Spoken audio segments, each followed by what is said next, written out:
Okay, well, nobody yet. Couple of randos are trying to join, but mm. Oh well, I made the link public, so as I mentioned, a couple of random people tried to join, but I said it so. Random mean people you don't know. Yeah, probably. I What mean, would they join for? I don't know, just cause trouble.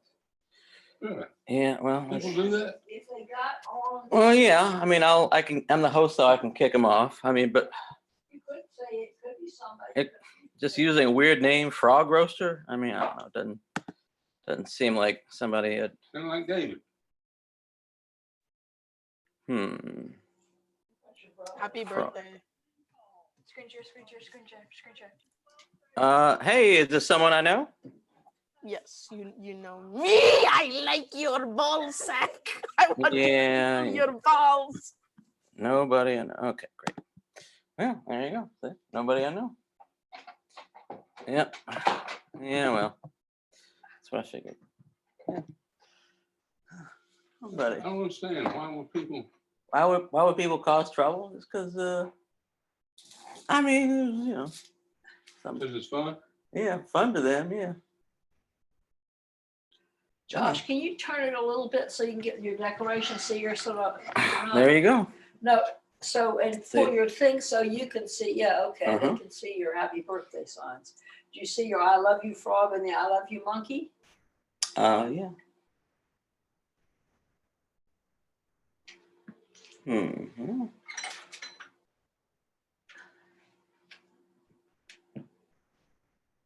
Trying to make it festive for you. Exactly. Well. Why don't you, Okay. you don't have to go here right now, or do you want to Mm-hmm. eat a little more dinner now? Sure. Bring it over. I will. Hmm.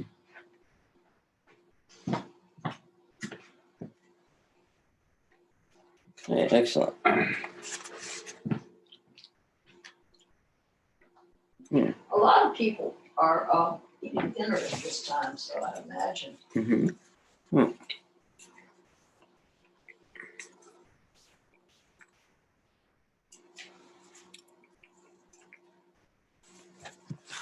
Oh, there's someone I know. What? There's the first caller that I know. Who's that? It's Dudley. Hey there. Hey, thanks for coming on the call. Yeah, man. Happy birthday. Happy birthday. Do you guys know Tim Pogge? Hello, Tim Bogey. Hold on, you gotta come around so you can see you. Recognize him. Hey, everybody. Hi. Who is Tim? Uh, How are you doing? Do you see my mom yet? There she is. I do see your mom. Awesome. Tim, where are you calling from tonight? Gainesville, Florida. Oh yeah. Oh cool. Yeah. You got a dog there. Now I've got a couple of dogs here. They're really excited about going outside. So my work desk is right next to our back door. Mhm. And they have learned that if they want to go outside, they just have to annoy me enough, and then I will let them out. Give me 1 second. I'm going to let them out real fast. Okay. I don't remember. That's Brenna's son. Yeah. I don't remember Joshua. I don't remember. Yeah. Okay. Now my mom's not sure she remembers you. It was a long time ago. Are you the next son behind David? Beyond Josh, actually. So it goes Okay. Sarah, Oh, David, Josh, and then me, and then Jonathan. So I am the lower end of the middle. Oh, okay. Well, there Number you- 4. Yeah, you got it. yeah. Oh, hold on. I got someone else join the call here. I made an open link. Set up. Yeah. Oh, yeah. I made an open link, so I had to admit people individually to prevent weirdos. Happy birthday. Well, if you want to prevent weirdos, you shouldn't have invited me, man. I hear you. Anyway, too late. Also, I got Travis Bengroff on there. Travis, are you on? Can you hear me? Absolutely. Okay, great. How's it going, Travis? Good. How about yourself? Cool. Good. Travis makes podcasts, and I think you're in Portland, right? Yep. There you Oh, go. neat. Let's see. We got them all over the world here. Yeah, fantastic. Travis, what's happening tonight? Let's see. Today it's still not night yet for me. I'm working on some sound design for the next episode of the White Vault. I've got some teeth, some ibuprofen packets, some metal water, and a bunch of different coats that I'm sitting on top of that I've been putting on and brushing into a microphone all day. Cool. Is that a drawing you made, or is that what is that behind you? Oh, behind me, that's a piece by an artist I know who does some work on Final Fantasy, who did an album cover for me. Oh, okay, really cool. All right. Thanks. Well, thanks for coming on. There's no more rioting in Portland anymore, right? No. That's a good question. Are we protesting? Well, I haven't really experienced it. I'm too far away. Yeah, I hear you. Anyway, I got Tim Pogge on the line with you.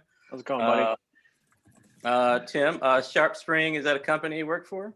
Yeah, that's who I work for. I was wearing the shirt because I had a couple of demos I had to give today, and obviously I like to promote the company a little bit and also be comfortable in a t-shirt while I'm doing the product demonstrations. Oh, what is that? Can you tell us about it? Yeah, absolutely. So SharpSpring is a marketing automation and CRM solution. So we work with small, medium-sized businesses and essentially help them optimize marketing by automating a lot of those aspects. So, if you go to a website and fill out a form for more information on XYZ, you get an automated email, and then you get information about where you visited, stuff like that. We're the software that supports that, and then helps your sales team by letting you know where your leads are engaging and stuff like that. Okay, awesome. I got some more people joining the call. I got Gerald. Gerald, can you hear me?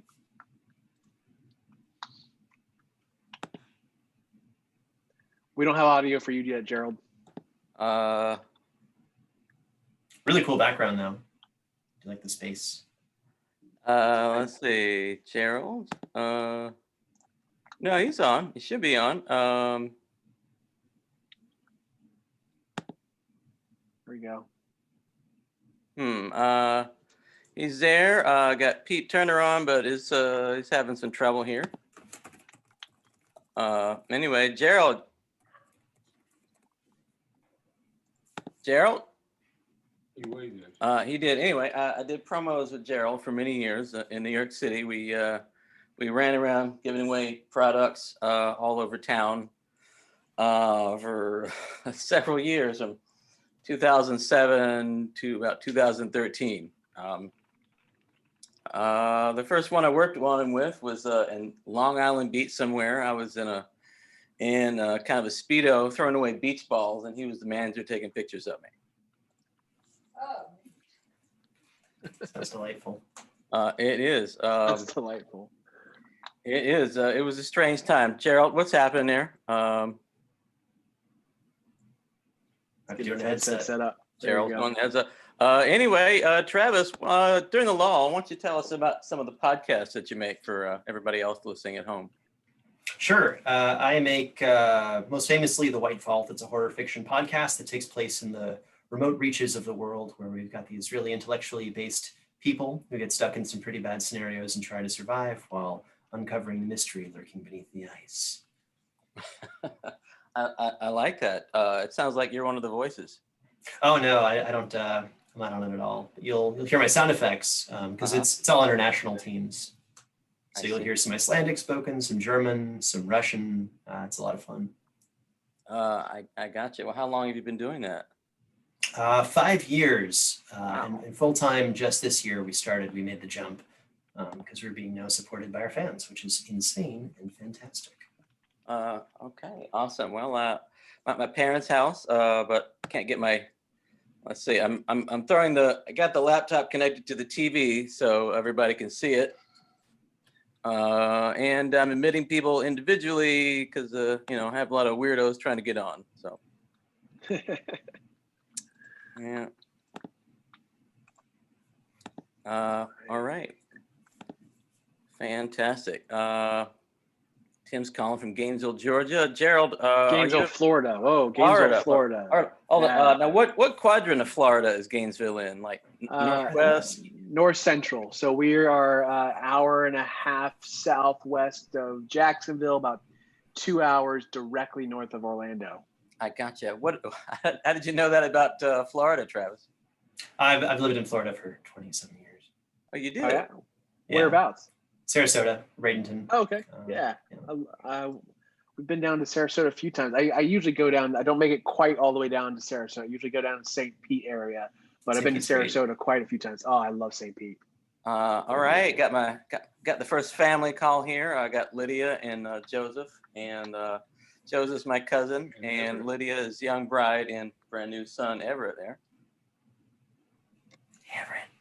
Everett, can you say hi? Lydia, you're still muted. Lydia, you are muted.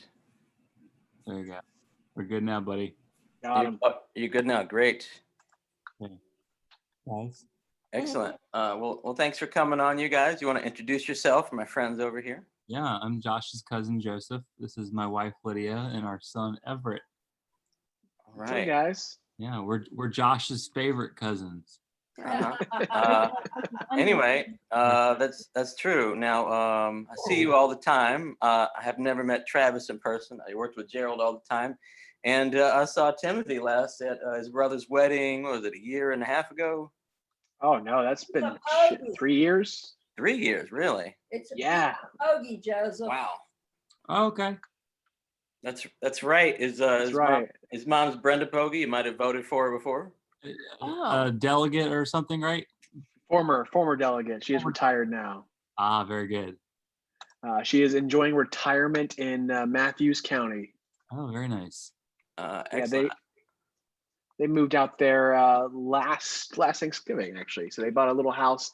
If you guys know my parents, my family know Sarah, my sister. Sarah and her husband had a house out in Matthews, and my mom and dad bought a house that is literally a stone's throw away. Nice. All right, excellent. Okay, we got Pete Turner checking in. If he can unmute himself. Pete, you're on? No, he's not on yet. There it is. There it is. Excellent. Okay, guys, this is Pete Turner. He lives in, I think, California, right? That's right. He does a interview show called the Break It Down Show. And he just saw me writing for Forbes at some point and reached out to me, and I've been on the show twice. Neat. That's right. Are you really on a boat? Yeah, I was going to ask that. I'm in a tent. See, look. Oh, okay. Uh-huh. In my backyard. Looks like a boat. Anyway, Pete is a former spy. He has some crazy stories. Anything you can share tonight, Pete? Let's see. Let me think. Yeah, I mean, I was a spy, and we used to go out every day in conflict zones like Iraq, Afghanistan, Bosnia, and talk to the locals and try to find out what was about to happen and what was going on. So I did that. Better at answering questions than maybe just, throwing something out there. But yeah, that for sure is 100% true. Who was a veteran author of this? John died, wrote spy novels. John LeClaire. LeClaire. Yeah, John that's right. LeClaire. Yeah. Spy who came in from the cold. All right. Well, thanks for coming on. You're on with Travis, makes podcasts in Portland. Timothy lives in Gainesville, Florida. Does something with Sharp Spring. I don't know what yet. I think it's a UX thing. Is that right, Tim? So I am essentially what we call in the software industry a sales engineer. I am the technical go-to for our sales team when they're doing product demonstrations and they're in over their head on the tech side. They call me in. I gotcha. Well, at least you're not running code for the 2000 switch. It's an Office Space joke. Anyway, oh my gosh, Lydia and Joseph are muted again. What about Gerald? Tell me about Gerald. Hi, Gerald. I've been out. Anyway, Lydia does graphic design. She's working on a logo for my new podcast right now. Yeah, I'll send you what I have. That's right. It's I told Pete about this one, and I think Travis. That's called Live from My Parents' House. You can see them right here. I'm going to be interviewing people about overcoming challenges. I'm sending you the stuff right now, Josh. Whoa. So, hello, Gerald. What do you do? Is it? Gerald is typing and says, "Hey all, from NYC, lived in Miami Beach, currently based in LA. Moved here for the weather, also less stressful." Yeah, I worked with Gerald for a million years in New York City. We did weird promos and ran around the city together, dressed in costumes and giving stuff away. Also, Joseph basically runs his dad's company by now. Could you talk a little about that, Joseph? Oh, yeah. So commercial roofing contractor. We do mostly government and industrial work. Probably 75% of our work is government. That's right. And he's available for consulting if anybody needs that. I'll go through Josh on that one. There you go. I'll take a 15% cut off the top. All right, buddy. All right, cool. Nobody else is jumping on. All right, Pete, what's happening with you tonight? Just in my tent, not the boat, and gonna be doing some editing work for putting out today's podcast episode, and then prepping for tomorrow's live episodes. So just a little bit of a post and pre-production tonight, and then maybe if I have enough time left, do a little bit more writing every day. Okay. Do a little bit of writing. So. Well, you talked to some really notable guests who were some of the coolest people or names we might know lately. Let's see. Most recently, probably the biggest name is Mark Victor Hansen. He's the guy that wrote all of the Chicken Soup books. Oh, yeah. And so, yeah, he's a fantastic guy. Mhm. Let me think. Who else? I got a musical artist next month coming up called Kaleo, who's very well known. And maybe you've heard of him, maybe not. You know, it's hard to say. But You mean Coolio? Yeah, Kaleo. Yeah, not not- Coolio. I'd like to get Coolio. I've asked. It's just hard to get that guy. I gotcha. All right. And you also recently had one of the Animaniacs on.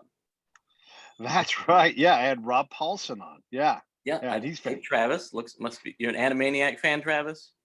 When I was young, I watched a lot of Animaniacs in my day. Yeah. Right. Did you know it's back on? I heard actually recently. I just don't have conventional TV or time. It's on Hulu. Anyway, guys, we're on with Dusty Brown. I'll wait for him to connect. I'm gonna go ahead and unmute Dusty. Trying to unmute Dusty. All right, and we're on. Okay, Dusty, you on? Yeah, I did not authorize a recording. What's up? Happy birthday, buddy. Thanks so much, everybody. Guys, this is Dusty. He's one of the founders of The Haven that kind of saved my life in New York City. And, oh, that's nice. Hi.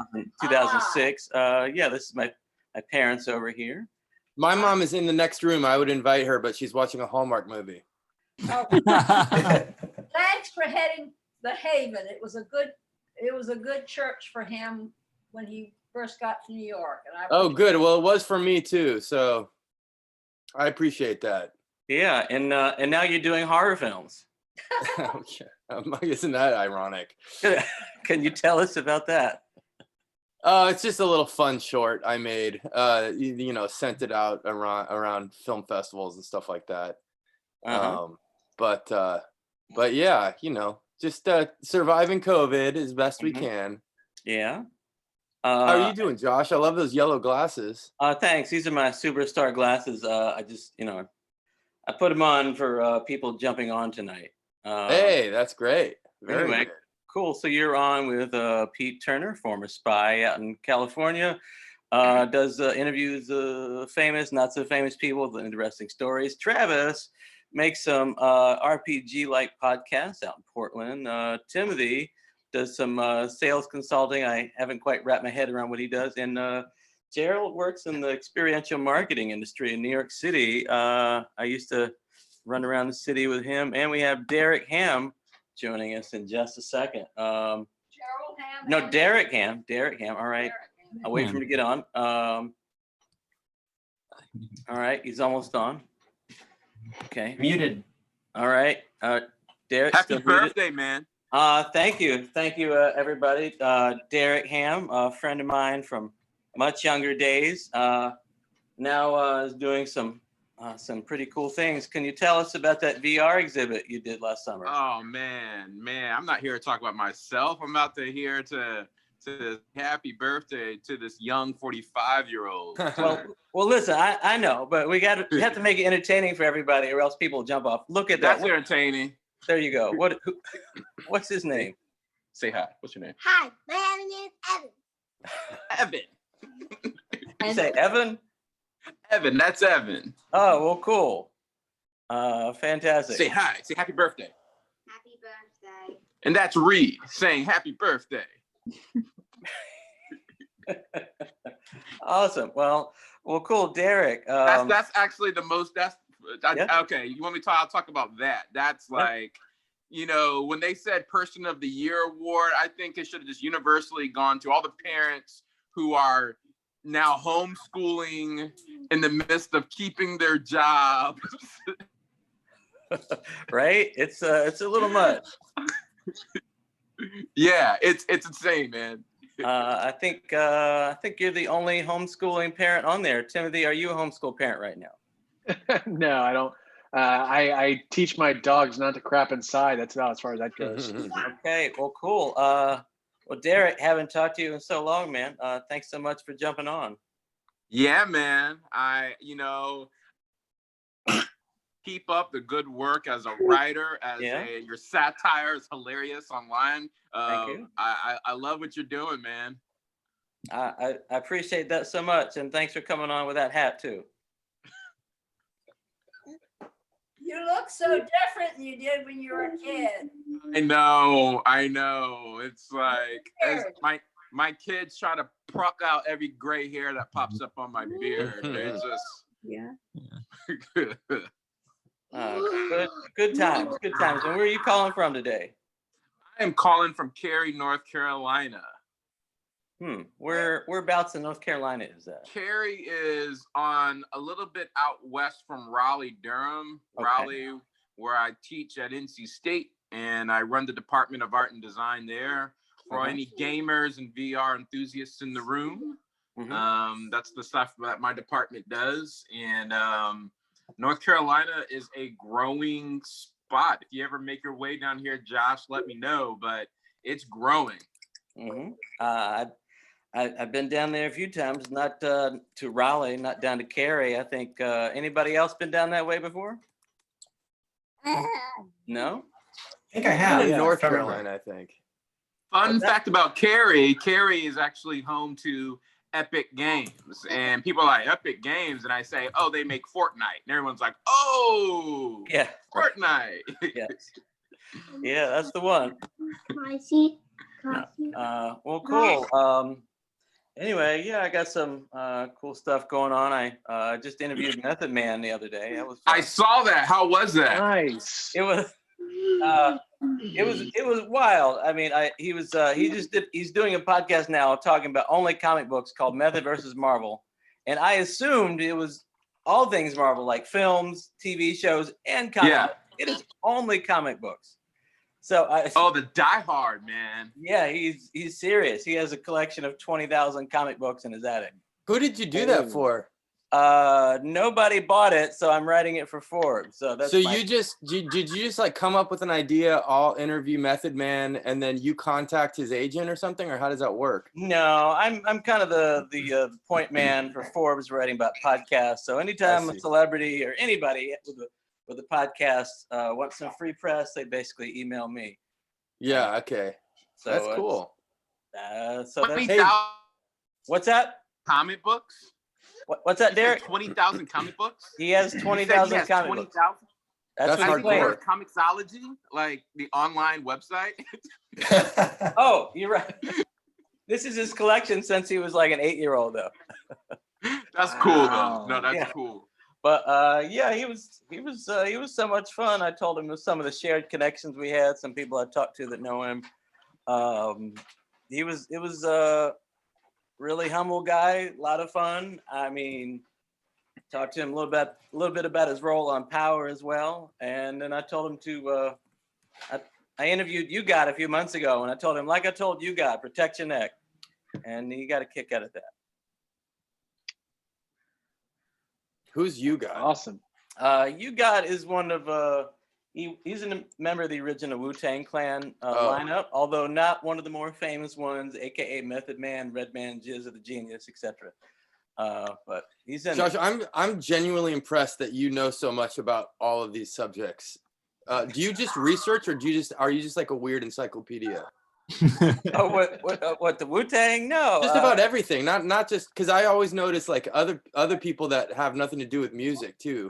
You'll just be like, this guy was like an NPR dude, and then I'm like, he must have researched that for like an hour.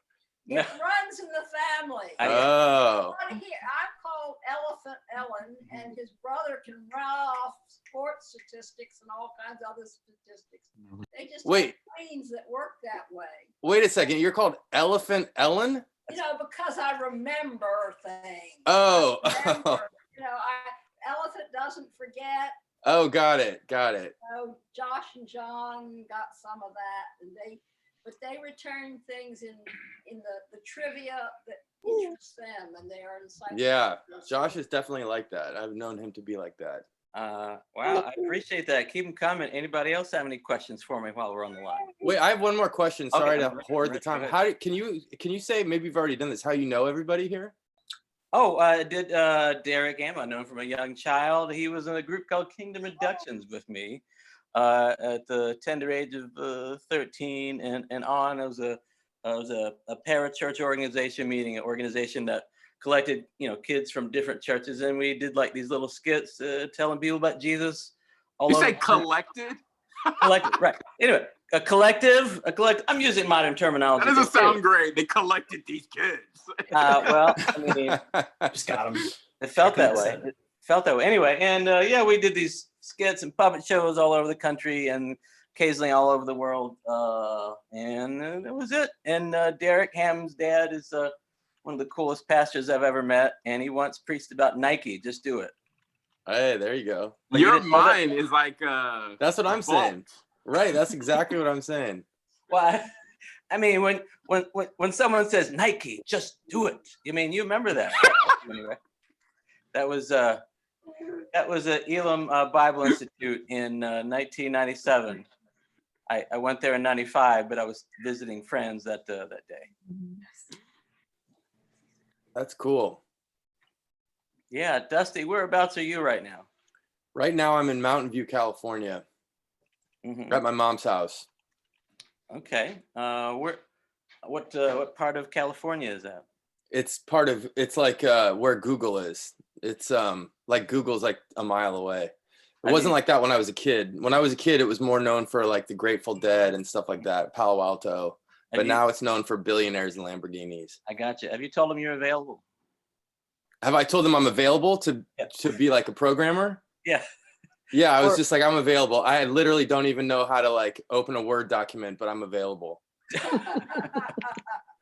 You and me. Yeah, awesome, Ellen.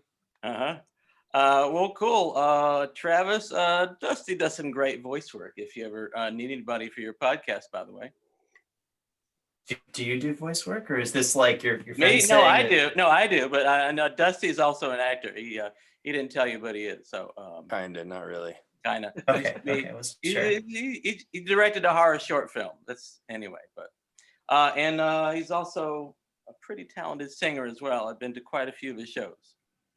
I'm Submit it with to the Love Derek. Cut Enough of Festival. me. What's that? I said I'm Submit with it to- Derek. Enough of me. Well, listen. I mean, you guys got to come with questions. Otherwise, I'll just be asking all night. Pete Turner and I did. Pete Turner, former spy. Pete, well, what years were you a spy exactly? Are you allowed to say?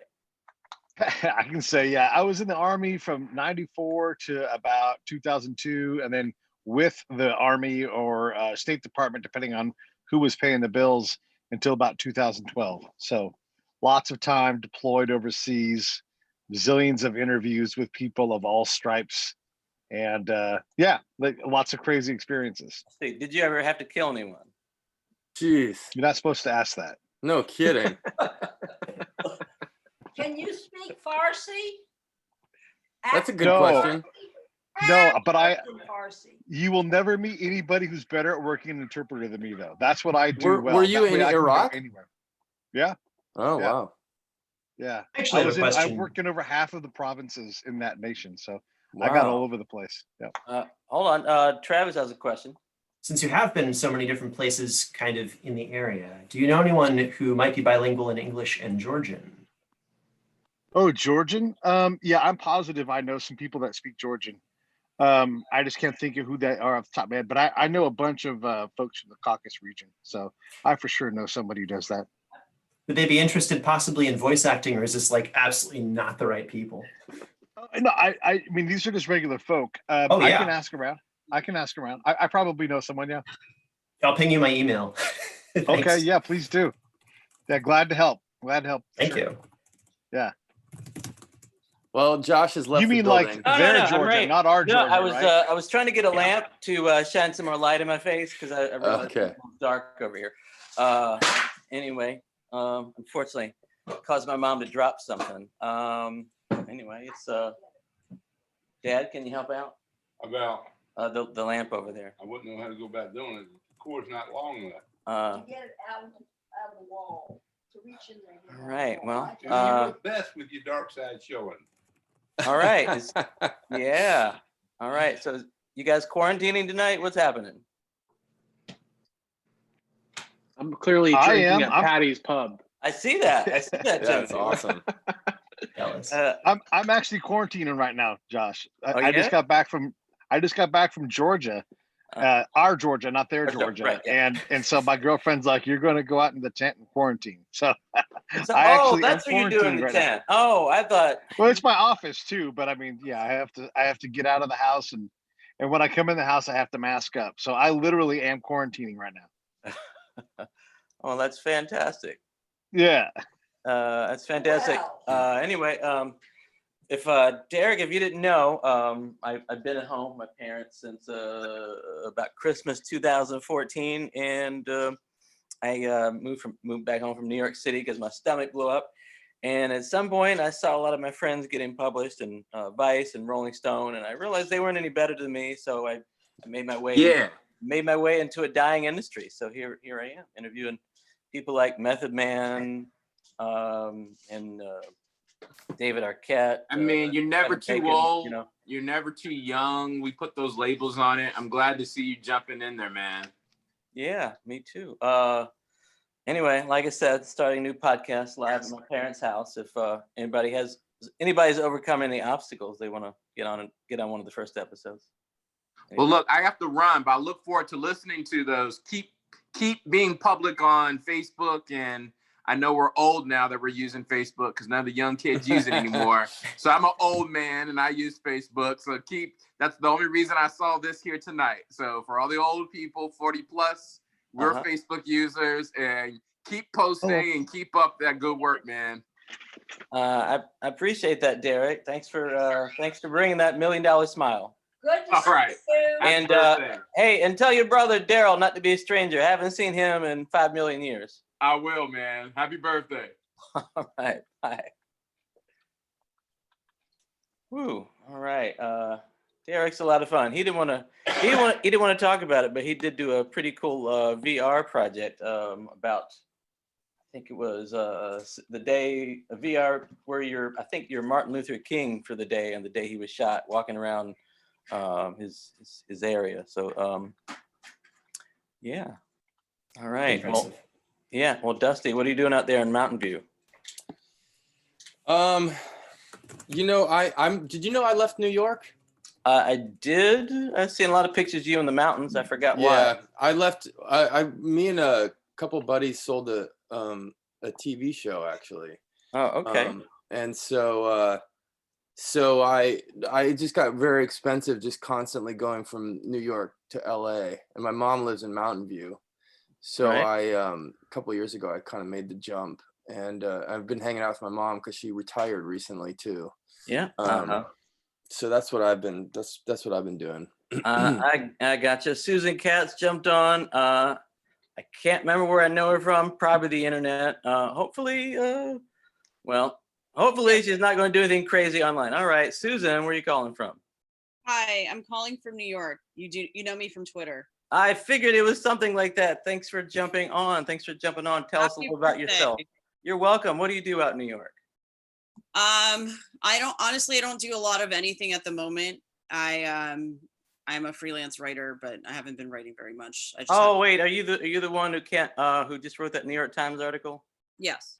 Oh, great. That was wow. Well, go ahead, tell us about it real quick. So I had COVID in March and I had a really mild case, but I stayed with my aunt and uncle who also got really sick. My uncle was actually hospitalized and on a ventilator, but he recovered, and they all got their sense of smell back. And now it's 9 months later and I I haven't recovered my sense of smell at all, and my taste is affected. So I wrote a piece about not being able to smell all the New York smells. That is really disappointing. Nelson Valley's coming on. He's a guy who knows something about the New York smells. Anyway, so you haven't had any smells come back yet?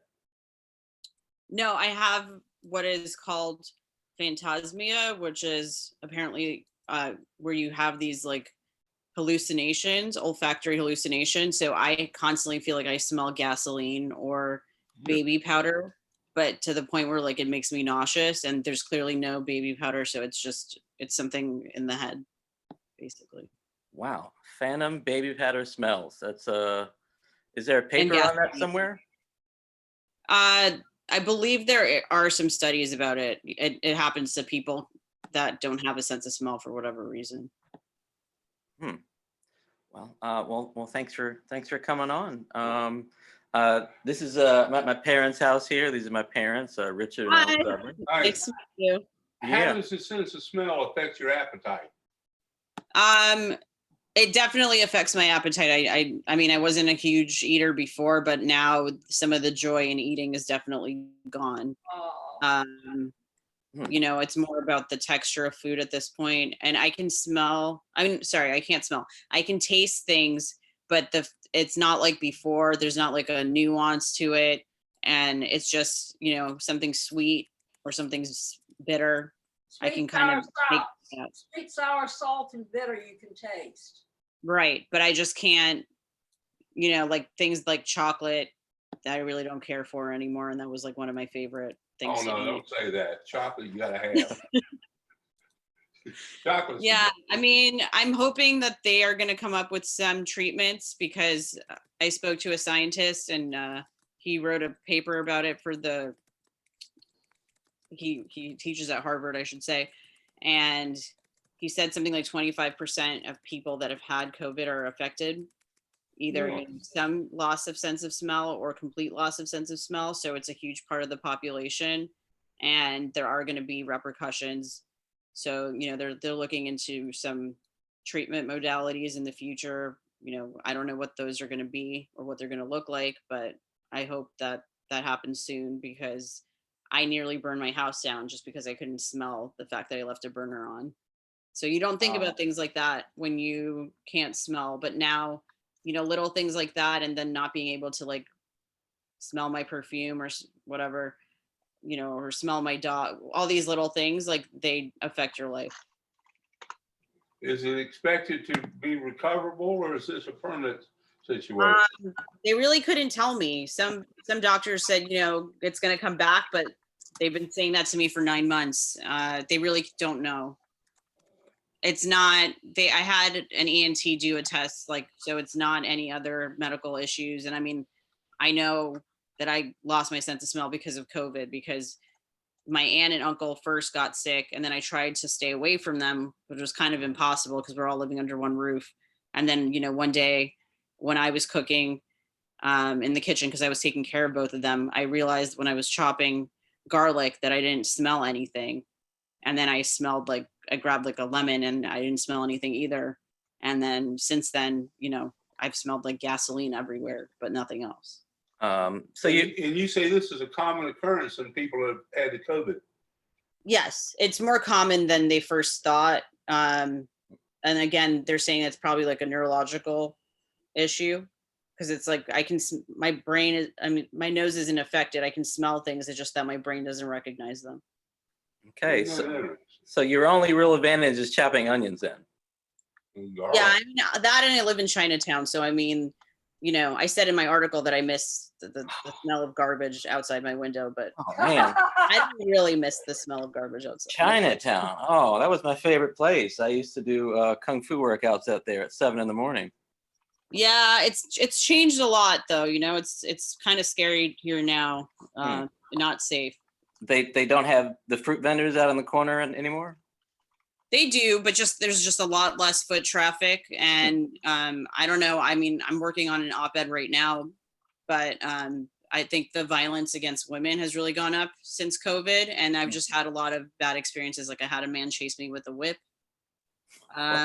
Yeah, I mean, at like 10 o'clock at night, but he was mentally ill, and then just a lot of bad people exposed. It's not safe for women to be out when it gets dark, and it gets dark at like 4:30. So wow. Timothy, did you have a question about that?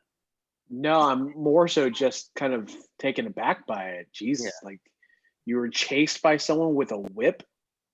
I was, and my phone was dead, but it's not like you can call the police anyway because, we don't really have anyone patrolling out here. Wow. I'm really sorry to hear that. I mean, I'm just kind of taken aback by it. It's just kind of like, wow. Aside from the non-smelling thing, which I also was taken aback by, I was like, I didn't realize, I knew I had heard about it, obviously, in the news and such, but I didn't realize how common it seems to be. You said 25% or so? Yes. Yeah, that is far more than I think I expected. Yeah, I mean, I think some of those people that they're counting in there, they don't have complete loss of sense of smell, so they can smell certain things. I think some people commented on my article and said that they could smell things, but not like before. Mm-hmm.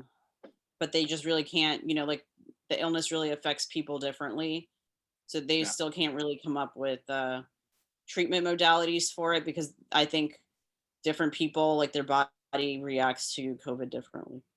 Yeah, I mean, I feel like even with a vaccine coming, we're still in such an early phase of understanding the virus and how it impacts people. And that's just really mind blowing to me that it impacted you that strongly. That you said 9 months later, you're still not able to smell. Right. Yeah. Okay. Well, cool. Who in Chinatown? Do you live by yourself?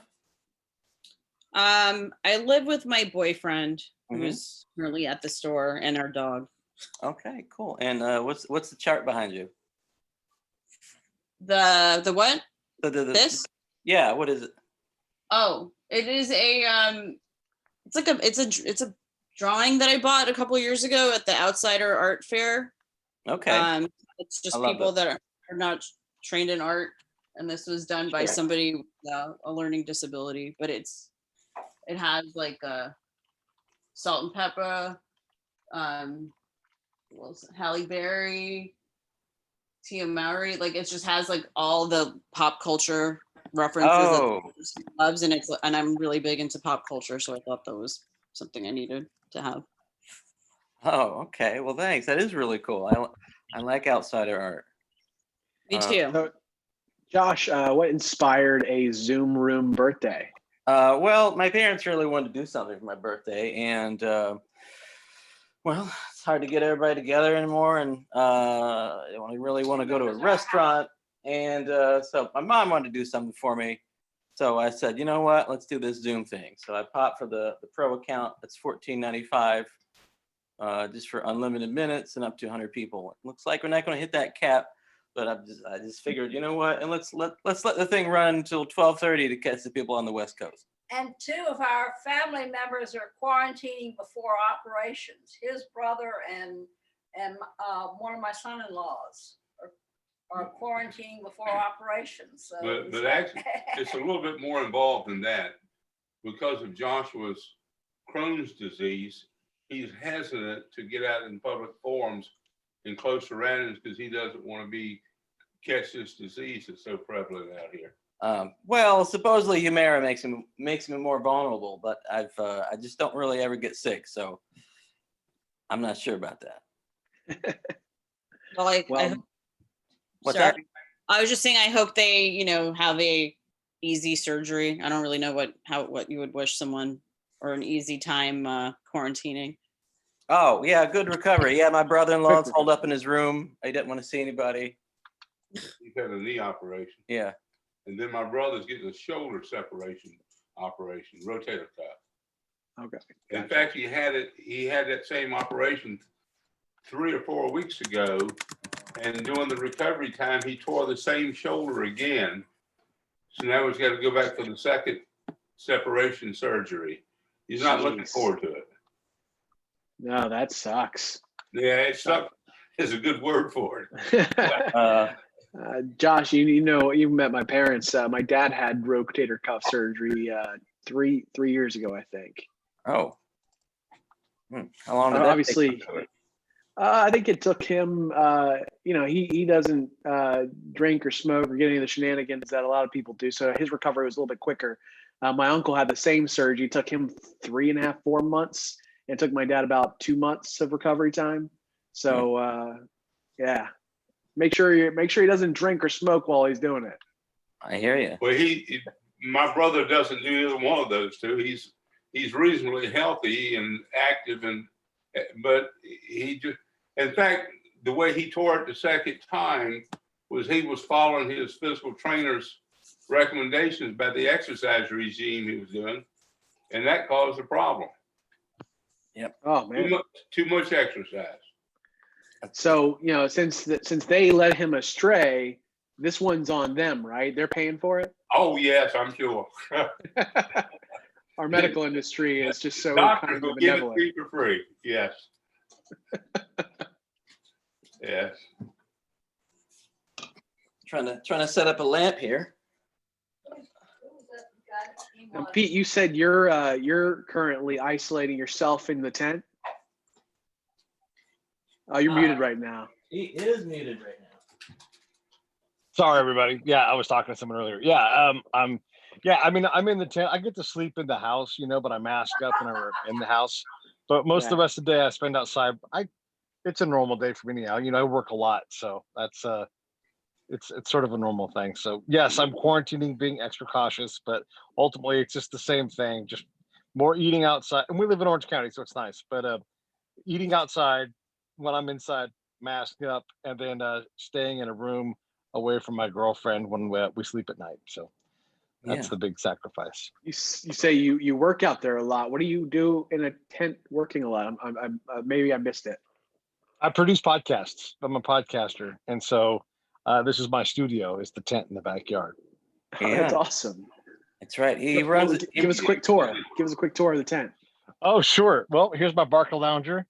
There's my hat rack where I put my things and everything, and then there's my couch. Wow. Nice. And then there's my basic setup for the show. That's awesome. Heat is a space conditioned. Say it again. Is no. It's I have a little unit for when it gets really hot, but I try not to schedule time for that. Not so much the heat, I can take that, but the equipment gets too hot. And so like right now, you know, I've got a couple layers on, but I took my slippers off, my feet were getting warm, so it's not too bad. You got a rug in that tent? You set up Do a I have rug? a what? Rug. Yeah, I have a couple of rugs. Yeah, rugs. Yeah, 2 of them. Nice. That's that Middle Eastern thing, isn't it?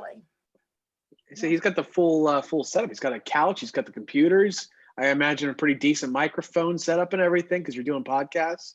That's right. That's right. Yeah, Well, I got some cameras and stuff too. By chance, is it Oriental carpets for your flooring?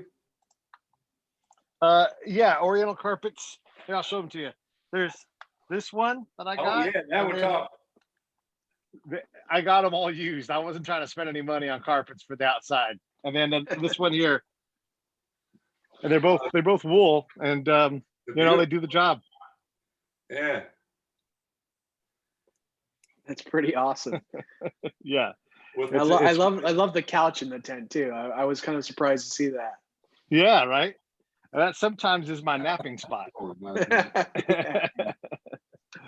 And I got an old Army footlocker over here that has, you know, a ball of booze in it and some extra technical gear and everything, but it's kind of themey like a field tent, you know, sort of the idea. Yeah. Hey Josh, tell us about your farming. Oh, is that Nelson? Yeah, this is Nelson. Oh my gosh, Nelson! You've been on for a while, but no video. What's what? I'm working, so I'm working late today, so I'm trying to. Okay. I'll be on and off, but I'll be listening to you guys.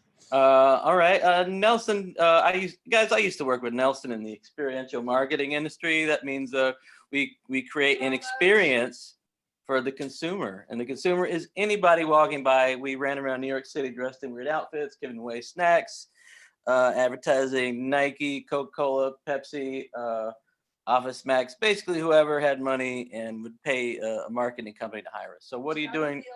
Stonyfield Yogurt. That's right. So, well, what are you doing today, Nelson? Let me put it on the video. I'm actually working in sales now. I'm in Texas. Yeah, I knew you were. I knew you weren't in New York anymore. Yeah, that's right. Stopped working field marketing or that type of experiential marketing since 2018, actually, and now working in sales. So transition from marketing to sales, and it's going pretty good. I'm in Texas. It's a different world for me. Really? Growing up in New Jersey, growing up in New York, but yeah, it's pretty good. It's not that bad. Oh, awesome! How did you wind up in Texas? I did a marketing tour, so I did about 7 months doing that, and then they hired me full time. I said, sure, let me stay on and pick. You could pick Massachusetts, Charleston, I think Florida, and Texas. And I was like, you know what? Let me go with Texas. I haven't really. The other places I've been to on the East Coast, so I'm in Central Time right now, and it's pretty good. It's pretty good. What are you? You said you're in Texas. Maybe I missed it. What town are you in? I'm in Houston right now. Houston. Okay, gotcha. Yeah, I travel throughout the whole state. Dallas, San Antonio, Houston. I go all the way up to the border of Mexico. So pretty much. What are you selling? I'm sorry? What are you selling? Power tools. Okay, gotcha. Yeah, right power on. tools. Pretty good. They give me a car. They pay for the hotel. So they pay for my dinner and drinks too. So there you go. I was saying, as long I as can you're have getting a the beer drinks too if for I it, want too. to after work. So yeah, it's pretty interesting. Yeah, that's awesome. Where are you at, Timothy Pod? Where are you at? Yeah, I'm in North Central Florida in Gainesville, home of the You're in home of Gainesville, the okay. Gators. Yeah. I driven through there and I hit a bear because my family's out in Sanford, Florida. Okay. Yeah. And then Sanford.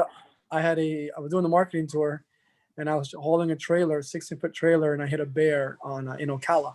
Just right between the truck and the trailer. Well, if you're going to hit a bear, Ocala is the place to do it because there's nothing else there. So that makes sense. Yeah. That is pretty wild. Susan, have you ever seen an experiential marketing event in New York City? Do you have a recollection of one? I do not. I mean, I'm sure I've seen them in passing. Yeah. I didn't really pay too much attention. Well, there's a big difference. There's like the sandwich board people in Harlem, and they're and that's not really the same thing. So you have to get trained to actually pass out a flyer. From a 23-year-old girl with a marketing degree in California who flies out. That's usually how that goes. Having a lot of focus groups.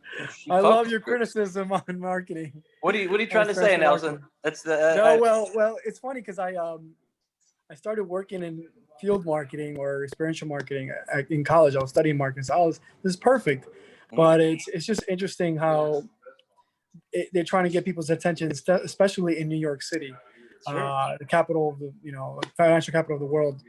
We've done pretty much anything, but it's just to create that that attract attention and be on video and just do something different. Or we've done flash mobs. I don't know if Josh, I'm sure you've done flash mobs. Oh, sure. Part of flash mobs, we've dressed up as costume characters. And you do it all on your own. I mean, you're an independent contractor, and you seek out jobs, and it's kind of a mystery occupation.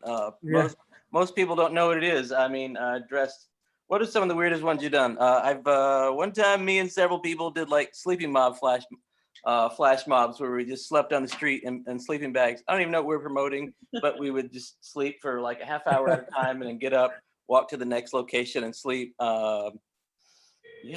Anyway, do you? I think Levi's was doing. I think that was a pillow company we were advertising actually. Levi's did one. They were promoting to save water. I think when they make their jeans, they save a lot of water, which then also they're building wells in Africa. So we walked about 4 miles throughout the island of Manhattan in our Levi's, and we were holding jugs, empty jugs. And we did that. It was 100 people just walking, one behind the other. It was pretty weird. But yeah, some of them were fun, man. Right, Josh? They were almost all fun. Almost all fun. But sometimes even if you're getting paid a lot, they're not fun. Like this picture keeps popping up on my birthday about 8 years ago. I made $25 to give out flyers in front of a hunting and fishing store, and so that was 10 hours on my birthday, freezing cold, $250, and I got this jacket worth $150. So that's $400 of stuff, but it was still just a terrible cold night giving out flyers by myself on the corner because they separated us, didn't want us to talk to anyone else. So I was just by myself like this for 10 hours straight. But no, usually they are a lot of fun. Otherwise I wouldn't have done it for so long. And I feel like those things that only happen in like big cities, New York, LA, Miami, places like that. Yeah. I was gonna say I can guarantee I've never seen one in Gainesville, Florida. No, we probably seen it at school, like in with the Gators. They probably do like flyering or definitely interesting, but nothing big. I'm sure they have. But I actually didn't go to UF. My wife came, so I moved here because my wife was getting into UF for their PhD program in social psychology back in 2014. So I'm just a transplant with no ties. Oh wow. Okay. So you do fishing? You hunt? Or no, my biggest thing I like to do is play disc golf. Actually, I'm not sure if you're familiar. Yeah. So frisbee golf. Frisbee. Oh, okay. Yeah. So they're a little bit more intense than a regular frisbee, but yeah, it's basically golf rules, but with a disc or a frisbee and a basket instead of a hole. Yeah. All right, Susan, looks like your boyfriend got back. Are we about to lose you? He did. You want to meet him? And then I have to go on, but I just wanted to say happy birthday again. Counter, say hi. Hi. No, come here. He's shy. Come say hi. He's shy, but he's actually no. Just don't be weird. They can't see you. Okay, bend down. Hello. They can't see What's you. up, dude? Happy birthday. All right. Sorry. Well, thanks, Susan. Thanks so much for jumping on. Anyway, Thank you. It was really nice meeting you all. Yeah, you're welcome. Nice to meet you, Susan. And I definitely would like to talk to you sometime about the new podcast I'm working on if you're interested. Yeah, definitely DM me. And like I said, I'm taking a break from writing actually for like the rest of the month, so I have a lot of free time. There you go. I hope your taste returns soon and smell returns soon. Thank you. Yeah, Thank you. Happy birthday again. That's right, but your taste for fashion will remain. That will remain, yeah. And also, you should see what my dog looks like right now. I'll just show them. He's laughing but can you see the dog? Falcor. Oh, just the quarter. Look, a little bit. There he is. Yes. There he is. Oh my. Yep, that's cute. Oh, yeah, All we're, right. we're a fashion family for sure. All right. Well, that was fun. Nice meeting you, Susan. I'll talk to you later. You too. Bye. Bye. All right. We got Tom Batten join the call. Tom, another local, connoisseur joining us. Tom, Tom, you're still muted, buddy. Happy birthday, buddy. Thanks so much. Tom, where are you calling from tonight? In Yorktown. That's where I live. Are you stalking me? How about it? I am. I'm following you around, man. How's your day going? You having a good birthday? Yeah, pretty good. I ordered some Italian food for dinner. It was a lot to eat, so I'm just letting it sit there. I might get back to it when I get hungry. Cool. Yeah. Anyway. So I got Pete on. He's a former spy. I got Nelson, an old friend, lives in Texas. He's doing some marketing right now. My dad's going to bed. Good night, guys. Night, Pops. I got Tim. Nighty night. Of the family Poggi. You might have voted for his mom, Brenda, or seen her. Or you might have voted against her. I don't know. It's fair either way. Let's not get into it, but nice to meet everybody. I wouldn't be offended in the least, dude. I wouldn't be offended good. at all. If I lived in York County, I wouldn't vote for my mom. So there you go. It's all good. I'll be right back, guys. I'm gonna get another bourbon. Okay. Well, thanks so much. Anyway, so Tom, what's happening with you tonight? It's working, just in the middle of a bunch of work, but wanted to pop in and wish you a happy birthday before I get back to it. I hear that. Are you still teaching at the same places? Yeah, same old thing, grinding. Well, anyway, Tom, I haven't seen too many articles come out from you lately, except for the Library Journal. What's going on? I'm working on some other stuff. Yeah. Yeah, it's all good. Hey, when did your interview with Chris Gethard ever come out? That's coming out with on Inverse sometime later this month. Inverse.com. Oh, cool. All right. I was looking forward to seeing how that turned out. Yeah, I'm not sure if he's publishing the whole thing, but he's paying me for the whole $300 he promised me. That's good. And if because he's apparently nobody wants to write about podcasts, so most of the interview was about like him how he talks to people like on his show, and also Beautiful Anonymous, the podcast. Yeah. So, but I think he's just going to take out the part where I asked him about being on Space Force, the Netflix show, and use that. So if he does that, if he does that, I'll just cut everything else and write it up on Forbes myself. That's cool. Well, he's the editor, right? He gets to do whatever he wants. Yeah, Maybe you should probably, I don't know. I mean, maybe check with the editor about what they're buying the whole piece, and then they decide what to do with it. I would check before I try to double dip, I guess. You know what I mean? Yeah, no, well, he's buying everything that he publishes, but I mean, if he doesn't publish the rest of it. I think that's what I'm saying is you got to check. I mean, do they, some places look at it like I am buying the entire piece and then I will use what I want. Some places might look at it differently, but I'm just thinking you probably get away with it, but I would ask if That's a good point. I don't know. The guy's pretty busy. I don't want to bug him again until it comes out, but I don't know. Yeah, but maybe after it comes out, I don't know. Just worth asking. I don't know. You don't want to get yourself into some situation where they, get mad. Safer to ask, I think. I hear that. I got an editor. I got an editor's assistant mad at me recently. I said her editing was amateur, and then he fired me. So I mean, that was, but where was that? That was a couple months ago. But I mean, they were just doing a hack. They were doing a hacksaw job on it, and I was writing about a friend of mine. And I guess I got a little emotional. I said, I don't even recognize this anymore. This is amateur editing. Anyway, bad idea. Don't let your emotions get the best of you. That's what I could say. So I think that's fair. Hi, we got Melissa calling. She's calling from, I think, New Zealand. Wow. Happy birthday. Oh, happy birthday, Melissa. Do you have some more light in the room? Yeah, maybe. Hold on. Okay. Hey, Melissa. Josh, you have friends literally everywhere calling in. I know. That's what's fun. I think Nelson, did you used to work with Melissa? I remember Melissa. Yeah. Yeah, Melissa. Do you remember Nelson? Hey. How are you? Anyway, now if you guys stay on, you'll hear how Melissa's accent has changed. Sounds it's mid English, mid New Zealand now. It's a little weird. Go ahead, say something for the fans, Melissa. Say something. Yeah, I just want them to hear how your accent has changed a little bit. Has my accent changed? I don't know. Just a little bit. It's Well, to be fair, I didn't know what her accent was before. I know, but so you wouldn't even know. See, you would have thought she was a full New Zealander by now, probably. Well, I wouldn't have pegged that. I've got part of my company. We work with a lot of people in New Zealand and Australia, so I've got actually a decently keen ear now for New Zealand and Australian accents. Cool. Anyway, Melissa, I think you said you're running events for a bar. Is that right? Well, sort of. I do lots of different events now. I lost my regular job like at the end of the COVID thing. Well, like in August.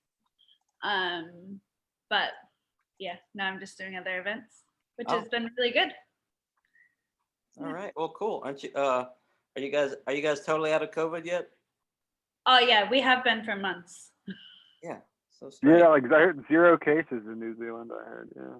Yeah, we had 0 cases pretty much since June, July, but we had one like reemergence, like one cluster in August, but that was taken care of pretty quickly, and we went into another lockdown, and now it's over. I got That's cool. Since August, yeah.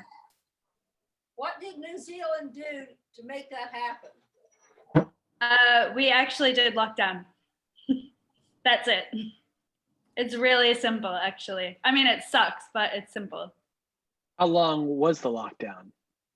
Our first lockdown was about, I think, 7 weeks total. Oh, wow. The first 5 weeks was like really strict, 4 weeks maybe. And then the second 3 weeks was a little bit more relaxed, like we could get takeaway. The first month we couldn't get even takeaway or Uber Eats or any of that. So did New Zealand shut down all external travel as well? Oh yeah, you still can't. You can come back if you're a resident now. And I think you can come back if you can start to visit like now Australia, but you have to like do a quarantine, and it's like all government managed. So you have to go to a registered hotel, which is like military guarded, and stay there for 2 weeks. I gotcha. And were the wallabies affected? We don't have wallabies. What? We do actually all the way south, but that's more of an Australian thing. I know. Just Australia has all the cool animals. We have birds. We have kiwis. All right. Well, cool. David is joining the call. He's from another country also. Well, not from another country, but right. Technically, I am living in one. Yeah. America's hat. He's this is David Pogge calling from Canada. You guys, calling from Canada. He got married last time I saw him. Tim says 3 years ago. Is that right? Wow, that was that long ago. That the last time we hung out was at my wedding, right? That sounds right. I mean, you've Yeah, been that married was- ever since, and now I can't even go there. Wedding and the bachelor party. Yeah. Also, do you happen to know Tom Batten over here, by the way? Tom Batten. Another I don't think I Yorktown do. guy. No, well, Hey, how's it going?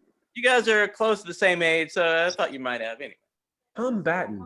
That name rings a bell, dude. I don't know why. Yeah, I don't know.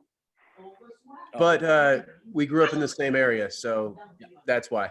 Yeah, probably cross paths at some point, perhaps. Nice to meet you. Likewise. Pleasure, man. Well, anyway, David, what are you drinking tonight?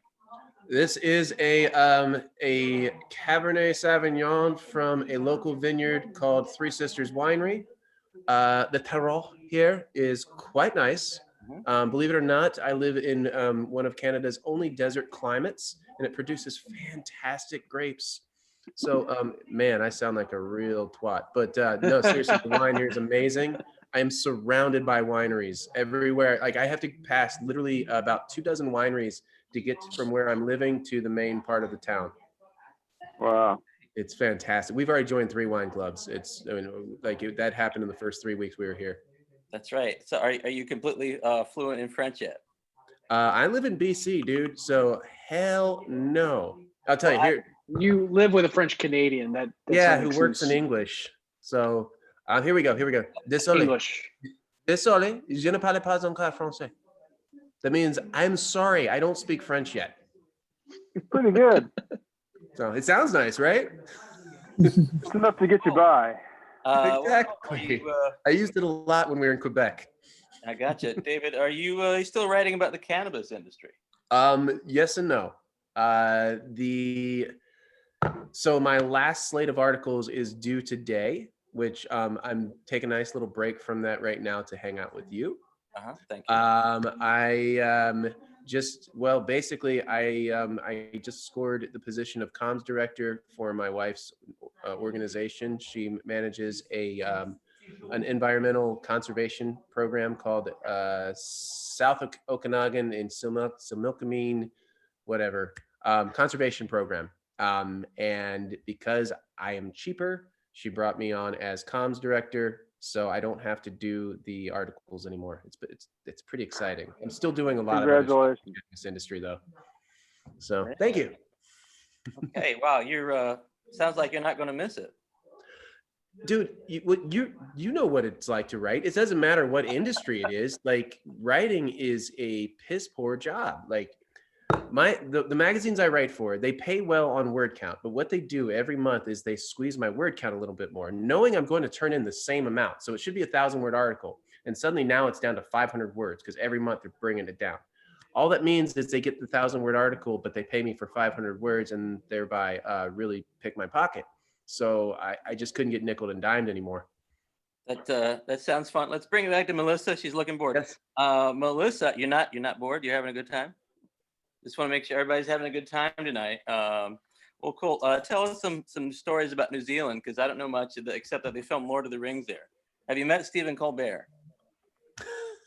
No, I have not. I've been to the studio in New York, so I guess I've met him there. Briefly. But I mean, he was an extra in the Lord of the Rings. I don't know if you knew that. Yes, I saw that. Okay. Yeah, New Zealand is great. You should come when you don't have COVID. Right. Right. You mean by you mean America. So Your collective you. there you go. Well, I mean, when America gets its shit together. Yes. I mean, sorry if anyone here is a conservative. I know it doesn't exist. Don't think you have a lot of those here, dude. Okay, cool. Cool. Thomas, you said you wrote for the Marijuana Investment Times? Or I think it was like the Investment News or something. Yeah, for a couple of years ago. Just nice. Speaking of writing about, I mean, it was like pretty boring. You know, it was boring, very boring stuff. For sure. It's amazing how boring cannabis can be when you write about. I mean, occasionally it was interesting, but it was like I just had articles due every Saturday, and it was a slog getting through it. Honestly, like it was sort of a blessing when they, I don't know, changed. I don't know what. I forget why exactly I stopped working for them, but I was happy when it ended because it was nice. So, are you writing for anyone now? Oh. At the moment, yeah. I'm working for. I have a column in the Library Journal magazine, which is like the library writing like book. I have like my own little section of reviews for that, and otherwise I've taken a break from other freelance stuff for the last year to work on a novel. I was hoping you were working on a secret novel. Yeah, so that's, you know, I've been doing stuff for the Guardian, the New Yorker, a bunch of different places for a while, and I decided to take a break and work on something else. Did you figure out a way to get them to actually pay you something? Yeah. Not to discuss salary and get into that, but just freelance. I mean, you know, yeah. I mean, I've been lucky in that the places I've worked for, aside from the marijuana thing, have paid really well independently. Like the Guardian would pay within a week of publication. New Yorker within a couple of weeks. Library Journal, you know, takes about a month sometimes but you hear all the horror stories about freelancers. I've never had any. I think one time I had to email and be like, where's my money? But, you know, you hear so many horror stories. I've been really fortunate. Yeah, you know, I can't complain about whether they pay or not, really. It's just about the amount. And like I said, the backhanded ways they figure out how to squeeze yeah. I mean, that's a whole different thing. But I mean, I remember when I was first doing the first place I ever really was getting paid was the Guardian. And I didn't know what was going on. So I remember at some point they were like, is this rate per word okay? And I was like, that's amazing. Like I didn't know what I was like, giving me money at all is cool. You know, I mean, it's funny when and I somehow kind of still have kept that mentality from every place I've, you know, because then I did a bunch of stuff for the New Yorker for a couple of years. And to some extent I was like, I mean, like that you're paying me at all is amazing. Like just having my name on that website. The New York is a pretty big deal, dude. Yeah, I was like, look, you don't need to pay me for this, but whatever you're willing to give me is fine. I don't know. You know, you never know if you're being a sucker, sort of. But I mean, what you're describing sounds miserable. So. Yeah, I'm glad to be done with it. Yeah. I've left my foot in the door because I'm still active in that industry. So I'm going to, I offered to do occasional contributions, and it'll be more for self-promotion than for the money at that point. Gotcha. Yeah. Yeah. Sorry, Josh. You looked like you wanted to say something. No. Well, he was talking about horror stories. I just anybody wanted to hear my Deadspin David Arquette horror story? Anybody? Go. Sure. No? Okay. All right. Well, it was. This is your birthday party. Yeah. I know. Well, I just like telling this story.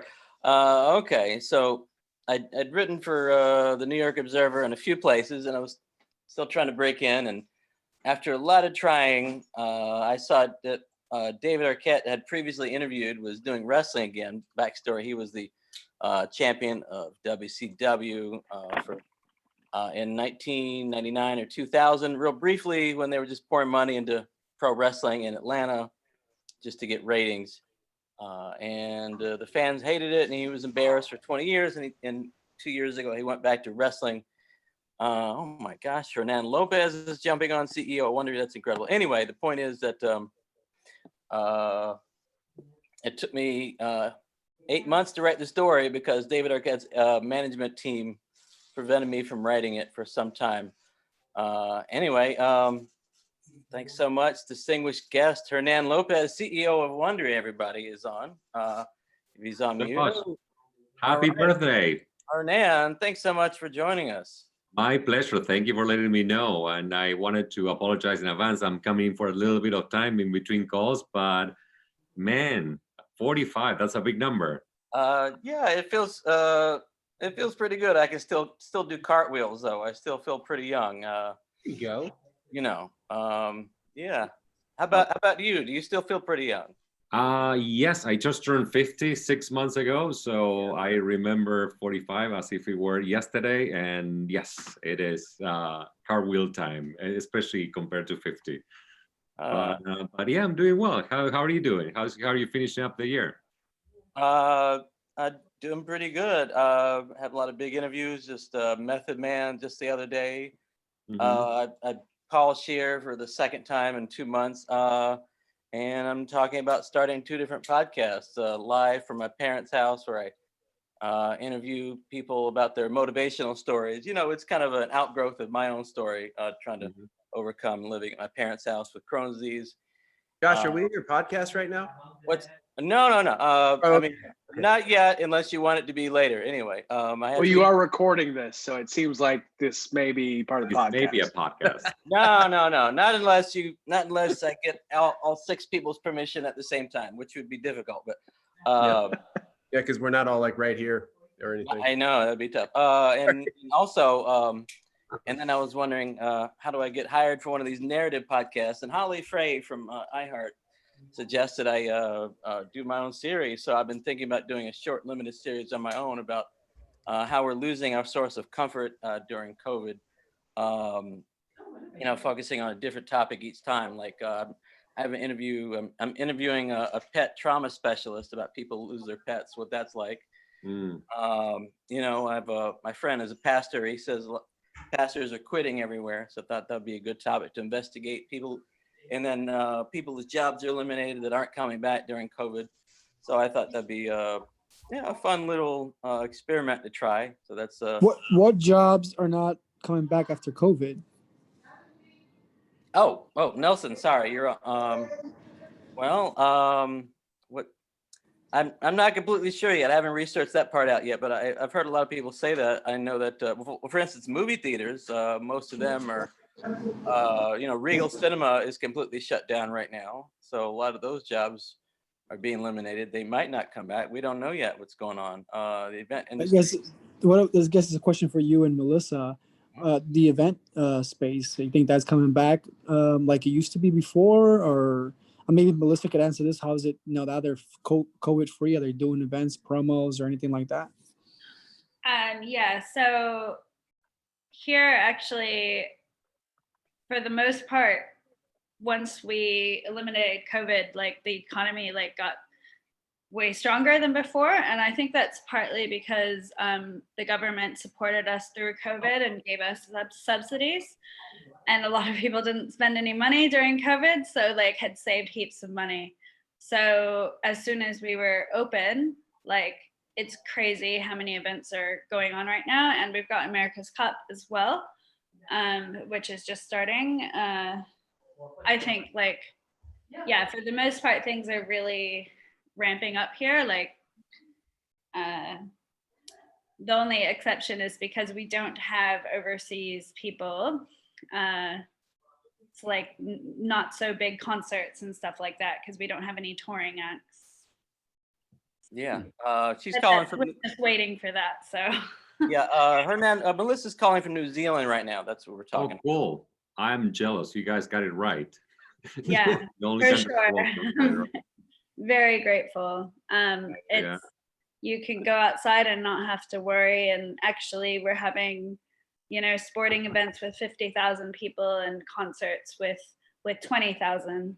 So That's amazing. I was talking to a friend of mine, former colleague Gina, who worked with me at Fox for many years, and then she went over to Disney and left. And about a year before, she had married a Kiwi, and decided to take this chance to go to New Zealand in December.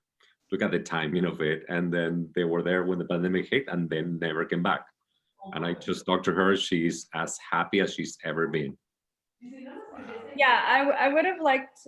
I always thought I would have liked to go back, but I think being here this last year has made me really appreciate this place and the people here and how they've kind of come together and had good governance to beat this thing.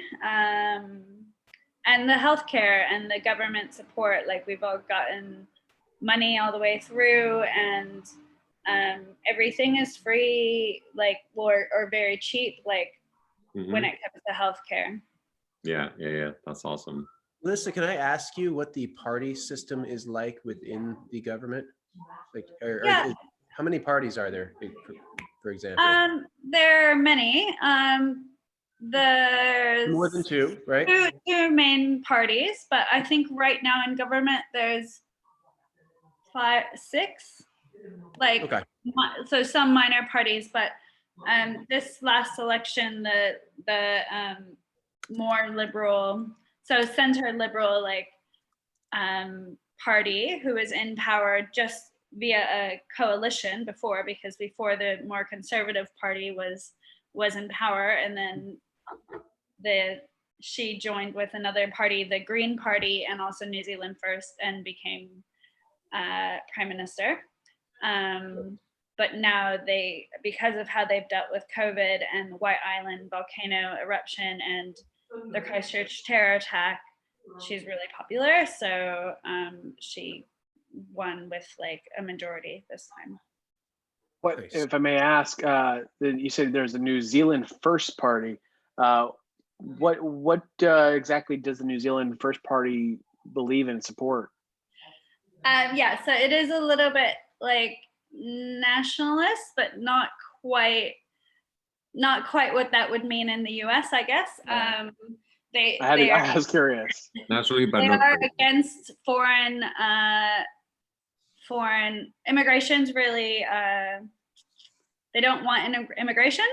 They're against foreign investment.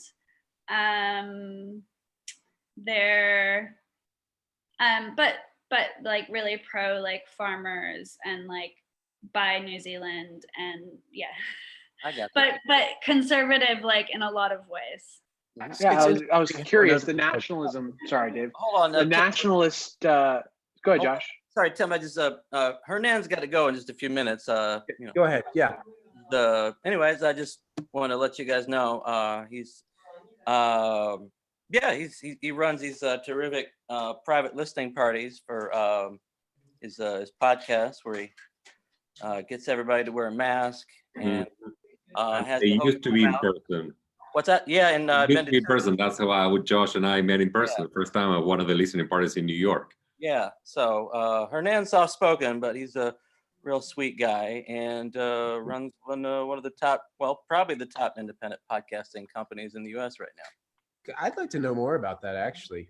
If you have a few minutes to talk about. He has about 2 minutes. Yeah. So I started 5 years ago a company called Wondery that is best known for very immersive podcast miniseries like Dirty John and Dr. Death and The Shrink Next Door, and Do No Harm is the latest hit that we released this year. We've done 30 shows to hit #1 on Apple Podcasts, and a lot of them have been turned into television shows. The Shrink Next Door, for instance, is being filmed right now here in Los Angeles for Apple TV with Will Ferrell and Paul Rudd. And I just love making podcasts and listening to them and talking to them. We are getting ready. The next the next listening party that we would have had in person, but it's going to be probably remote, is for a show called The Apology Line, about this really fascinating story that happened in New York in the 80s. This artist who set up a phone line where people could call and apologize for things that they have done. And the owner of the line got a little too involved with the callers. One of them was purporting to be a serial killer, and there was this tension between the serial killer and the owner of the line and the police, which he just couldn't pull back from. It's one of the incredible miniseries that you start listening and you just get hooked in. You can't stop listening.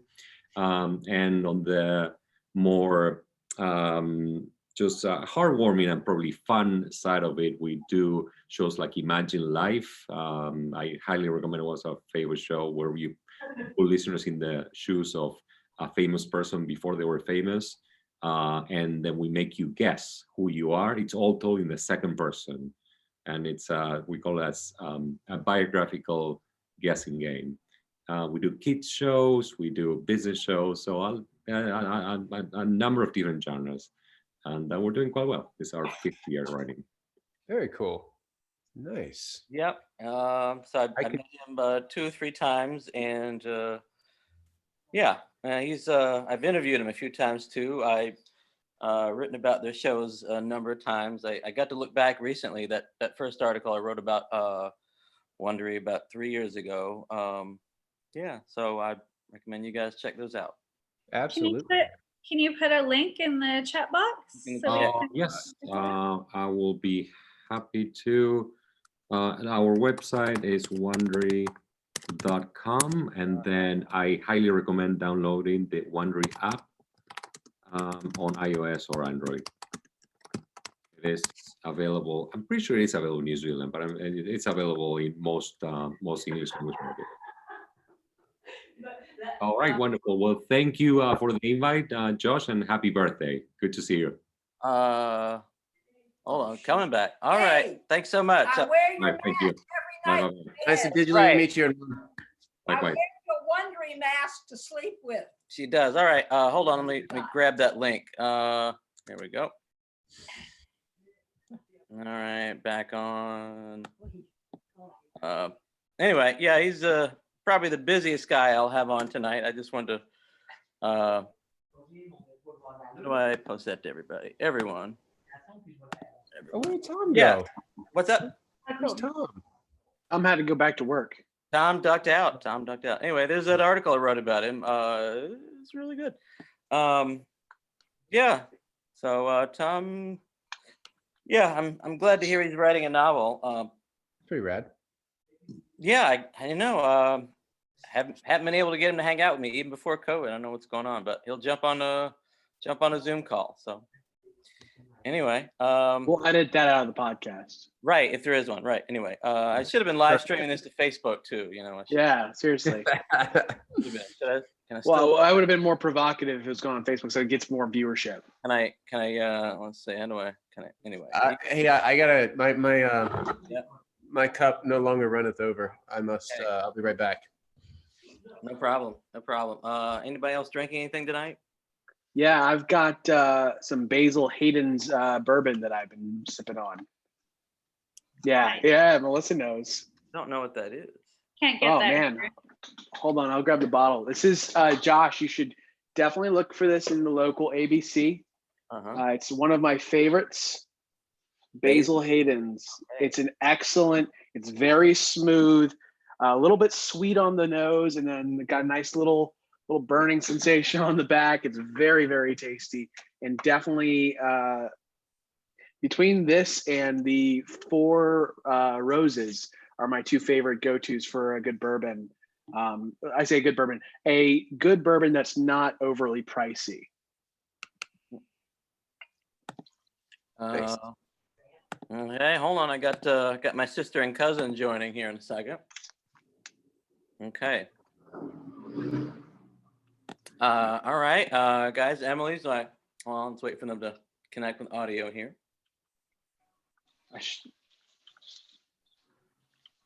Hold on, Anna, unmute. Okay.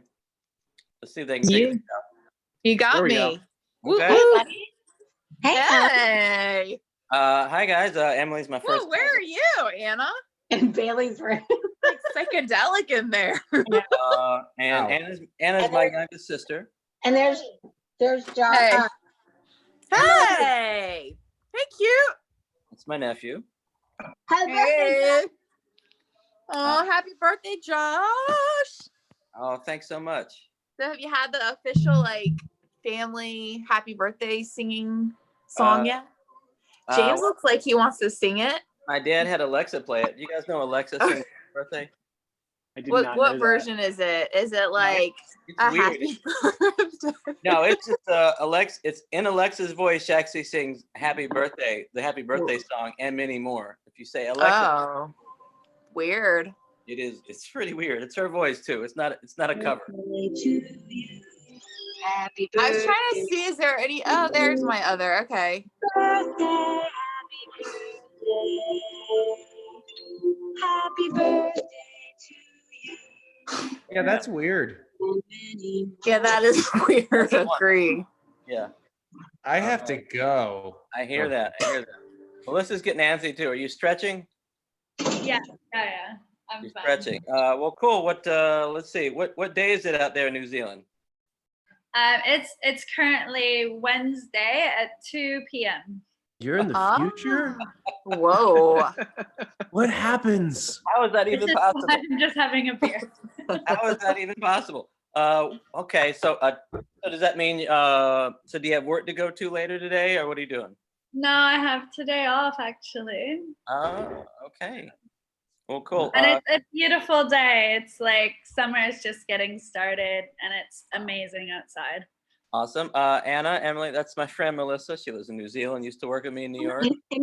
And this is Tim and Jonathan Pogge over here. No, Tim and David Pogge. No, David, right. I don't know, where's Jonathan? Did I not invite him? Anyway. Jonathan is dealing with yelling kids. I see. And Who apparently swear a lot, by the way. Swearing kids. And that's right. Anyway, so Anna, tell us a little about yourself. Where's Emily? Did she just leave? You ducked out, yeah. There she is. How come I don't see Emily, Josh? She's back on. I did myself again.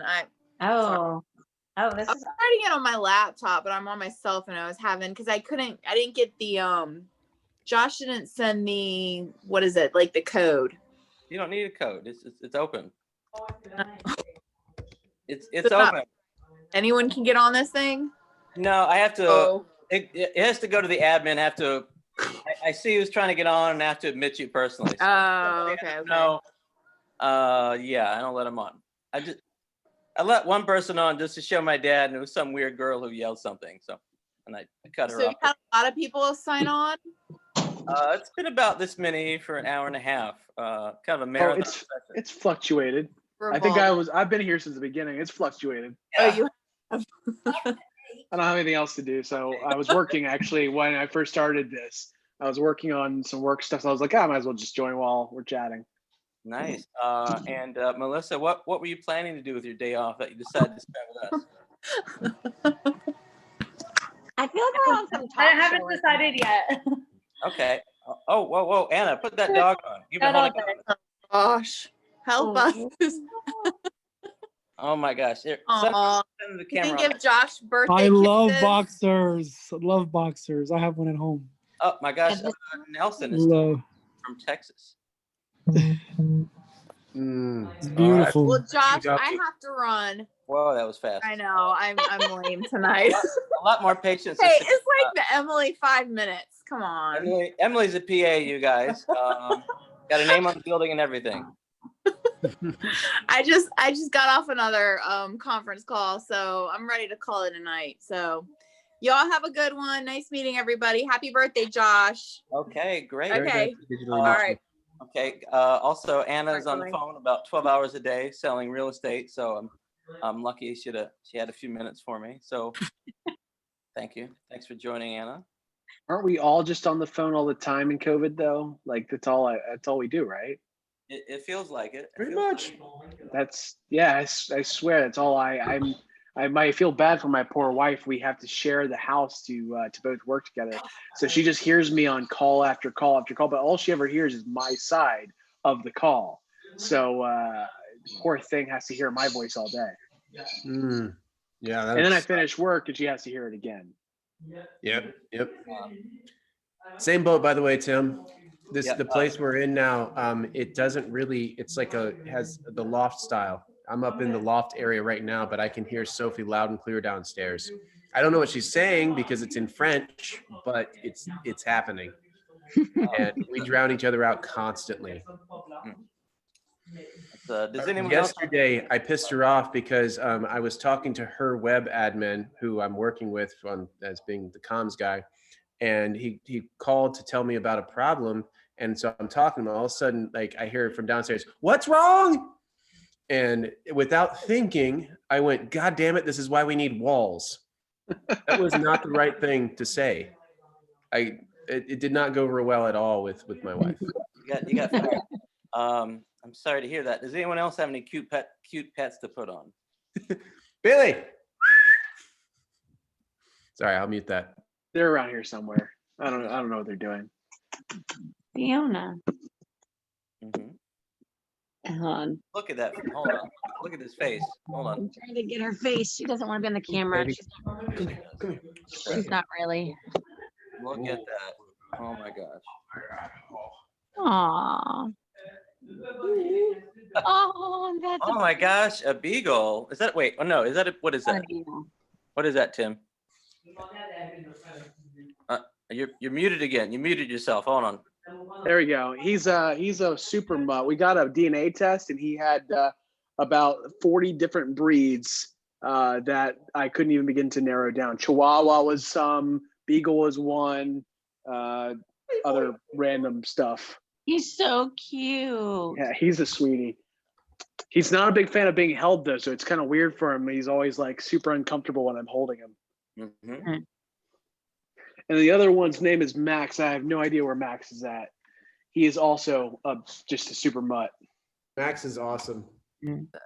Just the only problem with Max is that he licks faces way too much. It gets a little uncomfortable. You have to like literally fight him off. Sean, do you want to say hi? Hold on.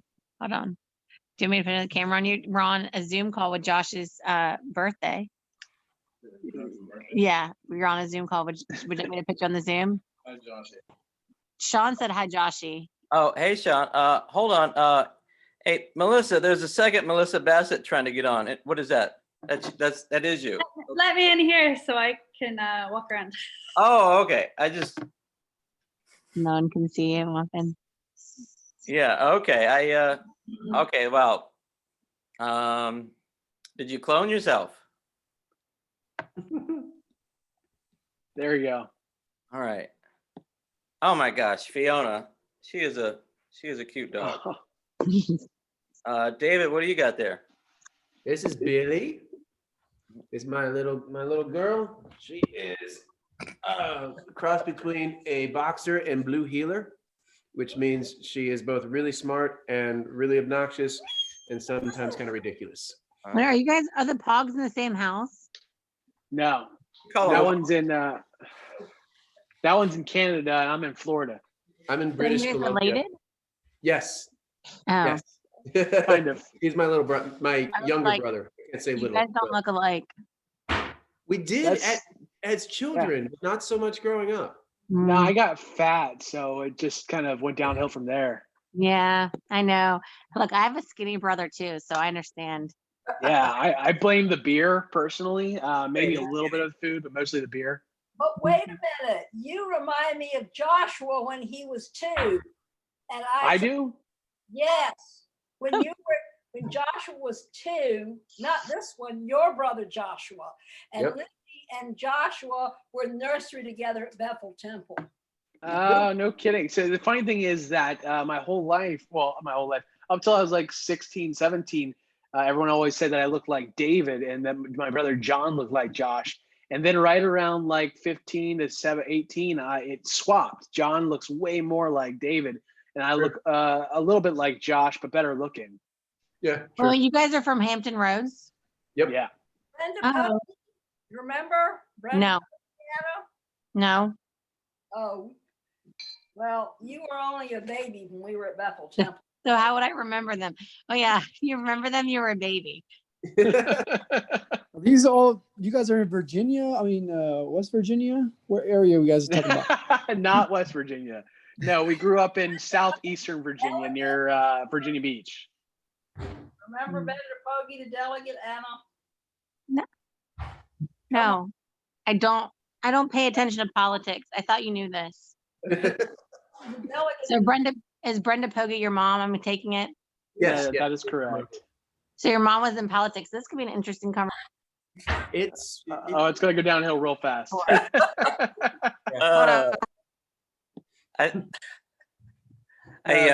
She's a wonderful woman, but the older I've gotten, the more different our political beliefs and Well, I don't alignments even know have. what she believes in. I just always think children of someone who's in politics, like the kids could write a book, I imagine. Well, in 2016, she loved her some Ted Cruz, and she hated Donald Trump. And then sometime between that time and now, she got on the Trump train. And I just regularly have to tell her that all of the news stories she's sharing are outright falsehoods. But fortunately, she's retired from being a delegate, so we're good. Went on, basically. Well, I don't even know who Ted Cruz is, so. Or Okay. Well, I actually envy you. I wish I didn't know who Ted Cruz was. Me too. so years ago, because I hate politics so much, I stopped, and Josh knows it annoys him. I stopped watching the news like 10 years ago.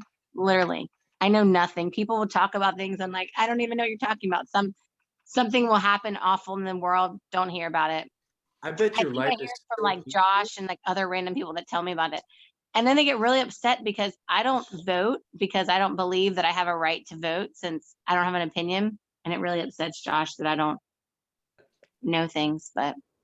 Well, that's true, Anna. Thanks for talking about yourself. We got Sean Howard jumped on. Sean, what's happening? Not much. I'm usually in bed by this time, but I'm waiting on an ad to flight. So I was like, I saw your invite. Okay, I appreciate that, guys. Sean, tell us a little about yourself and where you're calling from tonight. I am a retired juggler. Really? Okay. Yeah. Okay. Tell me more. You're gonna have to expound on that. Nah. I've done so many bizarre things. I run Fable and Folly right now, so we're like an audio fiction network. We produce a bunch of shows like Albasalix, Comedy is our biggest. What? Yeah, they run the gamut from comedy shows to sci-fi shows that are comedy and some that are not. But yeah, I was in the military. I got caught hacking, ended up in the military, became a juggler, retired from juggling, Oh, you weren't became a kidding with marketer and destroyed my soul. And I'm trying to redeem myself ever since. Oh. I like you already. That's great. I really thought you were joking about that juggling thing. No, I was a professional juggler, one of the top teams in Dallas, Texas. Oh, professional juggler. I didn't even know that. But that just means some fool paid me, you know. So gotcha. And Can you tell me, Sean, where that is on the totem pole versus magician and or birthday clown? Well, it's a good question. Now, I don't normally admit to it, but I was also a birthday clown for a brief period, but I hated it. So I would say comedy juggler is above both. I would say too. Yeah. I'd say it's comedy juggler, then magician, because they're really annoying at parties, but then nothing's more annoying than a birthday clown at a party.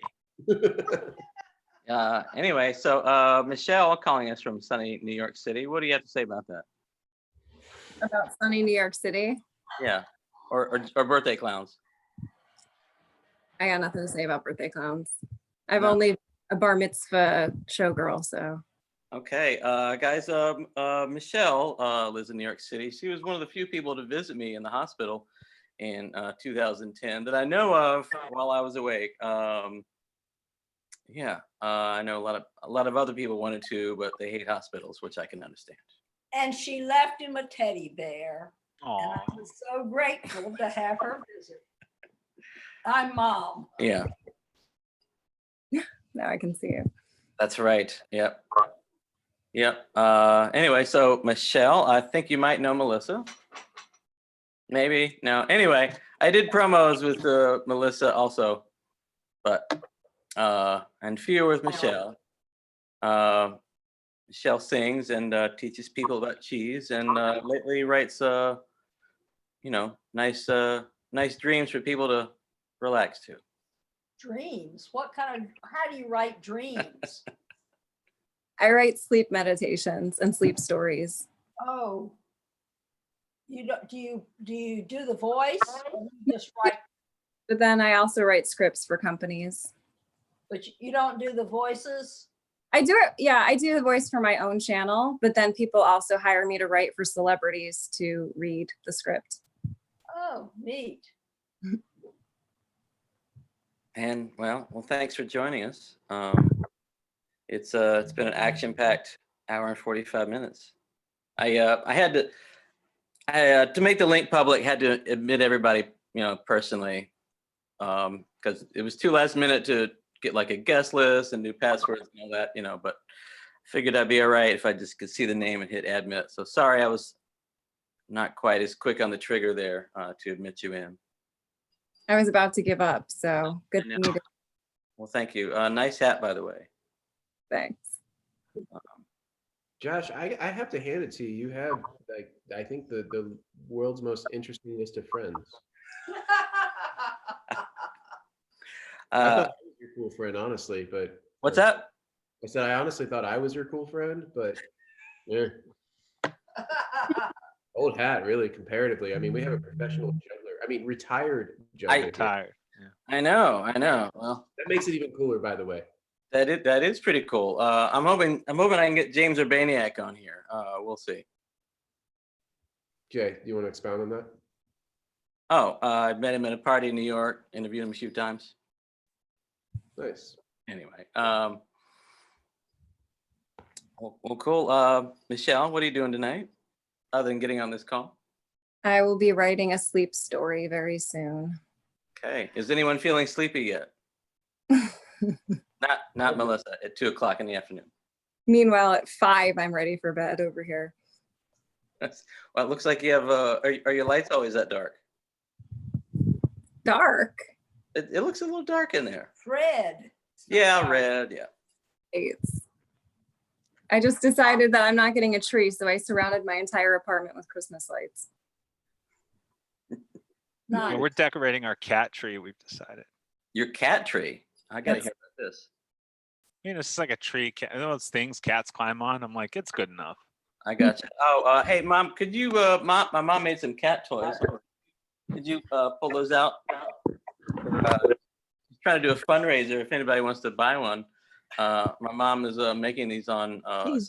She's not fun. Look, I've already tried buying them for Mom. She won't even have any to sell. Okay. Hold on. No, I'm just beginning. So I got Get it close to the camera. Hold on. Where's the camera? Okay, this is a catnip filled. It's a sock like a rat. It's got a bell in the front. It's a catnip. That's right. Now people say that cats like to bat these around, but they also sometimes like to hold one in their mouth. So I made a small white mouse with catnip. Look at that. Already, so. Okay. Those are perfect for New York. They're like the big ones, like New York rat sized. So wait, what do you know about Pizza Rat, Sean? Oh, I met a pizza rat. In the alley? No, it was in, like, we were trying to get into an apartment of a friend, and it was just like right in the door, and it was not letting us in. Yeah. Now, we didn't go in. We gave up. We let the rat win. Oh, that was the bouncer. So this is the first cat of the night. Michelle, could you introduce your cat? Yeah, this is Lowenstein. She was just scaling the walls, so I don't think she's gonna stay still. Oh. I'm in love with the dogs. Oh, you mean my sister's dogs. Anna, could you pop on again real quick? I'm on. Dead. Well, I just want to see your face. You got that's Fiona on the floor over there. That's my sister Anna. We're not on the floor. We're on James's bed, actually. Oh, awesome. And then I don't know where Sugar went. but she likes to sleep anywhere. To be honest, they're really tired right now because they just ate like a whole plate of hibachi. Now, when they eat around the house, do they really eat around the house? I gotta know. They do. Hey. hmm So I just had James's 10th birthday, and I had a hibachi chef come to the house, and I just had leftovers. I was gonna bag up, and I find the dogs had eaten the whole plate. So. Well, they're good at that. Nelson joining us again from Texas, I think. Gotta get my phone's gonna die. Actually, gotta get a charger. I'm sorry. Anyway, Sean, I forgot to get you to tell everybody where you're calling from. Outside Toronto, Canada. Canada. Sorry, that was a little overkill. That's right. Okay, so you see this, but oh, I see a Canada. I do. I see a Canada on the dog. Yeah, I'm in BC, by the way. Oh, nice. Where in BC? Okanagan, Penticton. Oh, nice. It's my favorite part of Canada now. Oh my God! Like we moved here just because we wanted to be here, purely Yeah. because my wife found a place to work. I fell in love when I went to BC. I believe it. It's seriously Canadian heaven. Is anyone else on the call been there? BC? Anyone? BC? Yeah, no, nobody. That's No, but I'm willing to take a vacation there. I want to. I think Melissa was saying something. Yeah, I've just been to Vancouver a couple times, but yeah. How was that? What did you do there? Well, Vancouver one time is BC. That qualifies. Yep. Yeah. I worked there one time, and the other time, just hung out for a few days. I don't know. Went up the little like harbor tower thing, and went hiking in the park and ate some ice cream. Nice. Yeah, Vancouver's nice, man. I like it. I don't know why I thought you were David. I don't know why I thought you were in Nova Scotia for some reason. I was in Quebec, which is right next to Nova Scotia. I was. He'd have a cooler accent if he was in Nova Scotia. Right? Nova Scotia. Nova Scotia. I feel like Nova Scotia is a setting for a Netflix show about murder. Am I wrong? It should be if it isn't. I mean, it's kind of an isolated area, right? Small town where everyone knows the killer. Yep. Truthfully, to this day, when I think of Nova Scotia, my first thought is that, does anyone watch Archer? There's an episode where they are transporting a prisoner back to Canada who apparently was a separatist, and he talks about he's just a freedom fighter for a free and sovereign Nova Scotia. Sounds like he's from Quebec. Right?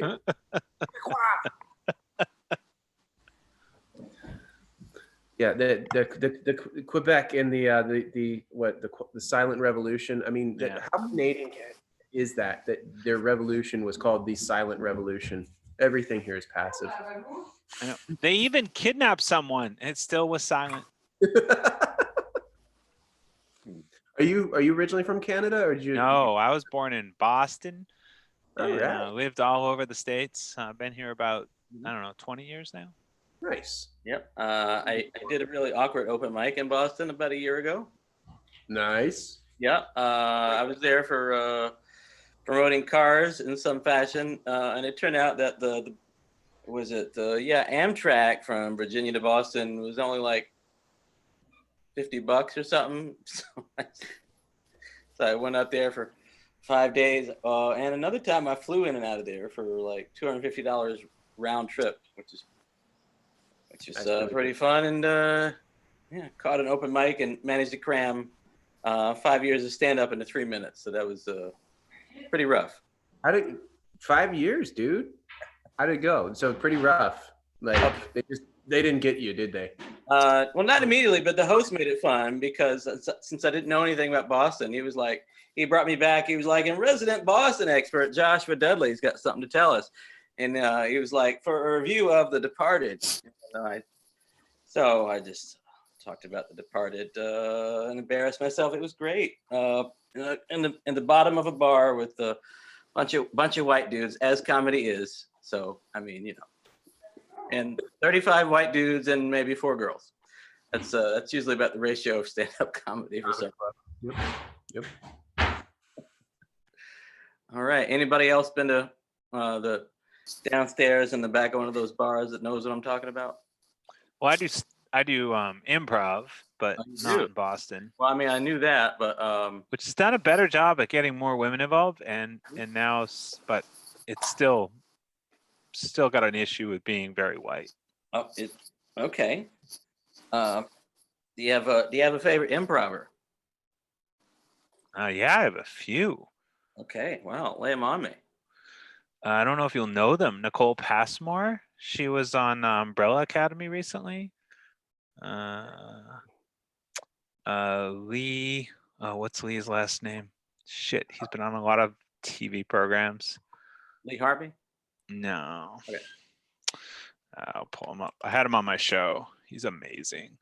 He's one of the best. Lee Smart. Yeah. One of the Canadian Comedy Award winners. So.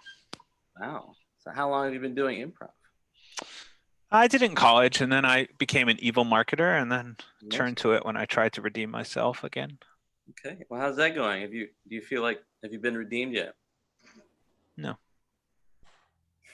I have a lot of evil to pay for. A lot of bad online ads that I made everyone do. Oh, wait. You were the person that tried to get me to click on the things I didn't want to and the pop-up ads and. If it was a contest, yeah, that's all digital marketing was online contests. John, with how your sound, I assume you worked for Cambridge Analytica. I did not work for Cambridge Analytica. I was not quite that evil. Yeah, okay. Have you seen Sorry to Bother You? I have not. Some people have mentioned it. It's a movie about soulless marketing and Black culture, and it sort of fuses the two into a delightful mix that I can only describe as top 10 all time. It gets, and the ending gets just absurd levels of strangeness. So it's it's a delight. Nice. Sorry to bother you. Anybody else seen that? Anybody? I haven't seen it. Josh, that sounds like my nephew, James. Go ahead. what do you want for your birthday? What I want for my birthday? Yeah, what do you want? A pony. Okay, I'll get you a pony. Okay, I mean, just if you're asking, if you got a pony, I'll take one. Okay. Do you want anything smaller than that that you can give me? No, what do you want? Oh, I'd like for you to come on and do a dance for us, frankly, but I used to break dance. I think there are laws about that. What? He's an intern, David. Oh, okay, that's fine. Melissa, where are you that it's sunny? Oh my gosh, Melissa, that's great. Thank you. She's in New Zealand. She's in New Zealand. It's summer. Can you hear me? It's Oh. summer, and I thought I'd go for a walk with thank you. people, and you can see. That is fantastic. Thank you. Yeah, Sunny and beautiful. Look out, it's Evo. Sunny and no COVID. and no COVID. That's what I was going to say. Rub it in. That looks like a beer, Evo. John, you are prescient in your ability to allow light to travel into your eyes and see things that are obvious. Yes, it is, in fact. I think I just beer. want one. That's what's happening here. I understand. It's my first of the day, so I can have one. Happy birthday, Joshua. Thank you. Thank you very much, Evo. Thanks for jumping on the call. We're sure. Where are you from today? Tell everybody a little bit about yourself. I am dialing in, calling in, zooming in. What's the appropriate word? Zoomerang, boomerang, toomerang. Yeah, what he just said, all the way from the extremely frigid Phoenix, Arizona. By extremely frigid, I mean it's nice outside. Although I will say we had a little bit of a a crisis in Shivo Studios here today. That was when my lovely wife Sheila D decided to actually turn the heater on in the condo. It's 15 days before the end of the year, and she turned it on. Our goal was to get to 2021 without turning the heat on, but no, she could not make it any further. So, unfortunately, it's a little toasty in here right now. Which is normally the case in Arizona, but yeah, I feel you. It is December. I go to see my mom in Florida in December, and I'm like, everyone's got winter coats on, and I'm like, I'm going in the ocean. Yeah, exactly. Right. Yeah. It's amazing how quickly we acclimate to those things. My wife and I spent about 2.5 years in Thailand, as I'm sure some people have heard me say way too many goddamn times. I apologize, but I'll say it again. And she was the principal of a private school in Bangkok. Now, Bangkok, Thailand has no winter to speak of. They have, it's like when December hits, it might be 4 degrees Celsius cooler than it is during the summer. So, it's a drop of, 10 to 15 degrees, and they call that winter. Her students would show up to school wearing big, huge, puffy down coats as if they were going to the Alpine right after class. Constantly. It's like, kids, it's like 68 degrees outside and you're wearing something rated for -40. You do not need a survival suit in Thailand, ever, anywhere, certainly not in Bangkok. Oh my God, Melissa, look at this, everyone. We're seeing society as it could be if we real leadership. This is New Zealand. Oh, well, yeah. And also summer, and New Zealand. Fantastic. And people eating and not, oh God. No masks. I don't see any masks. No, they've conquered it, man. They don't have it. When you have zero local transmission. I know. We have 0 cases. We don't need masks. You don't have to rub it in. Really? That's terrible. I'm loving this, Melissa. Thank you. That is fun. Yeah. Evo, do you have a radio background? Because kind of sounds like you do a little bit. I did some work in radio. Yeah, I was doing radio before I did podcasting, and yeah, but it was internet radio, which is kind of like fake radio. But yeah, so that's how things began for me. The radio show we were doing started in 2002, and then we quickly transitioned to a podcast because it was easy to do back in the day. It wasn't any work for us, right? We already had the episodes and all that stuff done, so we sort of cheated our way into the 40th podcast ever slot way back in 2004.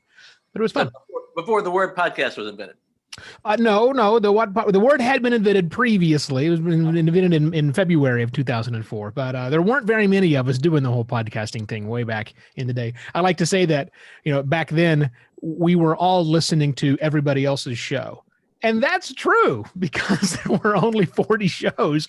We had to listen to see what other people were doing with this new medium to see if it would become something, which apparently it is. That's like when the internet was around in 1998, and I would just randomly look up catalogs.com just because there was so little content. Right. I wrote a blog. I had a top 10 blog, and I wrote a blog post about how this podcast thing was stupid. It's never going to take off. That's fantastic. David, you're leaving. Bye, David. Take it easy. Bye, David. All right, missed you, buddy. Okay. So, looks like we got the red room here for my sister. That's Red Rom. Yeah, exactly. Wow, Melissa, are you getting on a boat? What's going on? No, so it's America's Cup is just starting. I don't know if you know much about America's Cup, but New Zealand won the last America's Cup, which is usually held in America. But so it's being held here now. Is that even allowed? How could that be? Whoever wins gets to hold America's Cup, and because we won last time, we're doing it. So American but don't let the Americans in. They're all infected, Melissa. Don't do it. Yeah. Don't drink from that cup. They came months ago. They came months ago and they quarantined, actually, as did the Italians, the British, and all the other teams. All the other dirty infected people. So this was the America's Cup kind of village, like down on the waterfront, and the boats are out practicing right now. Very cool. This doesn't feel like America. Shouldn't there be people selling things where you're walking? That's because it's not America. I'm relatively certain that if you looked at all of the sports out there that have the word America's in them, the way the award does, the America's Cup might be the least American of all of I them. agree. Yeah. I mean, this is America's pint glass, which is kind of closer to the same thing. How did it refill? Do you have a refilling pint glass? Okay. Yes. Very yes. The See how it goes. revenge. Wow. No, I was just thinking if this was an event in America, there'd be brand ambassadors out there like I used to do, just giving away things. Nelson's back on with a mask. Gotta do America right now. Gotta go to everybody's favorite place. Let me see if I can switch it. Nelson's in Texas. Walmart. So I gotta do one of these. Got it. Dude. Yep. Texas Walmart. That is a trip. Yeah. That's America's red Solo Cup. Nelson, where in Texas? I lived in Dallas, Fort Worth for a while. Me too. I'm in Houston, but I travel all over. I'm in Houston. I live in San Antonio now, but I'm in Houston right now, and I travel all over the state of Texas and Louisiana. So, yeah. Nice. Hey, now They give me a company car, and I drive that. Wow. What a deal. My son was born in Arlington, Sean. Oh, Yeah, nice. I used to. Yeah, I know Arlington very well. Yeah. All right. Now, Nelson, are you a fan of Hank Hill? Hank Hill? Yeah, he sells propane and propane accessories. Oh, I don't know. I mean, I only did it for a year. So. Someone showing their age.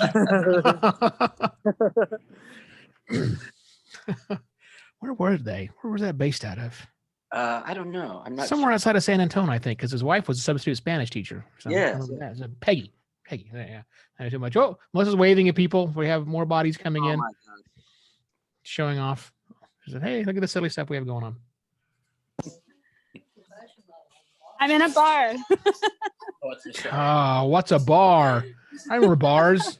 I love it. Nelson's in a Walmart. You're in a bar with sunshine.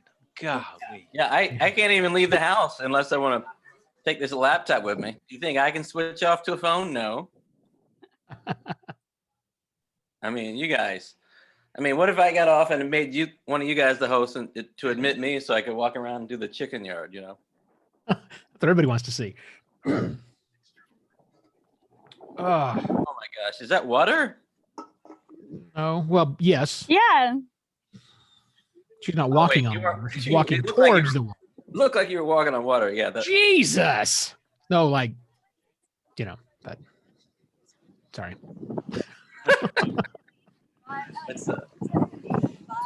Lifeguards. They have lifeguards. Like someone's going to swim in that bay. We do swim in the bay. Sometimes. Really? Yeah. It's beautiful.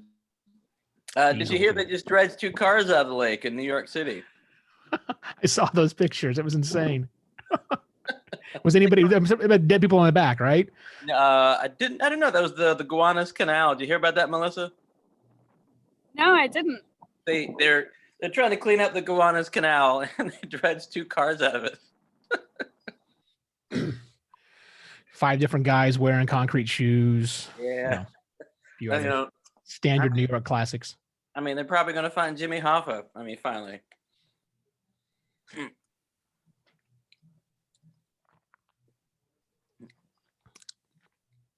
So how's the birthday party going thus far? Like this? About like this. It's been fun. People come on, I ask them where they're calling from, what they're doing, what they're drinking, best wishes, thoughts for the new year, you know. I would tell you what I'm drinking, but I had to look at it. This is called This is called Eager to Share. That's the name of the beer that I have here, an Eager to Share by Marlowe. And the reason they're from New Haven, Connecticut. The reason I have no idea what this is I no longer buy my own beer. You know, when I used to be really big into the craft beer scene. So it was a part of my life. I was a fixture here in the Phoenix craft beer scene. The trick about being in the craft beer scene is make friends with all the home brewers, but don't become a home brewer because all the other home brewers will give you their home brew to try. And it's really amazing. But we did that for a while. But then when we came back from after we were gone out of the country, everything had changed. I mean, we were going on for 4 years, but so many new breweries have cropped up that we had just lost touch. So now I go down the street to King's Convenience, which is one of the top places in Phoenix with craft beer. It's a great little spot, just jammed full of craft beer. And a 24-year-old named Alex buys my beer for me. Mm-hmm. I tell him what I'm looking for. These are the kinds of styles I'm looking for today. And he comes back and says, what do you think about these? Yeah, that's fine. Sure. Okay, great. Because there are just too many. And I'm going to figure out why should I try and get caught back up when I have helpful people like that are just willing to give me various things. He's never steered me wrong. So Alex is my guy. I gotcha. All right. And joining us is another podcast friend here, Lindsey Graham, not the politician. Not no. Lady G? No, not the politician. He's shaking his head no. Okay. Waiting for the audio to come on. Let me hit unmute. Okay. Hey, All there right. we go. There we go. You look really comfortable. Oh, you were. Yeah, I'm gonna see if I can turn around and get some light on my face. Yeah, I'm sitting in my bedroom doing nothing. I figure I could give you 90 seconds of my time and wish you a happy birthday. Wow. Well, thank you. Thank you so much. How's it going? Well, a lot of fun. It's been like my own little 2-hour show here. Yeah. It's been highly entertaining. Hernan popped in a little bit ago. Did he really? Great. Yeah. That was sweet of him. He had like 10 minutes in between like the 30 other things he's doing. Yeah, he's a busy man. He's definitely a busy man. With, between podcasts and a federal investigation, I'm sure. Listen, you said it. I'm never going to mention it. Yes, Hernan Lopez is being investigated by the FBI. I'm never going to mention it to him or ask about it or talk about it online. So, but no, and I really shouldn't have either, except for the humor of the moment. Yes. Because I'm fully. I mean, have you met the man? I have. I've met him 3 different times at parties. Well, I've met him more than that, and it's highly likely that man somehow turns out to be unethical. I'm on his side. You said if he turns out to be unethical? Right. Unlikely that he turns out unethical. Yeah. Oh no, he's But if he does, I'm on his side. I think is what Lindsey I was got saying. you. Well, is that what I said? I think it might have been. And if not, that's what we took from it, which makes perfect sense to all of us. So yeah, let's stick with that. Public face is one of the nicest, most humble, gracious people you'll ever meet, which means he could be a perfect killer. I mean, frankly. Yeah, that's true. This is why I edit all my. But I'd like to believe that's all real because I really like Hernan. Oh, I do. Well, what's all real? The accusations? No. He's well. When you meet so many people, I know you have to put on some kind of public persona. So I mean, I've met him a lot in person and in public, and he's like the same person in both places, which is amazing to me. So if he's yeah, I love the guy, but it's amazing to be that humble when you're running a company. Just to me, it seems amazing. No, if we're talking about Hernan, then you're correct.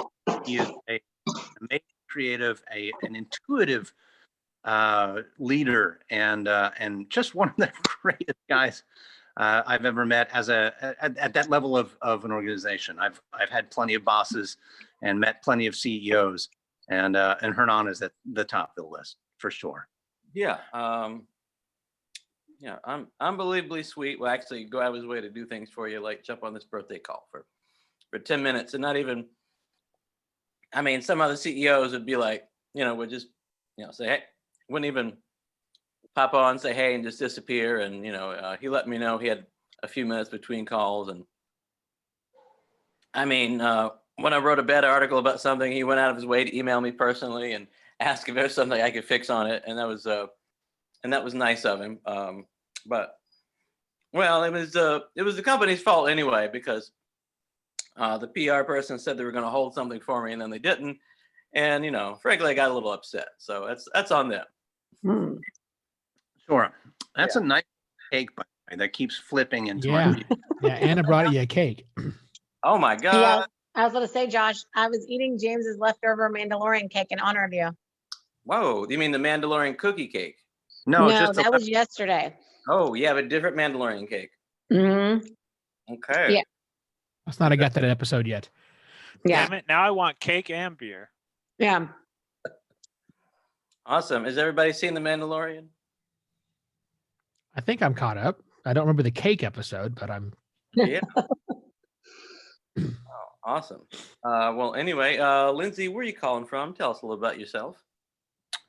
Dallas, Texas. Oh Yeah. my gosh. Another Texas. Wow. Okay. Yeah. And Is there more than one of us? Right next to you. Well, there's Grapevine. There's, there's. Yeah, there is Grapevine. We've exhausted the limit of Sean's knowledge of Texas towns. I believe. Arlington. I lived in both, but I don't know. Lake Worth. How about Lake Worth? Lake Worth is good. Azel. How about Azel? I don't know Azel. It's a shithole town outside of Lake Worth where my in-laws live. Look, if you're describing your town as outside Lake Worth, then yeah, exactly right. Exactly right. All right. Anyway, want to welcome Susan to the call. I went to Bible school with Susan in 1995. You guys in Rochester. Happy New York. birthday. Thank you so much for joining the call. I didn't know your new last name, so when I saw that pop up, I was like, I'm just gonna keep my finger on the button here to make sure this isn't some weird stranger. No, it's so good to see you, Josh. Yeah. Really. It's been 20 years, right? Yeah, pretty much. Yeah. Wow, I bet you have some stories to share, Susan. So dish. No, Josh was such a good friend to go to school with, and he was always joking and cheerful, and we had so much fun together. Yeah, we always had the best time, but you can tell them, the weirdest things I did if you want. I mean, this we're having a good time.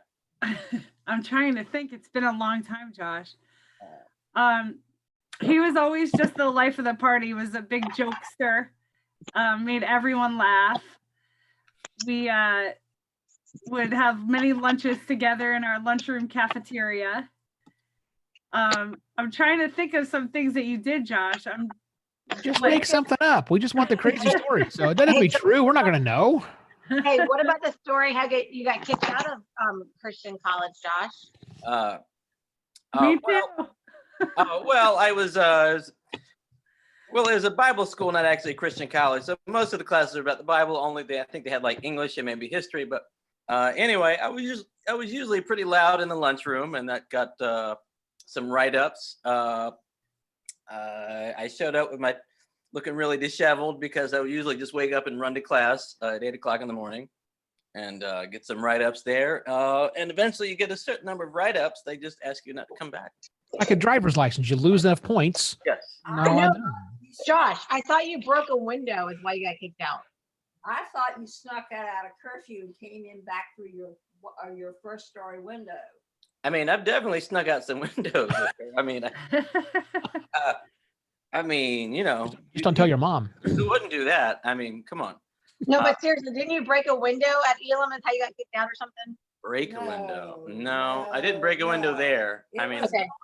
Out in and out of the window to get out during curfew. So they went out by the door. Well, my favorite Josh story is people don't believe me, and I still tell them that Josh had a newsletter in high school that he used to sell and people used to buy called the Greatest Joshua Dudley Fan Club.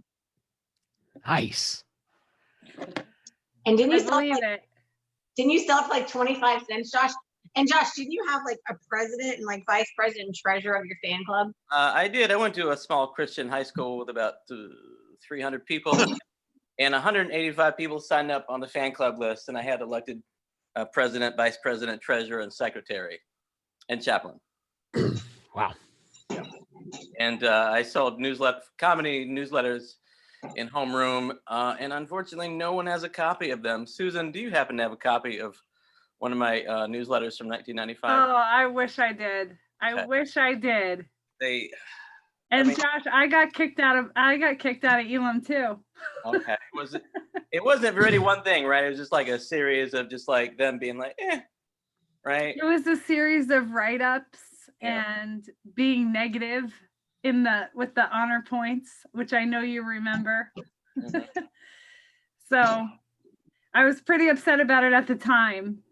But I'm over it now.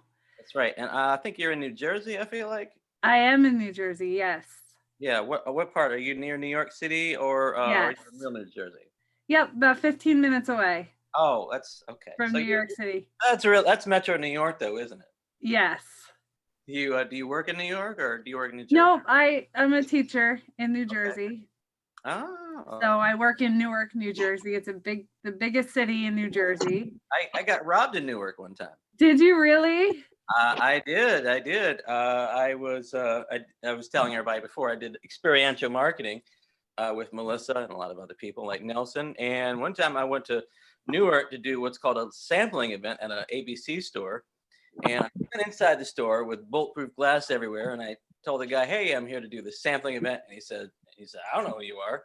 So I get on my phone, walk outside to call my manager. And the second I do that, some 15-year-old black kid like literally runs by and does this and runs down the street. And he has my glasses and my phone. Oh, wow. And then I chased him for 3 blocks because, you know, I've seen TV shows, I've seen movies. You chase them down and then they say, "Sorry, I'll give you." Sure. That's how it I'll happens. give you your phone back. So I caught up with him. And finally, when I finally caught up with him, the funny part is I didn't realize he had my glasses till that moment. I was like, wow, I can hardly see this guy. And then I was like, "Hey, man," we were both breathing heavy. I was like, "Hey, man, it's all right. Listen, no big deal. Just give me the phone back, you know?" And he was like, "You're lucky I didn't take your wallet too." I was like, and I'm thinking, you know, I'm not going to fight this kid on some back alley, you know, just for a phone, you know, not worth it. When was this? Tuesday. Right. It was probably about 2013, I want to say. Wow. Yep. 2013. That was fun. Anyway, we have another caller there. Maury's. Oh, wait, hold on. It's muted here. Maury's son, Key. Hold on. We were just talking about how I got robbed in Newark. That was a fun story.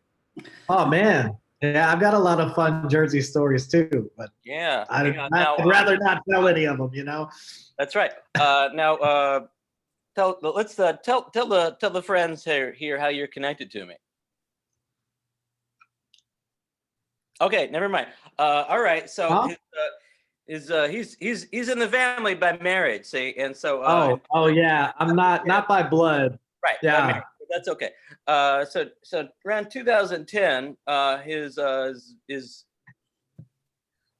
around 2010, my second cousin Brenda, who's your second aunt, and my uncle, my first uncle, and your second cousin got hit. And she said, "Hey, you ought to." She said, "My nephew's out there in New York. You ought to give him a call." I was pretty busy, and then I forgot, and then I went to the hospital for 3 weeks, and I didn't call him. And he must have thought, this guy's a real jerk for not calling me. So when I moved back 2 years later, I actually did connect with him, and we hit it off and became friends. And he was there with me in Coney Island in 2012 or 13 when I passed out in 100-degree weather with about 5,000 people. Oh, that was fun. That was hot dog eating contest. Yeah, the hot dog eating. All right. So we go there, and it's 4th of July. It's the hot dog eating contest. We waited for, you know, we went through the crowds and we waited for a good hour and a half for the contest to begin, you know, and I don't know how long they give them. What is it, 8 minutes to eat as many hot dogs as they can? So they just started the contest. We're about 1.5 minutes into the contest. And then I look behind me and Josh is on the ground. Oh, you know, no. just painted out. Yeah. And like, there was this couple that was so nice. They were amazing. There's this like really strong man and then his wife, and they helped us get Josh out of the crowd during the competition that they obviously came and waited all day for. It was so nice. So they missed the hot dog competition and we got him into a shady spot. We got him some water and he was all right after a couple minutes. But how many hot dogs did you get through? That's the important question. Before you lost it, how many hot dogs did you put in your mouth? None, and that was actually the problem. I woke up at 10 o'clock in the morning on July 4th, and I said, "It's the hot dog eating contest. I gotta go." So I jumped in the car, hadn't eaten or drank anything since I woke up and since I got there, and so it was 105 degrees out. I was 2 years removed from Crohn's disease surgery where they scooped my stomach out. and had a colostomy bag for 6 months. That was fun. So yeah, so I needed some water and food, and that was a bad idea. So you were watching them. You were watching them shove food in their mouths too, and you're just like, give me one, throw me a hot dog. I remember just like all of a sudden being aware of myself, like rocking back and forth like this. I was like, okay, what is going on? This is probably not good. And then I just all of a sudden I just slumped over and I was like, oh, okay, that's it. So Crohn's disease, a stoma, and 600 days later you say, I wonder how many hot dogs I can fit in my gut. As you do, Evo, as you do. Probably more than anybody on this call. Does anybody else think that like 8 minutes for a hot dog eating contest is way too many minutes? I mean, that's a lot of minutes of shoving hot dogs in your face. But if you only do 3 minutes, there's not as much vomiting. It's not as good of a spectator sport. I guess. That's true. Yeah. That's true. The record is about 75, I think, now by Joey Chestnut. It's so gross. He was ridiculous. there, Joshua, and I am thankful. Yeah, that's right. I mean, who knows? I might have woken up in the bathtub with my organs removed otherwise, Yeah. Broad daylight in the middle of the hot dog eating contest. I was an easy mark to get picked off. Well, cool. What grade do you teach, Susan? Susan. I teach 5th grade. 5th grade. Okay. Yep. Well, right on the cusp of being crazy. Those kids. Yes, I've been virtual since March. Oh, what's that like? Yeah, they haven't even gone back yet all school year. It's been crazy. Do you feel like kids are not paying attention, playing Fortnite instead of? That's exactly what they're doing. Mm-hmm. A lot of them have no parents at home, so I kind of don't blame them. Oh, sure. Because they're left alone. So it's been a lot, but I have 50 kids, 50 students, but sounds like Sean's got to go, and he's gone. All right. Just like that. When he makes a decision, Hey, goddamn it, he Josh. makes it. I gotta head out too, guys. Nice to meet you guys. Happy birthday. Nelson. So long, Nelson. Bye. Take He care, got his guys. Walmart shopping done in Houston. Now he's gone. Oh, wait, Melissa, are you leaving too, or are you just waving? Take care. I can't tell. Melissa's Are you? I'm just waving. Okay, great. where is she? Melissa, where are you? I'm in Auckland, New Zealand. Oh, it's so beautiful there. It's so dark and cold here. It is. It is. Melissa, have you thought about being a hand model? See, look at that. No. Perfect hand structure. Anyway, are you meeting anyone down there, or just going for a walk? No, just going for a walk. Just showing off. Walking back home now. You live close enough to walk there. That's wow. Yeah, just a few minutes. So walking back home now. That is the life. Now you're on with another world traveler here who's had some jobs in strange places. Would you care to tell us about that? Which one?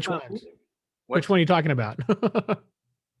Well, Maury's son Key over here. Where have you lived, Maury? Son Key. Oh, please, just Key. It's fine. Just Key. All right. Just going by your screen name here. So MSK. Yeah. Where have I lived? Where have I worked? I guess. Thailand, Bali, Helsinki, Berlin last year. And I never made it out to New Zealand, but I did do a couple months in Australia. Wow, that's awesome. New Zealand's on the list, though. I really want to go. Me too. Yeah, it should be. Well, can you get us buddy passes? You can stay in my apartment. It's really close to the water. I can see that. Wow. Wow. It's something. What's it like not having to deal with the pandemic? Really? Like that, I'm guessing. Yeah, it's great. Yeah, like I don't know, like as soon as it ended, we kind of like everyone really appreciates life, I guess. You go out a lot more. You hug everybody you know a lot. Oh, I miss hugging. Yeah, And I'm not really a hugger, miss but I still hugging. miss it. Oh, the hugs are so good. When did you move to New Zealand? 7 years ago. Okay. I was gonna say, Yeah. if you just did it last year or whatever, that was a good move. I'm nearly a citizen. One more year. It's so strange seeing people without masks. Like life is normal there, right? Yeah. Yeah, normal. And yeah, all this is like the America's Cup. So it's quite busy right now, but it's a Wednesday afternoon. So actually, obviously on the weekends, this area is like booming. Wow, it's still Tuesday here. Yeah, if we walked outside and we saw yeah. a crowd of people standing around like that without masks on, we would say nope and turn our happy butts around and go the other direction. Yep. The future. Yeah, Maybe this tomorrow. is what you have to look forward to, I guess, at some point. Yeah. Well, vaccines are here, so that's nice. Yeah. Are you guys getting the vaccine? As soon as I'm on the list for it, but I am not an essential worker. I sit at home the whole time. So I have 3 of my sisters work in healthcare. So I assume that at some point in time, when one of them works in an assisted living facility for elderly people. So I assume she's kind of high up on the list. She's also immunocompromised. So I would definitely like to see her get it soon. Yeah. The other's a dental hygienist. And so it's her, whenever that's going to happen for her. And the other one's an RN as well. I don't know where she's working these days, but they'll get it before me and I'll get it, once everybody who really needs it is done. I'm a podcaster that never leaves this room. So I just got the vaccine today. I just got it right now. What? Did you really? No, Are you lying? I got the flu vaccine. Oh, Well, that's smart anyhow. Smart play anyhow. I was gonna say we don't even have it available yet. I was gonna make you all real jealous for a second. Yeah. Yeah, you kind of buried the lead on that one. I'm kind of torn about it, whether I trust it or not. Not that I don't believe that it's safe. It just makes me nervous because I have 3 really young children and I kind of want to see how everyone else's kids do first. And then So these new ones. Yeah. So one of my clients and also one of my best friends, he's a physician, but he also used to be a virologist originally. And he's got we're working on a whole series about the COVID, the pandemic itself and the vaccines. So these new ones we have, these mRNA vaccines are by definition safe. I mean, what they're doing is just training your white blood cells to manufacture the antibodies on their own. There's nothing else in these except for mRNA, which is we've had for 50 years, been working with it. So there's not like weird chemicals and stuff floating around in there. There's no preservatives. That's why they have to be stored at minus 80 C. So it is as safe as a vaccine we have had. Granted, we haven't seen what's 5-year, looks like on these things. But again, just knowing what's inside of these, it is completely safe. I get the reservations. I'm not trying to discount. I'm just, the reality of this particular thing is it's not like they're injecting a drug into your system. They're just training your white blood cells to make a whole bunch of antibodies. So we should be good. Yeah. I think And I it will trust- too. You have such a good voice for podcast. Like, Well, thanks. What is your podcast about? So I have a podcast production company. So I produce podcasts for clients all around the globe. I have this show as well, which is called Podcast Pontifications, which is a podcast that's designed for working podcasters. It's 10 minutes a day. I come on and talk about one topic. It's more philosophy than how-to type stuff and kind of give working podcasters a new ways to think about things. But I'm on break. I take the month of November and December off every year. I'll come back in the first part of January and start it up again. Nice. Did you have to train your voice over years? Or were you born like this? Did you? I was told when I was in high school that I should be get a job in radio someday. Little did the people know how terribly poorly jobs in radio actually pay. So I didn't do that, but I did get into the production side of things and was on the radio in the early aughts, and that transitioned to podcasting, which is where I've been ever since. And plus, this giant microphone helps a whole lot. I mean, I gotta really admit, this $500 piece of equipment does a good job on the pipes here. Mm-hmm. I was thinking the same thing when I heard you talk. Thank you very much. Well, I'm glad you all said it because I've been sitting here and be like, I really need to get off, but I keep wanting to listen to this guy talk. Yes. I've been telling you I need to get you a podcast, Anna. Yeah, I mean, what would I have a podcast though about? Anna, you talk to people all day. Anna's a successful real estate agent in the area, and you could give tips for everybody. What I area? don't have a good voice like him, so that would not be an interesting podcast. Don't say that. Anna, what area do you cover for real estate? Are you familiar with like Hampton Roads? Yeah. Okay, so I work from like Suffolk, Hampton, Newport News, Bethesda, Yorktown, Williamsburg, Gloucester, New Kent, Lenexa. Okay. All booming areas now, huh? They've been growing forever. I don't know where any of those places are. Yeah. I don't Good- either. good on Where? Don't if you don't know, you don't. It's more like if that's your home, you get Right. it. But Well, what's really cool about the area we live in, so we have like tons of jobs, and we have forever, because like we had the shipyard, which interesting story about an area we live in. Josh, I don't know if you know this. I have a very good friend. She is like 76 and she's from Germany. And she said when she was little, she used to hear about like Hampton Roads because on at the movie theater, they used to promote, and they would have like a little commercial at the movie theater when she was a little girl in Germany. So Hampton Roads is really big for like shipbuilding. They build ships for all over the world. We have every military branch here, so there's a lot of jobs. We also have a lot of big businesses. So our market has stayed really stable even during this pandemic. So yeah, I like it was it. interesting growing up there because you have so many people moving in from all military homes. So you got every 2 years or so, somebody would like cycle in and then somebody else would cycle out. So you're like, if you're somebody who is like stable there, like I was, you kind of have those friends that you've had your whole life, but then every 2 years there's a new group of friends because everybody's coming from this military family. So it was quite interesting, a mixing bag.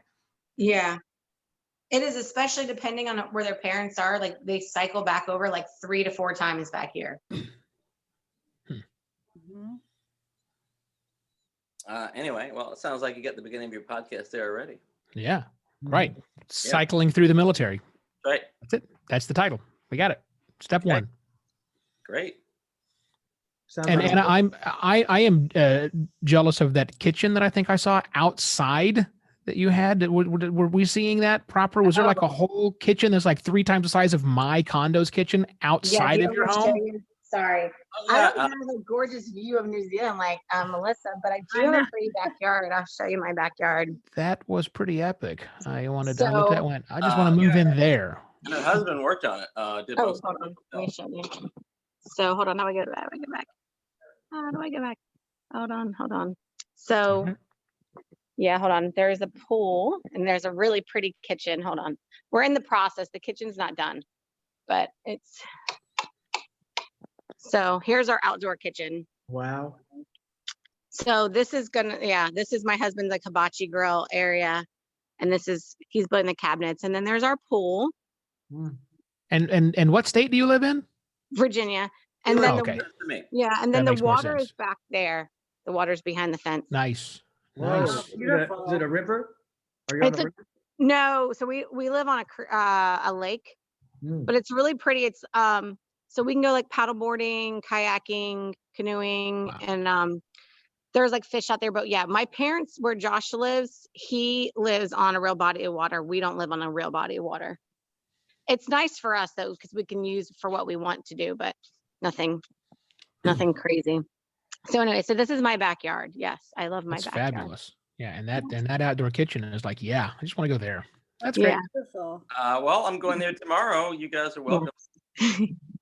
I always welcome guests at my house. I think Melissa said you guys can come visit. We always have space at our house. We have 1 child, and so we have too big of a house for 3 people. So I'm always like, I'm welcoming visitors always. Yeah, and as a matter of fact, occasionally I've been there picking something up, and people will come in and use her pool when she's not there. This is true. Yeah. Nice. I locked myself out of my house. Open invite. She's got she's got the digital code for a front door, and a lot of people have the code. Yeah. We're gonna learn how she breaks in now. We know how to get inside. Right. Yeah. What's the code? Yes. It's super easy. It's the last four of my husband's cell phone.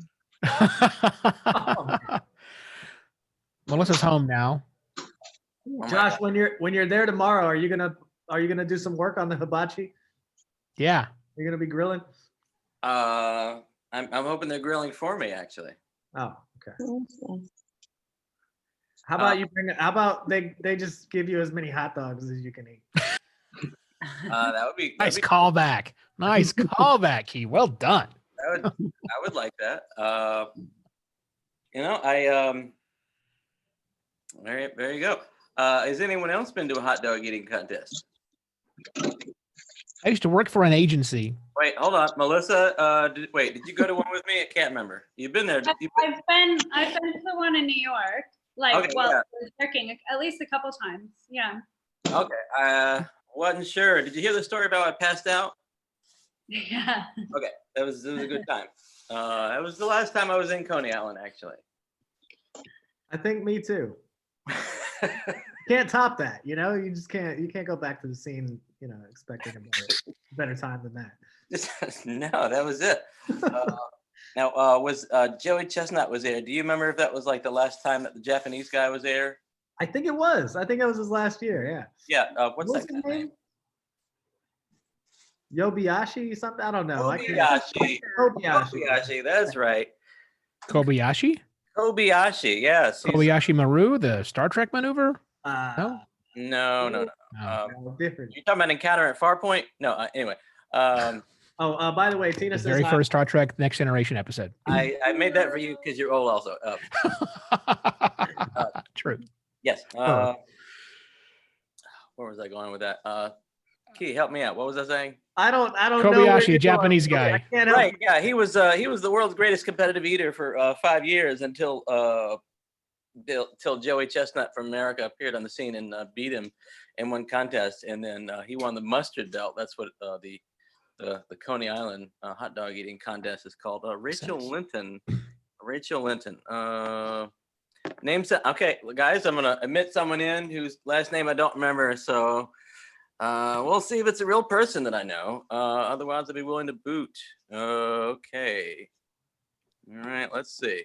Strange thought. What if he quit his hot dog eating career because he wanted to make it big enough, that he was famous enough that his fans fainted when they saw him, right? So then he goes on stage and he looks out in the crowd and sees you fainting, and he's like, "I made it. I'm there. I'm done." Yep. All right. Life complete. Yep. Let's see. Nothing from Rachel Linton. I don't remember her last name. I'm gonna have to boot her in a second if she doesn't say something. No. Oh, Rachel? Hi. Hello? Rachel, do I know you? Well, what's your name? Which one of us? Yes, all of you. This is feeling like a boot, you guys. I'm gonna have to. Wait, did you send the invite to all of Facebook? What happened here? Didn't know everybody. I did. All I right. put it out on Tinder or Grinder, one of those. All right. Oh, Yeah, that's where I saw it. Yeah. yeah. All right. Well, Rachel, I don't think I know you, so I'm gonna have to remove you. Unfortunately, it's been fun though. Thanks for coming. We could get to know each other. Yeah. You don't. Who needs Tinder? You got the matchup right there. Yeah. All right. So interesting. It would have been. I know a lot of people, but that's the thing. Well, never know what you're gonna get. It's like a box of chocolates. All right. Yes, it is. Yes, it is. All right. Well, we were talking competitive eating. Yep. Competitive eating. I was going to say the agency I used to run in Tempe, Arizona, at the outskirts of Phoenix. The bunch of millennials working there, which is great. They're fun, exciting, have a lot of fun, and they loved eating contests. Yeah. They loved to do these weird eating contests, like how many can you shove 30 marshmallows in your mouth in 30 seconds? These sorts of weird things. And can you eat the fastest person to go through 50 chicken McNuggets and these sorts of things? Just a blast. But they weren't. Their idea of competitive eating was more like fun eating contest. But I'm competitive by nature. And so when they said, "Do you want to participate, boss?" Yes, I do. So the first one we had was that the McDonald's McNugget eating contest. And so they they said, "What kind of dipping sauce do you want?" And it's like, what dipping sauce? This is a timed event, right? I mean, there's a clock and 30 seconds and we have to eat as many. Yeah. What dipping sauce do you want with it? I'm going to go with none. Really? Okay, sure. So yeah, I mean, they're all taking their little nuggets when the timer went off, dipping it in their sauce and eating it. Meanwhile, I've got like 50 shoved in the back of my mouth because I'm winning this thing, right? And just knocking it out. So yeah, they banned me from participating in any of the contests because I was too competitive for the competitive eating contest at the agency. Really? I wonder if the dip is because it makes it go down easier. It's not so dry, you know? These are two, one bite swallow. Next, just go. Contest, they dip it in water actually, but you That- don't want the extra Sure. just Yeah. water. That helps it slide down. I get that. Yeah, but that's the whole, hang on, let me get some ranch and some honey mustard here. No, I don't believe I want that. That's when it gets disgusting, is when they dip it in water. Ugh. And it's just all, It's all about winning. What do they do with the hot dog water? That's what I want to know. gross. Oh, it's so gross. I don't know. Do you think they keep it down? Like when it's over? Oh no, You have to. Oh no, what's that? Don't you have to keep it down? Is there a rule for? Oh no. After it's over, they throw up. After. Oh. Not on stage, obviously. Behind the stage in a big pit. Yeah. Binge and purge. Well, they have to. I mean, when you can't possibly hold that many hot dogs in your stomach. It's just physically impossible. Or they open their stoma and just pull it out that way, right? Right. Yeah, I mean, like I said, the record's like 77 now in 8 or 10 minutes. Yeah, it's insane. It is. I mean, I could probably only do 50 myself,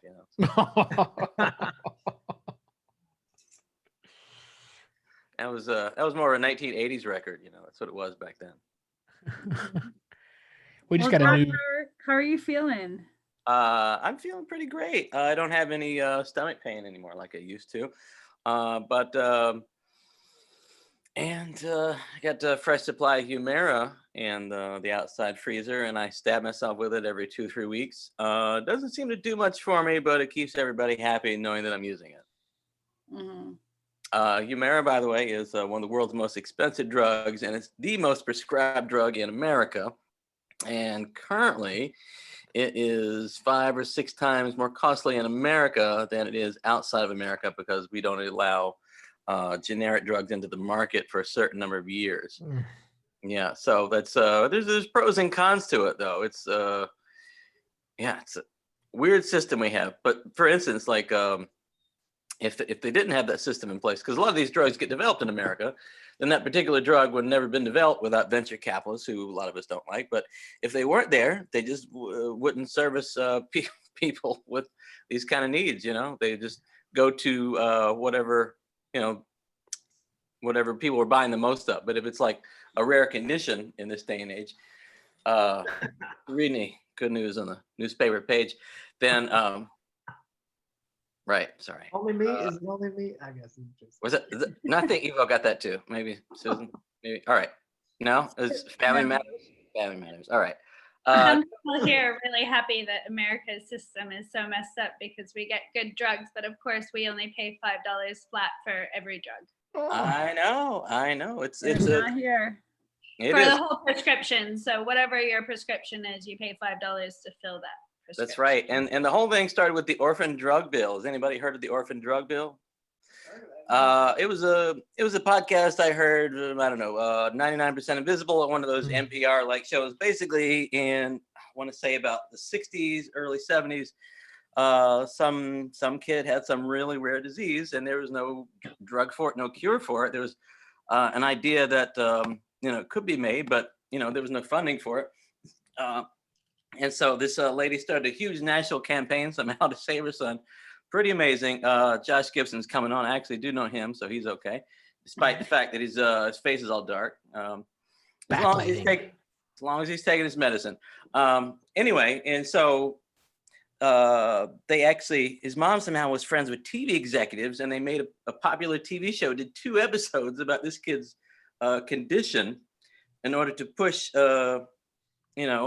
this before Congress, and Congress passed the Orphan Drug Bill in America, which gave funding grants to companies and exclusivity rights, which is what, for a certain number of years, I think 7, before generic drugs can come into the market, incentivizing them to create these drugs. However, they didn't cap the price, so it was a great idea to incentivize them in the market. However, the price isn't capped, so prices are way out of control in America. So I wish they would control the back end stuff, but it's nice that we have, nice that we have that deal, but they haven't revisited it or changed it yet. And so you can look that up, the Orphan Drug Bill. It was What a great American story. Here's an idea. We need to get this medicine. Let's get TV convinced to build a pilot first, so that the legislature will watch that television show and therefore pass the bill. America, where's my flag? Yeah. Well, but yeah, it wasn't, and it couldn't have been done outside this country. Yeah. I mean, trade-offs, but don't worry, Humira, the price will drop from $5,000 a month in a couple of years in America. Right, but most people like myself don't pay any money for it because it's so expensive that nobody can afford it, and they give it to people for free, which of course probably comes out on our insurance prices. Anyway. Yeah. Josh Gibson, are you on? You're still unmuted. What's going on? Hold on. Demute. He's Hey, Josh, happy birthday, man. Oh, hi there, and thanks for coming on, guys. This is Josh Gibson. He was my erstwhile roommate on 2 different occasions in New York City. Yep, crazy times. Right, crazy times. Good stuff. Anyway, Which one of you two bought that sweater? I'm curious. I'm a teacher, and today was Ugly Sweater Day. You win. Could you show us the rest of it, possibly? It has a llama on it. Oh, that's your dog. Hold on. Is that part of the sweater? I can't tell. That's it's part of the sweater, yeah. Awesome. So, where are you calling from today? I'm in Tulsa, Oklahoma. I have not been there. You're not missing anything. Born and raised in Oklahoma, I can make that joke. Oh, really? Yeah. Hold on, I get my aunt's calling. Hey, are you able to join the Zoom call? Oh, legitimately. I thought he was like making a joke. I thought there was some like weird thing about the crazy ants coming in the room. No. Wow. Hey, can you hear me? Hello? Wow. Where'd you grow up in Oklahoma? Enid. Can we get up? I know Enid. Yeah, I'm from Shawnee originally. Oh, I know where Shawnee is. Yeah, Tornado Alley. So in Shawnee. So yeah. My wife was born and raised in Norman and Moore, so the city area. And my whole family still lives in either Oklahoma City. My dad lives in Weatherford, on the other side of town. See, now we're throwing out names of towns nobody else knows about. That's awesome. No idea. Yeah. Now I know how it feels. And are you from there originally, Joshua? I'm from Shawnee originally. Oh, from Shawnee originally. Yeah. So that's home for you, right? So I'll be on for several more hours. I moved to Tulsa about 5 years ago. Yeah. I went to school at OU. My wife went to school at OSU. So we have fun the end of every November. Are you a sports fan? We watch college ball. That's it. College football, and we're hockey fans. That's it for us. I could just text it to you. I'm a pretty big college football fan. OU Sooners. Kind of hard not to be being from OU. Boomer. Yeah. What do you teach? Well, Oh, that's right. Susan is also a teacher. She teaches 5th grade. Yeah, I'd love if you got on. I teach 7th grade ELA. All right, I teach Oh. 5th grade math. So what are they doing in math in 5th grade? What are they learning? I'm in New Jersey. We've been virtual since March. We're Me still too. 100% virtual. How's that going? What platform does your school use? So we use Zoom. Yep. And what do you as well? Yes. Yes. So Where do you see that? I teach in the morning and afternoon. So I do 3 live hours a day and 3 separate classes. We have 120-minute blocks, and I teach 3 of those a day. Okay. Right. Yep. And I get emails all night long. I wish I did. My kids don't email me. I get from parents, kids. Yeah. But you know, I'm having, my kids are having a hard time right now with submitting work. If they would just submit their work, they'd be in good shape, but they're struggling, you know? Yeah, I do know. We use a platform called Nearpod. Have you heard of that? No. It's really cool. You can create slideshows, and then there's interactive things that the kids can do online. Like there's a collaborate board, which is like a class bulletin board. So Yeah. you can pose a question in a collaborate board, and all the kids can see every other kid in the class's response. Oh, okay. And you can ask open-ended questions where they have to write out the answer. You can use, for math, you can use what they call a draw it board. So you'll put the math problem on the draw it board, and then they have to show you how they solved it. It's a Mhm. really cool platform. I think you have to pay for it though. Okay. Our school bought a subscription. All right. Yep, not mine. We didn't buy we don't have one yet, but it's crazy. You know, we had an hour and a half and then on a Friday, and then we were fully virtual on Monday. So none of us were ready for it. And I mean, now I'm used to it, but I never thought I'd be an online teacher, as you can probably attest to. Yeah, I miss being in the classroom. I miss that interaction with the students. Guys, I hate to cut the teacher dialogue. I just want to say I have to run, but it was really nice talking with everybody. Yeah, you too. Nice Happy to meet you, birthday, Keith. Josh. I'm gonna have to take off as well. My wife was hollering. I need to do something. I don't know why. I mean, I already fed her. I got you. Also, Evo, you're the only podcast guy on right now, but Yeah. Lindsey Graham just wanted to apologize for making that quip about Hernan. I promise I will not take it anywhere. I know you wouldn't. I just Yeah, it's safe. See you, Key. No, totally. I like to make further. Let's talk about Norm instead. So, okay. No, we're not going to do that. Yeah, what other Norm is there? Yes, I know. yeah, Well, and that's nobody else on the call knows who that is. So no, exactly right. So anyhow, happy birthday, my friend. Be well. Nice to meet everybody around. And Melissa, I'm jealous of you living in New Zealand. One of these days I want to be there as well. So y'all take care. Oh, y'all, let's see, my Oklahoma came out because Josh was on the phone. oh my gosh, it changed. All right, well, change clothes. I'll be here for another 3 hours if you ever. All right, if I can get done with whatever the wife needs, I might be joining you guys back again. So all right, All right. Cheers, all. Have fun. See you. All right. Bye. Bye. I'm gonna go to the beach. I love it. It must be nice. Are you taking us there too? Maybe I'll log in for a little minute when I get there, but yeah. What time is it in New Zealand? What time is it? It's like three something. But it's because it's like getting towards the longest day. Like it stays sunny till I think sunsets at 8:50 almost. Right, because it's summer there now. Right? Almost. Yeah. Well, or maybe it just started. Yeah. It's the beginning of summer. That's amazing. It's freezing cold here. We're getting 18 inches of snow tomorrow. Oh, good. It doesn't get really hot here or really cold, but like this week's been really nice. It's 22 degrees. So that's like, what's that? Like 70. 22 plus 32. I don't know. Is it 22 plus 32? No. But it's not exactly, right? No. It's like 70 something, like mid 70s.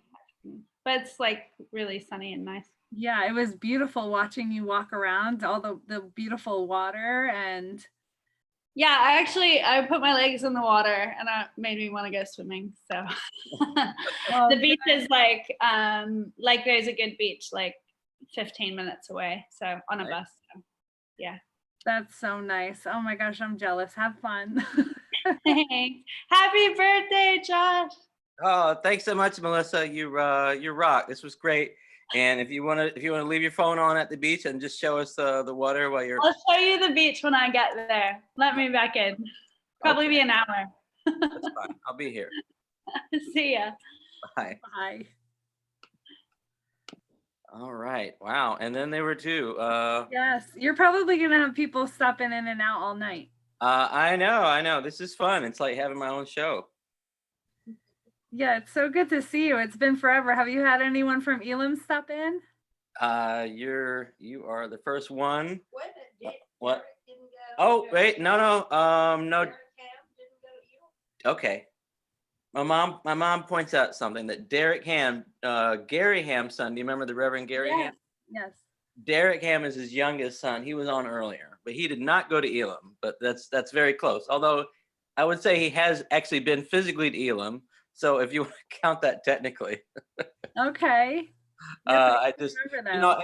I just thought of it yesterday or the day before when my mom wanted to do something for her birthday, and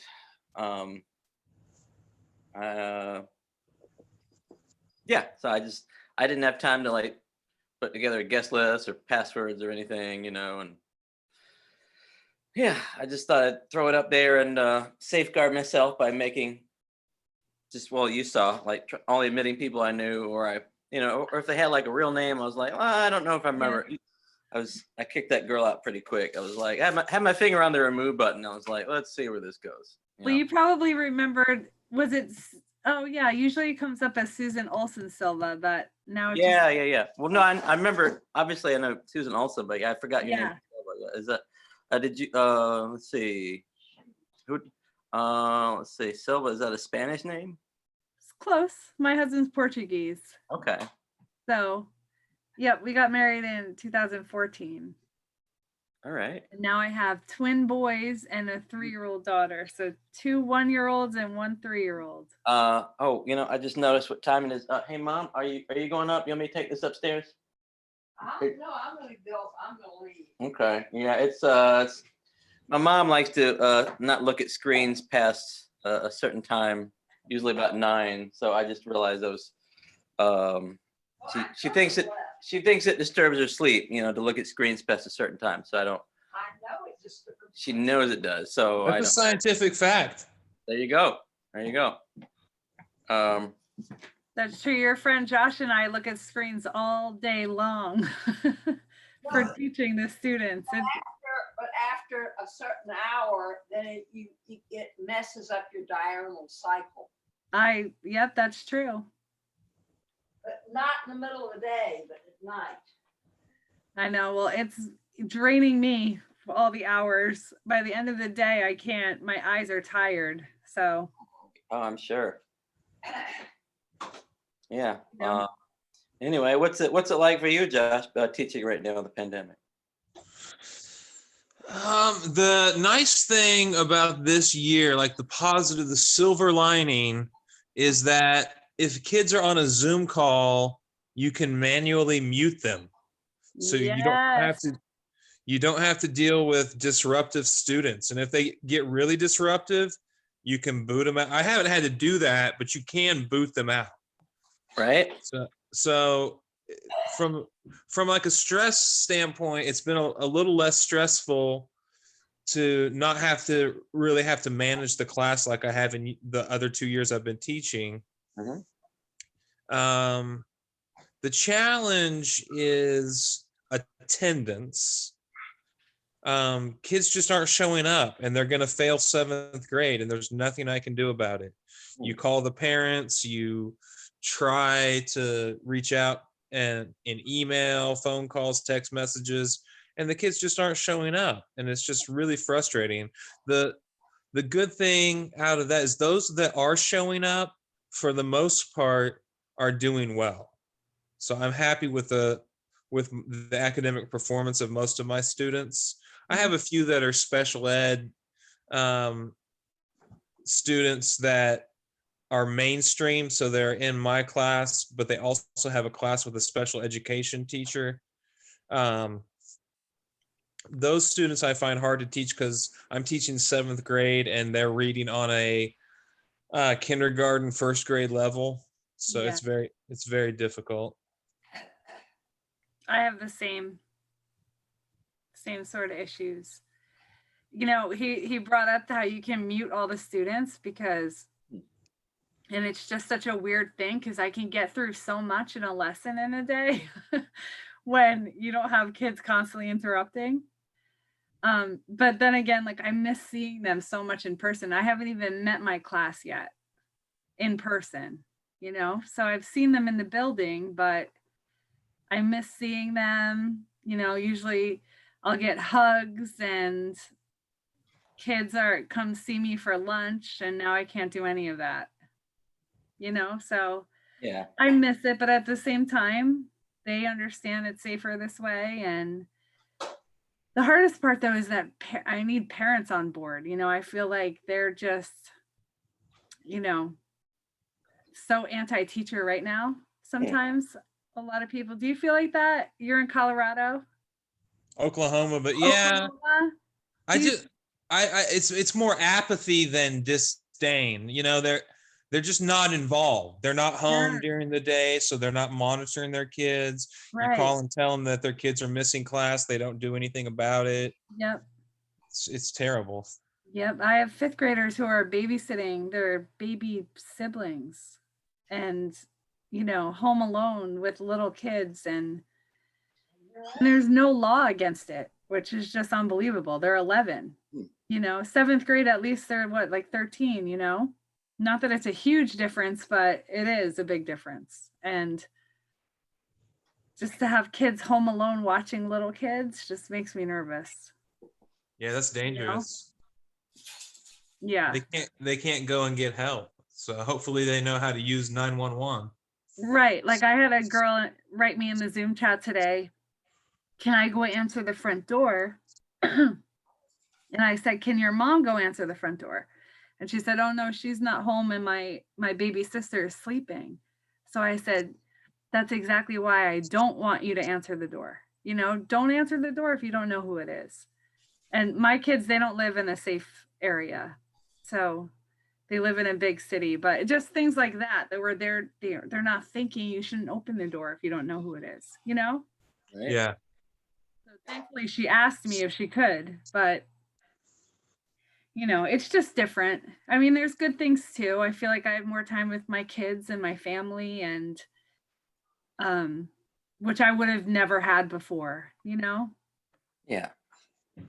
So, but Joshua, I do have to go. It was so good seeing you, Josh. Well, Susan, thanks for being on so long. Yes, it was so fun to see you. I had a good time meeting all your friends and good conversations. I know, it was like my own little show. Maybe I should do this every week, huh? No, you should. You should do it more often. You should do like an Elam one too.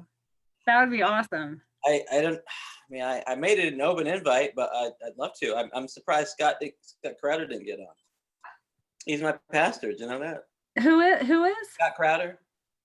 Is he really? Yeah. That's awesome. You know, I've seen him on Facebook. I didn't know he was your pastor though. Yeah. Say hello to him. He's married to Clarissa, right? Carissa. Yeah. Yeah, Carissa. Yeah. Carissa. I had it right. Okay. Hold on. My niece is calling me. This is weird. Thanks so much, Susan. Okay, but so nice to meet you, Josh. You too, Susan. Yeah, good luck in New Jersey. Thanks so much. Good night. Hey, Bailey, are you going to get on? Yeah. Yep. Hold on. Here, I'm putting you on speaker here. Hold on. Okay, Josh. I'm on speaker here with my niece Bailey. Yeah, I'm just saying happy birthday and I love you. Thank you. You can get on the Zoom call. I can't. The Zoom code wasn't working. I'm gonna try again in a little bit. There's no code. It's just a link. Yeah, it wasn't working. Do you need me to text it to you right now? Yeah. Can you do Okay, that? I'll text it. Okay. Bye. Hold on one second, Josh. I do what I can. This was a last minute thing, but it's been pretty successful so far, I think. Have you had a good time? Yeah, it's good talking to your friends. Yeah, they're some entertaining stories. That's what I was hoping for. Well, is Elam your college? That is I went to Bible school there. Yeah. Yep. Hold on. I'm about to disconnect this and take this to my room. All right. Hold on one sec. Okay. All right.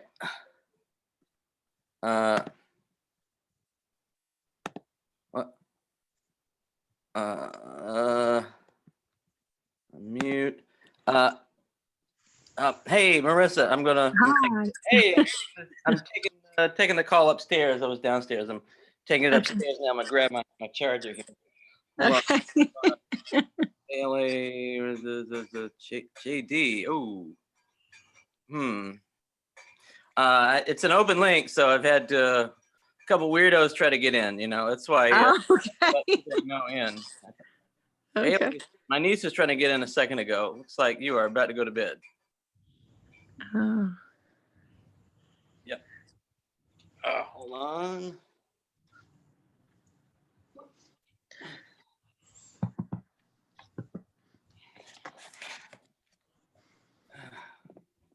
So you got some zennies on? Yeah. Me too. Yeah, Zennies. Anyway, Josh, what kind of glasses you wearing? I don't even know. They're a couple years old.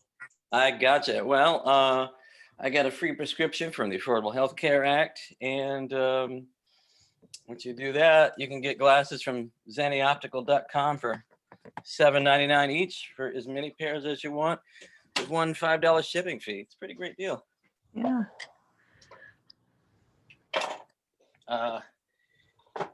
Anyway, and what do you do, Marissa? I work at a jewelry store. I'm the assistant manager at a Reed's Jewelers. Are you local? I live in Oklahoma. No. Oklahoma. Okay. Josh is my friend from New York City. He now lives in Oklahoma. Oklahoma. Okay. Yeah, I just got friends all over because, you know, when you're in New York City, it's a transplant, Yeah. and everybody's coming from everywhere else. So I'm Chesapeake, Virginia, if you know where that is. If you don't, it's like Virginia Beach area. How close are you to the beach? Half an hour, if that. That's nice. Yeah. Do you guys have snow in Virginia? Unfortunately, it's not too bad though. Sorry, We got that's my about dog. 6 inches here in Tulsa. Oh, that's gross. Sorry, my dog. From the window you can see people, and if he sees anybody, he cries. It's tragic, you know. Look, all of us glasses. Yeah, hold on one sec. I just had I get people emailing, texting, and check them in on other Facebooks, telling me they can't make it. So I'm occasionally having to, you know, say sorry about that. See you next time. Yeah, it's been like my own little show here. I've been people come on and say, where you calling from, and you know, I try to make it entertaining for other people because I've been on Zoom calls where you have like 20 people on, and everybody just sort of gets bored because no one's talking to them. And I've been trying to bring people in, you know. Anyway, Josh Gibson over there. That's his ugly sweater contest sweater. Oh, let's see the whole thing. Can't really see the whole thing. Looks like it might be Santa Claus. Yeah, it's a llama in a Santa hat wearing okay. sunglasses. Yeah. Mine just says the word Mary. It's pretty boring. I'm literally just sitting in bed. This is my one day off this week, so it's a classy look, as you can tell. It's a lovely hairstyle. You know, in Oklahoma, we have a very famous jewelry store. Mm-hmm. Hold on.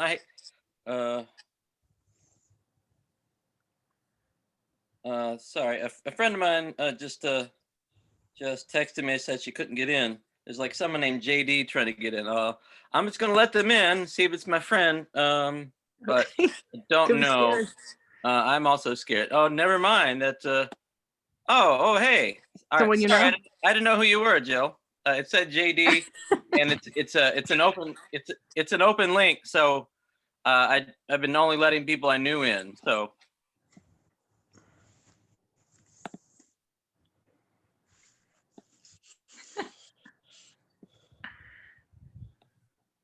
Happy birthday. Oh, thanks, Jill. Where are you at tonight? Manhattan. Oh, I love it, guys. Jill, I met her on the set of the movie Salt many years ago, and she does some great costume work. Ah. Yeah, and I don't live there anymore, but I see her a lot of times when I come into town, and Anyway, Jill's a really cool friend in New York.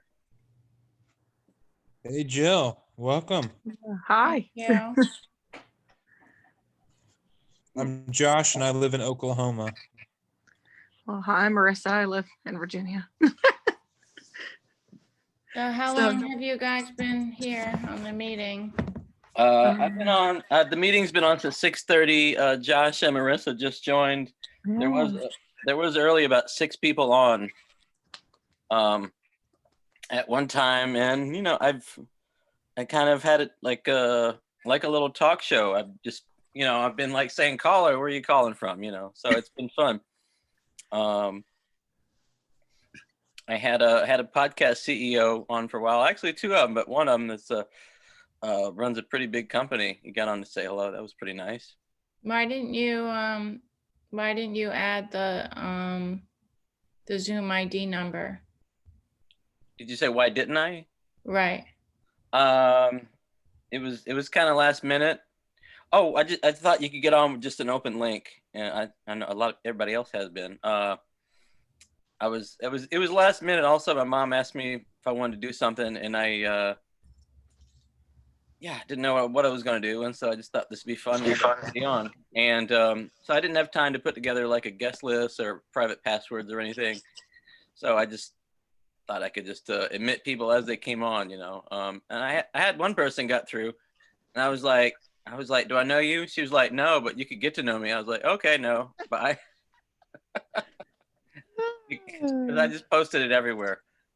She could have been the love of your life, Josh. I know that could have been your new wife, and you blew it. I know. and then I explained this phenomenon to my parents, and they didn't quite understand why people would want to get on and just cause chaos for no reason. But I was like, some people think that's fun for some weird reason. I'm sorry, I'm painting my nails if you're wondering what I'm doing. Yeah. My computer's at 6%, but I invited Alexander and Mackenzie. Oh, great. But the only problem is I didn't have the Zoom ID number, so I don't know if they can come on. Well, I have the link just about everywhere on Facebook and Twitter and Instagram. It's in my Instagram profile, and it's a bunch of places on Facebook. Let's see, someone's coming on now.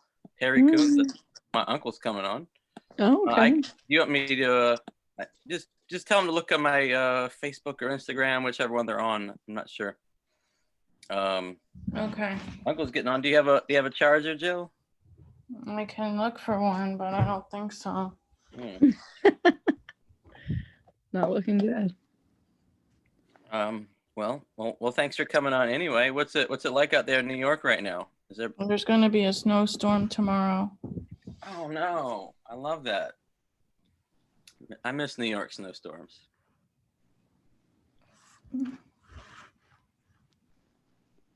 I think he's going to have to get the link. Hold on a minute. Hey, Josh, I got to sign off, man. Happy birthday. All right. Thanks a lot, Josh Gibson. It's been fun. All right, Marissa, are you leaving too? No, I was just waving bye. Oh, okay. To Josh Gibson. Yeah. No, I'm just painting my nails, so I'm good. Yeah. Oh, Facebook. Let's see. Oh, yeah. You click on that thing that says ifacebook.com and it lets you in. But here, I'll post it in the I'll post it directly in the comments so you can see it from there, Jill. Hold on. Say something. Oh, here, I'll post it in your comment where you say what's a Zoom ID. I just posted the link directly below your comment. And I don't think that's going to do me any good. Discussion. I got you. Well, that's yeah. Well, I'm just gonna post it right on my page right now. I'll say join the party.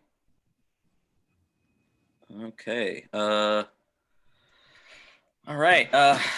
Oh, Brooke Carver Christmas, a high school friend, is calling to jump on. She was actually in the the Josh Dudley fan club many years ago. Hi, Oh. Brooke Carver Christmas, ladies and gentlemen. Okay, hold on. Brooke, I'm going to unmute you. All right. Okay. All right, we're back on. Hi, everybody. This is my friend Brooke from high school. We had one of those movie agreements to get married at 30 if we weren't married to each other, but she beat me to it. So I'm sorry, but happy birthday. happy birthday. How are you? I'm good. How are you?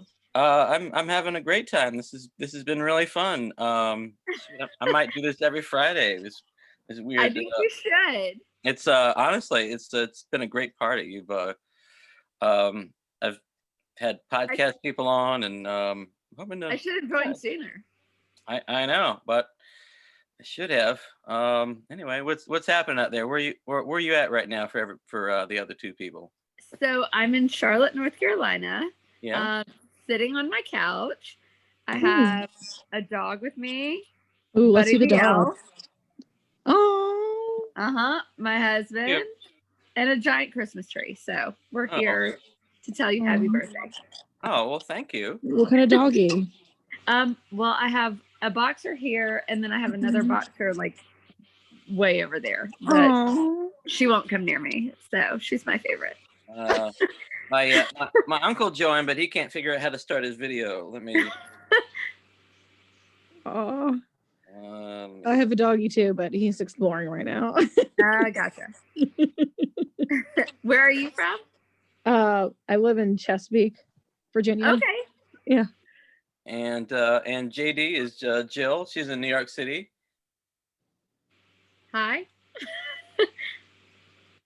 And hey, Perry's trying to join, but he doesn't know how to turn his video on.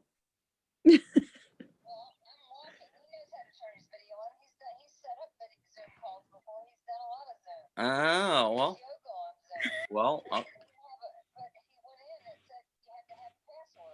He's in there. He just I see his name on the screen. It just, but he says he's muted and his video's not on. He bought the like ultimate Zoom for his birthday, and I love it.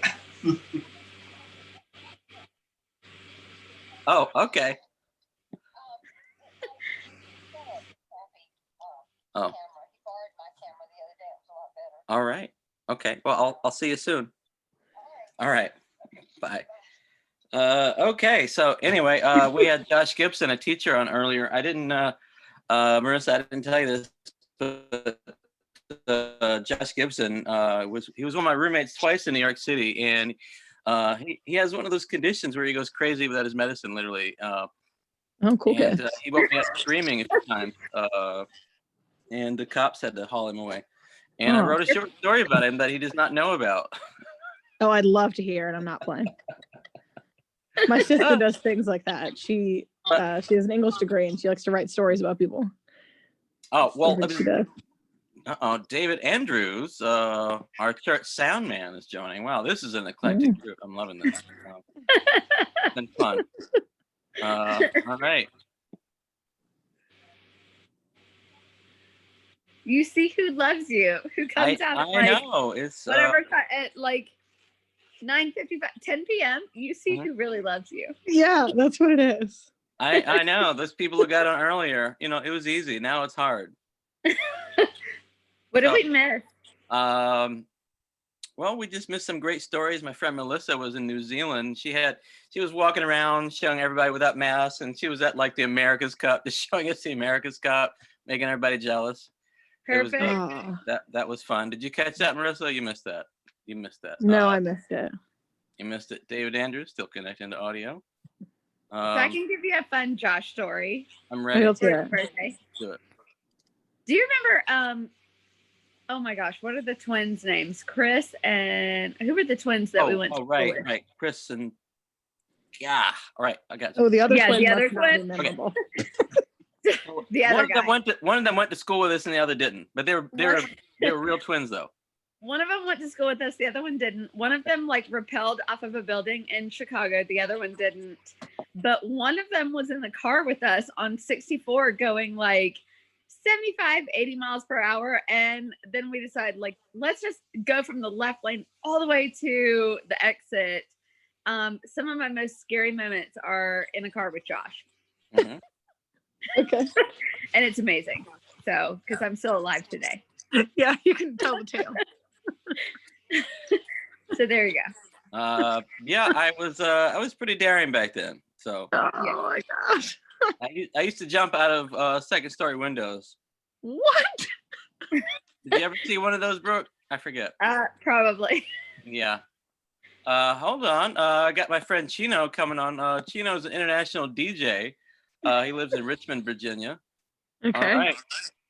All right. We're on with Chino. Chino and Okay. Roby. You guys, world famous DJ.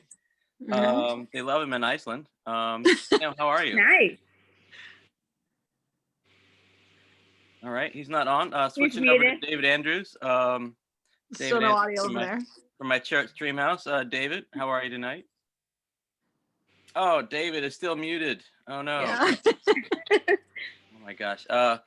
Anyway, yeah, I used to just for it was a photo shoot with Jesse Dameron, Brooke. I was like jumping off trash cans, falling off cars, jumping over bushes that were set on fire just for a good photo. Now, I don't know why kids today don't do that, but I haven't seen them do it.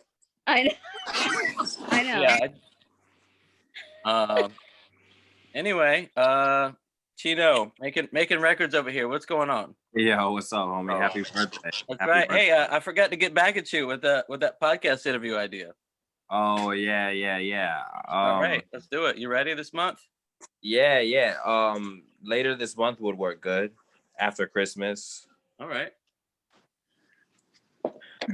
Are you calling from Richmond today? I am. I'm in Richmond. I'm in Chesterfield. I gotcha. Well, okay. Is that where your parents live? Yeah. Okay, I forget. Did you move back with them? I can't remember. Yeah. All right, cool. And you haven't been performing worldwide anymore because of the pandemic?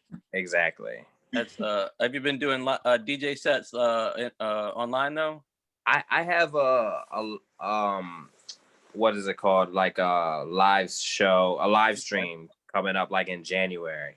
Okay, that's so. If anybody likes really, really, really loud music and bright lights, you'll love his show. Right.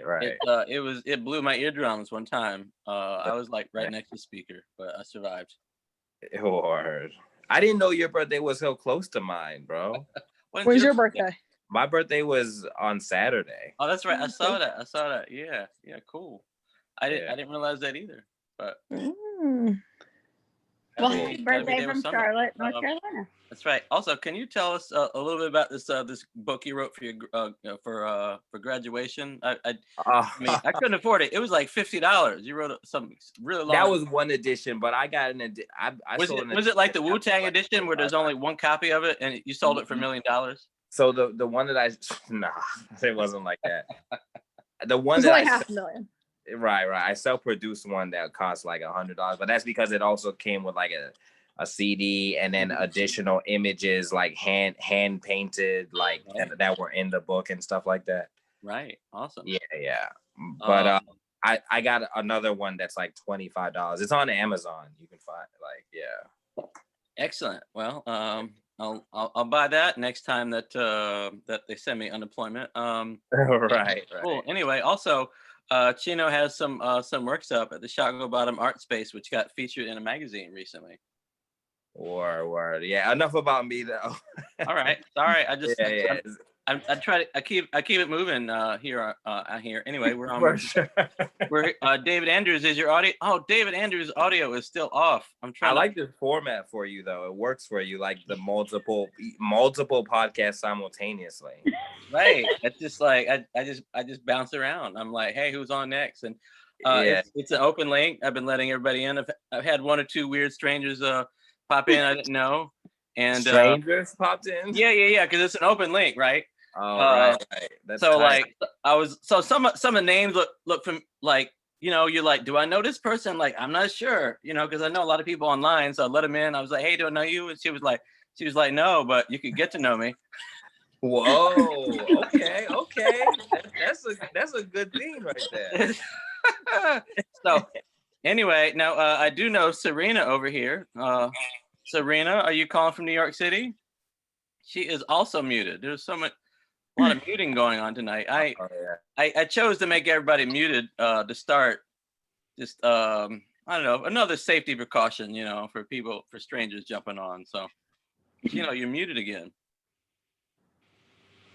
Who is not muted? Hold on, Brooke. Everybody's muted. I don't. Am I muted? No, but How is everybody muted but me? I don't know. Look, you and Marissa are the only ones not muted right now. Oh no, David is finally not muted. Okay. Happy birthday, Josh.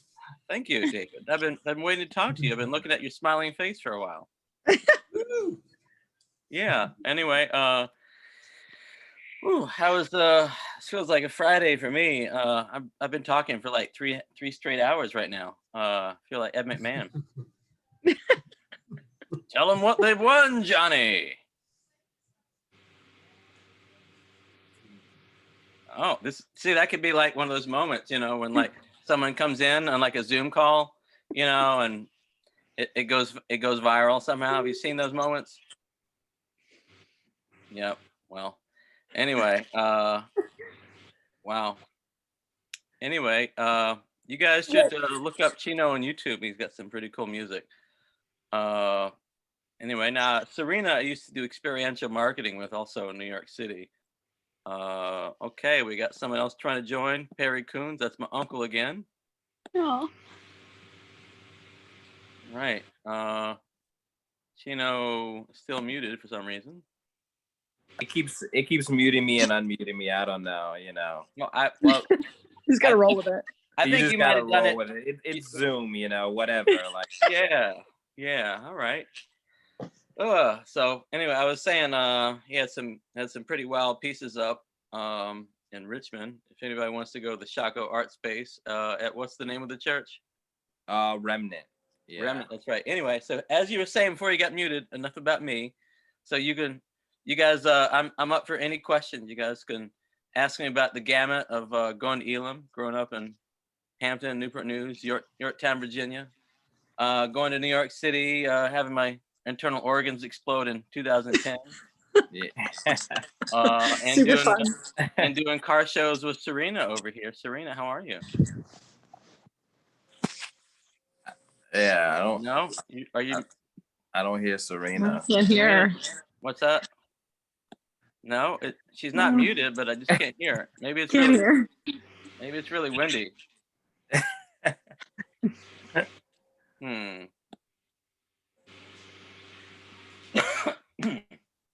That elf blow up thing is really cool. Uh-huh. What? Oh, elf. Oh, elf. Yeah, I see that now. That was my Christmas gift from my kids. Nice. Aww. So we let them go ahead and just give us Christmas gifts early because it's 2020. Yeah, the world's on fire, so. Exactly. So why put a blow up outside when you can put it inside? That's right. Who cares, right? So anyway, well, I have a huge amount of family in this area, and I personally think gifts. When you have like 20 people to buy for, it gets a little weird. Really, gifts should just be between like kids and their parents, or husband, wife, boyfriend, and girlfriend, whatever. This like buying for your brother and your cousin and everybody thing, it's a little much. And then everybody's like, what? And then when your sister asks you what you want for Christmas, you're like, what do you I don't know. Too much. It is. It gets complicated. It gets complicated, guys. We got comedian DB Frick joining us from Long Island, if he was able to get on.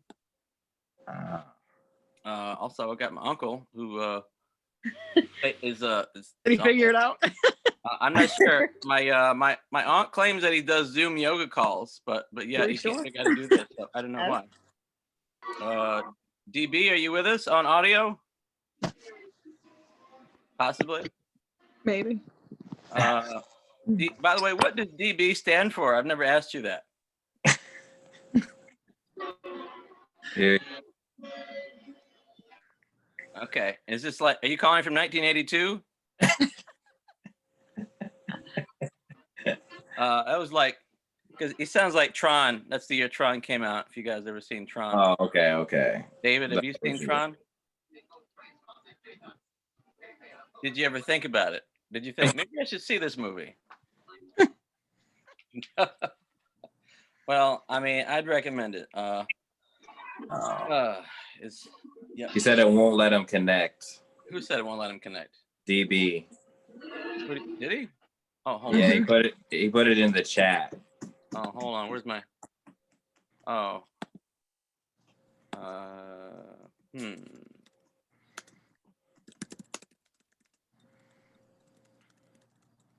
What? Well, how did you guys get in? Where did you guys see the link from? Was it on Facebook? I went through Facebook and I went through Instagram and signed in through Facebook. Yeah, and then yeah. it Yeah. opened I'll text it to him directly. I mean, I tried to make it as easy as possible. It was just a last minute thing, you know, because my mom just wanted me to. She asked me, "What are you doing for your birthday?" Because I've lived with them for several years. Oh my gosh, that's a cute dog. Baby. It is. All right. Well, I texted DB the link directly. I'm gonna text my aunt the link directly too. I mean, I post it in like 5 million places, so I mean, you know. Yeah, you did the best you could, you know. I mean, I'm trying, you know. I mean, I had like hackers and like 14-year-old porn stars try to get on. You know? Hey. Yeah, that's cool. That's Wow. All right, That's impressive. Good birthday. guys, we got Mike Right, Vaccarelli here, my friend from church, New Covenant back in the day. He beat me in fantasy football this week. Congratulations, Mike. DB joining us from Long Island. He once got into an argument with Conan O'Brien in an elevator, and he'll tell you about it shortly. I don't know if it was an argument so much as he was trying to get my attention, and I thought he was getting someone else's attention, and he was offended by that. So he said he hated me and left the elevator. You know, it wasn't really. I didn't argue with the guy. I wasn't gonna fight with him. I wasn't gonna fight with the guy who ran the show. No, never a good idea. Never a good idea. No. How are you? Happy birthday. Thank you, DB. Thanks for coming on. I'm great.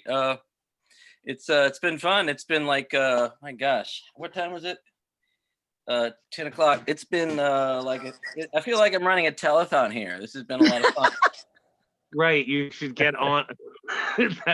Get Jerry Lewis in there. I know. I'm just interviewing everybody who comes on for everybody else. So everyone it becomes like the guest of the show when they're not talking. I try to keep it rolling. Get those yellow glasses? That's what I want to know. Those birthday glasses? These tell them where they're from, Marissa. They're from Zenny Optical for Yeah. $7.99. They too can be yours. Yeah, $7.99. As many pairs as you want for one low shipping price of $5.99. Wow. I did pay $25 for mine though. I fucked up. I mean, screwed up. 29. Hold on. Mike Vaccarelli. It's 10 o'clock, you know, so you can, you know, fine. It's after hours. It's after You're right. hours, You're right. yeah. You're right. I'm gonna plug in the laptop here. Oh man. But mine are also from Zenny. But yeah, they had the glitter, so I went a little wild and you know, splurged so- 25. So for $7.99, you know, you can get any kind of shape or color you want or whatever. Yes. And really, and if you see in the internet, then you'll know that almost all glasses are made by the same company. Like the Yes. $300 pair, they're made. I mean, they're like the same, made by the same, you know, Chinese immigrants as these are, and just put Right. one in one box and one in the other. And charge $300. Right. So, My Ray-Bans, though, my Ray-Bans say Ray-Ban in little letters all over the place. They do make you feel better about that, don't they? Yeah, they do. Hold on. Oh my gosh, Brooke, we got your daughter on. Oh, and I just cursed and I feel really bad now. Wait. After hours, watch out. It's like USA Up All Night, if anybody remembers that. No, you didn't watch that? I know DB did. I know. She just popped in to go say, hey, happy birthday. Oh, hello. Happy birthday. What's your name? Lorelai. Lorelai. Wow. Well, that's an awesome name, I gotta say. Anyway, nice to meeting you. Me and your mom used to be the best friends back in high school.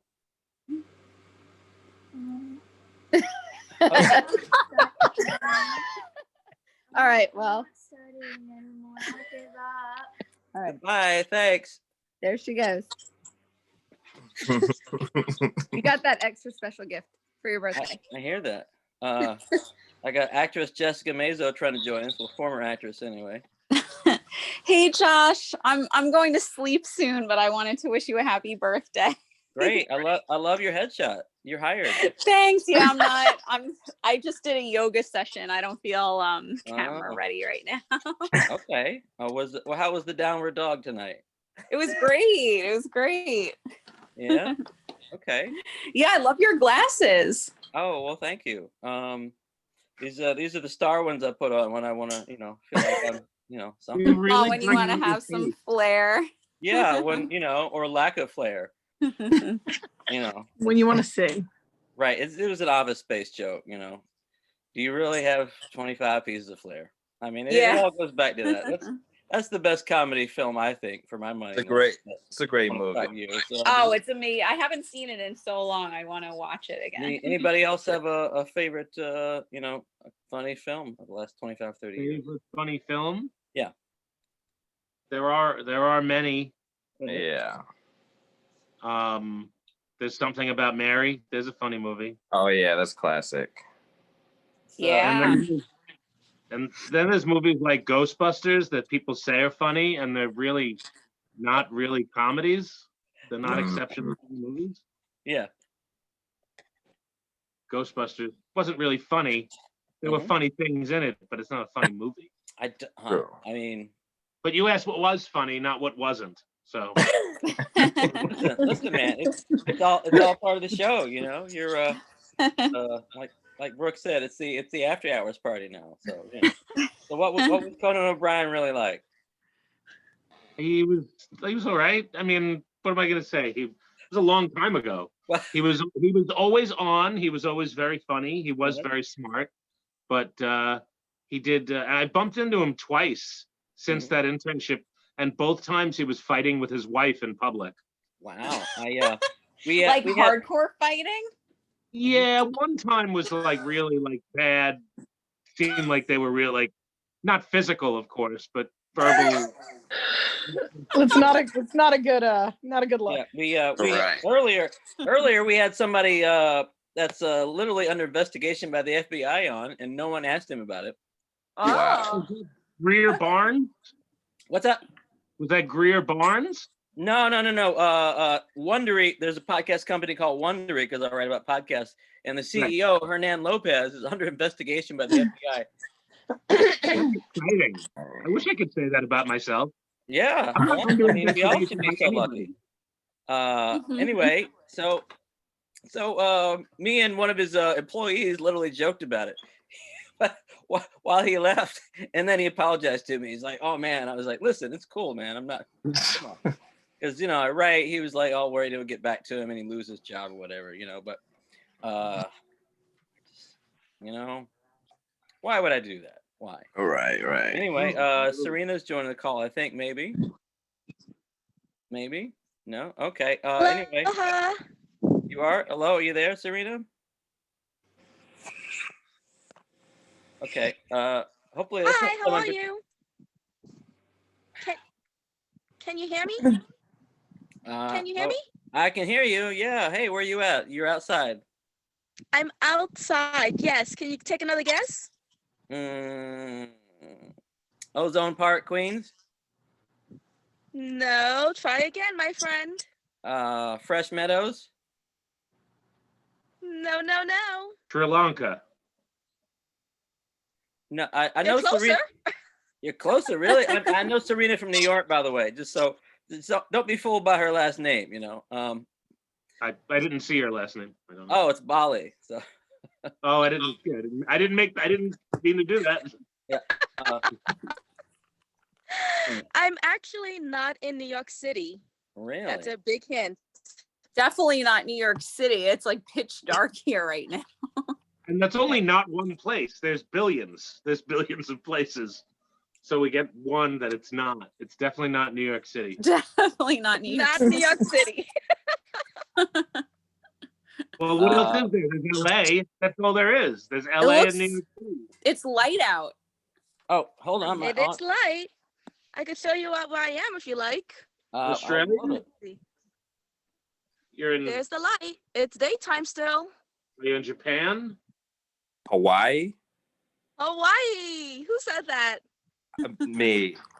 That's Chino. That's Chino. I'm in I Hawaii. should have given it away. That's cool. That's pretty nice. Yeah. So aloha and happy birthday, Josh, from Hawaii. That's why I had to call you for sure.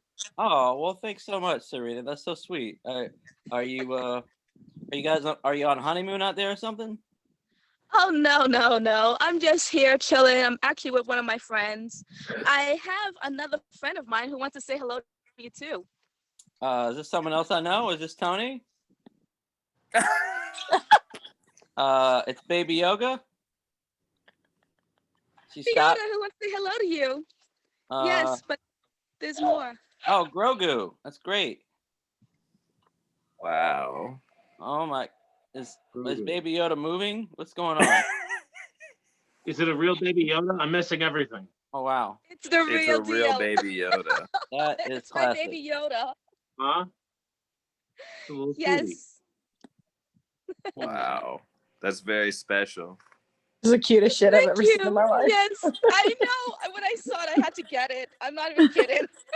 Yeah, I totally understand. I almost bought a Mandalorian helmet today. Almost. Ooh. This close to buying a Mandalorian, and then I realized I'm not that person. Yeah. Next time though. Let's see now.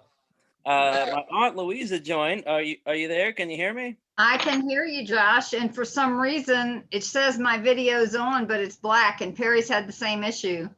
But he actually had a worse issue. His cursor wouldn't change over for him. My video wouldn't come up either, so it's. Yeah, I didn't have problem with my video, but I had problem with my audio. That's why I had to call back. Plus, I also was able to get my cousin. Her name is Dar. So if you see someone who's trying to join, his name is Dar, D-A-R. Oh, you should have told me. Let her back in. Listen, this is an open link. I thought that was like some spammer trying to. I'm so sorry. No, I forgot. I didn't get a chance to tell you because I was talking about Hawaii. No. I would love to see. Just no. Spammers love to join Zoom calls and put porn in or whatever. You know. Really? Yeah, or just play loud music. Oh my gosh. Melissa Bassett's joining us from New Zealand. Is going to show us what life is like where you don't have to wear masks. Right. All right.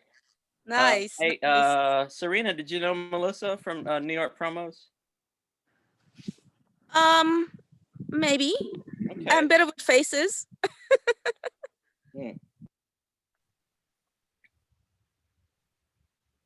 I want to tell you guys that I actually am doing something else right now. Because there's not that much promos where I am, and especially because of the whole COVID thing. Yeah. I now represent a new beauty company. It's called Beauty Counter. Mm-hmm.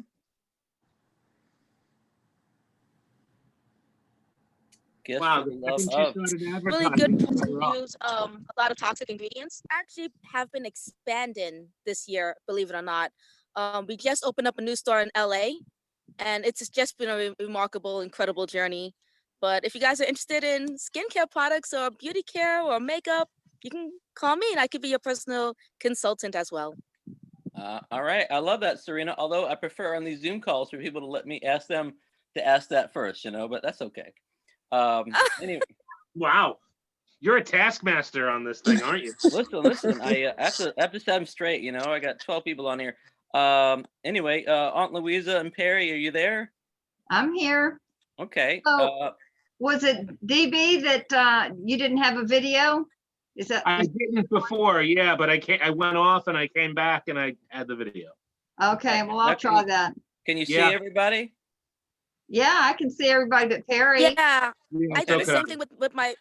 Oh, I see, JD. You have another. No, that's somebody else's JD. I'm not JD. That's my friend Jill. Who they don't have a video either. No, she came on and sat in a chair, and I think she fell asleep. So yeah, but now it's no audio and no video. Yeah.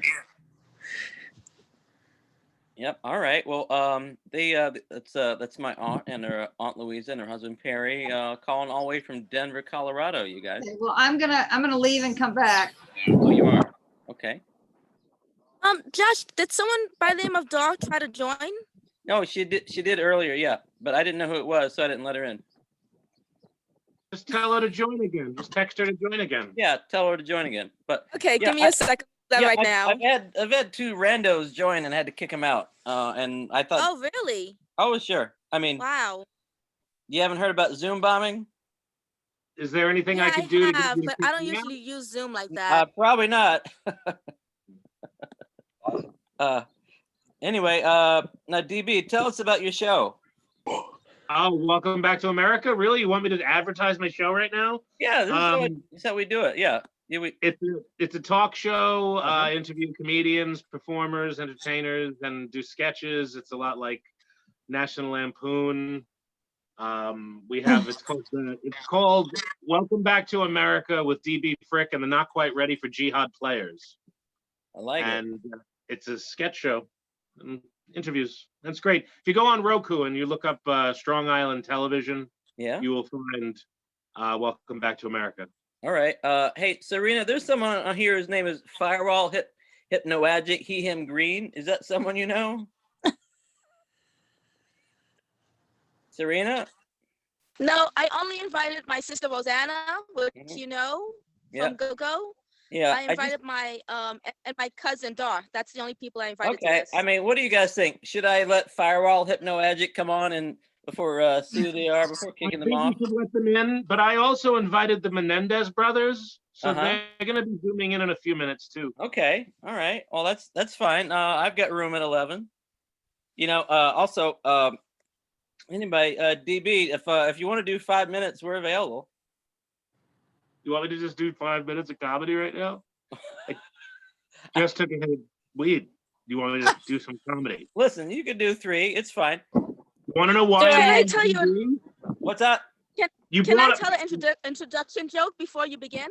Yeah, or go actually for it's a it. riddle? Okay, here it is. Are you ready for it, Josh? I was thinking about you when I thought about this for you. I'm ready. Okay, here it is. What begins with T is filled with T and ends with T. No clue. I know. I'm making you think today. Filled with T, it ends with T, and something else with T? Begins with T, fills with T, and ends with T. I'll never guess that. Anybody else want to take a crack at that? A teapot. Ding, ding, ding, ding, ding, ding. Very good. Filled with T, ends with T. What was the other line? Begins with T, filled with T, and ends in T. Oh, ends in T. Okay. I guess I didn't catch that. All right. Oh my gosh, Uncle Perry, you're on video. Perry made it. Happy birthday. Thank you. Oh, hold on, I can barely hear you. Happy birthday. Thank you, Uncle Perry. That's the crappy camera I was telling you he had. It has crappy audio. Oh, it's not the camera. The thing is, with these webcams, you also have to get a separate microphone, and that's why I can't hear him. Well, he's got a separate microphone, but. Oh, well. And I've never had problems like this. I don't know why. My camera light is on. It's open. The lens is open. Everything's on. Everything's working except that it's black. Listen, you don't have to apologize. I'm just glad you're here. I mean, you guys, you know. You wanted to see my face, though. Well, I would have liked to. That would have been nice. And I can come into the living room and say hi on Perry's camera. Okay. Wow, Firewall Hypnoagic is still trying to get on. Who is that person? Oh, I have no idea. Like I said, it's an open Zoom link. I posted it on Twitter, Instagram, and Facebook. So it could, wow. It's some random strangers trying to get on. Oh, hello, guys. That's my Aunt Louisa. That's my mom's sister. Aloha. Oh my gosh, there's your little dog. Oh. Oh, the puppy. Yeah. See, you guys. Perry, do you have some signs you could hold up so we could talk to you? You know, like you could. Get up here and talk. There you go. Write it down. Just ask him yes or no questions and just have him write yes or no. Yeah. All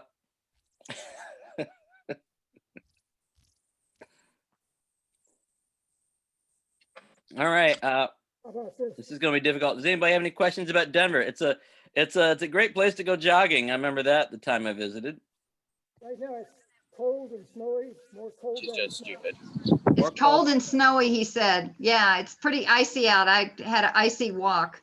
I love that. I'm not going to get any of those, because I mean, we just have gravel outside. So even if it's icy, I'm not going to slip on it, except for going down the stairs, which I'm Well, great. it's nice and sunny during the day. Yeah. Just gravel everywhere? Yeah, like you're in an episode of Star Trek? Right. Well, my dad built our house, and despite the fact that every home in America you've ever seen has a paved driveway, ours does not, because you don't actually have to pave the driveway. You just have to have an entrance built. And so it's cheaper to put gravel, carve out an entrance and fill it with gravel. No, I get it. We had a driveway with gravel for a while, and then we went with cement. Yeah. Yeah. Well, I live on a 1,000-foot driveway, so my dad didn't think he could afford that. Are you bragging right now, Josh? No, that was a humble brag. That was a bragging. You live on like what a humble brag. Well, it's a house. Well, yeah, it's super long, and people get lost when they're coming here. And we rent. There's a cottage, a rental property on the property, and one guy came out to look at it, and after dark, and he couldn't find the driveway, and he got scared and turned around. He's like, "I'm gonna come back and look tomorrow." I was like, "I'm thinking, just waiting for the daylight." Yeah, right. He thought I set up an ad to rent out a cottage so I could murder him, I guess, if he came to visit. Is there money in that? There's no money in that. There's got to be money in that. It is a long, obscure driveway, and it can be dark when you get to the house, and the cottage is off into the trees. So yeah. No, we don't have any lights up in the trees. It is very dark. Okay. But it's very nice. You guys should come on by. We have guest rooms if you want to come up and quarantine for 2 weeks. Oh yeah, sure. Did you grow up there? Is that where you grew up, in the house you're in right now? This house has been here since 1994. So it was the end of my high school years. But, okay. Yeah, you were a senior when I was a sophomore. Yeah, my dad's a house contractor. So, we moved to a bunch of places, and this is the last one, hopefully, for my parents anyway. Although I keep telling them they should rent out the big 3-story house we live in and move out to the 2-story cottage outside. I haven't seen it since you added the 2nd story. Oh, you haven't? Okay. Now it was a unique situation that, oh my gosh, Melissa is showing us the beach on New Zealand right now. Check that out, you guys. Jealous. That's amazing. What city? I'm in Auckland. Oh, okay. Oh, you can still hear us. Oh, okay. Yeah. Well, Hi. Oh, hey. Well, there's no chance of me saying anything bad about you anyway. I couldn't possibly. You can come visit here too. Well, again, I would love to, but except I don't even think it's legal to go to New Zealand right now from America. Perry said it's legal. Hawaii. It's legal. Yeah, you have to quarantine for a couple of weeks. Oh yeah, that's what I mean. Oh yeah, Hawaii is in America technically. Just think of how much more that makes a trip cost.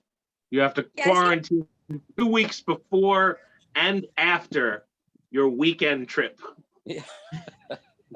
Actually, no, you probably wouldn't have to quarantine after you leave here because we don't have COVID. Well, that's true. So most countries are letting New Zealanders in without quarantining because there's really no reason to quarantine from here.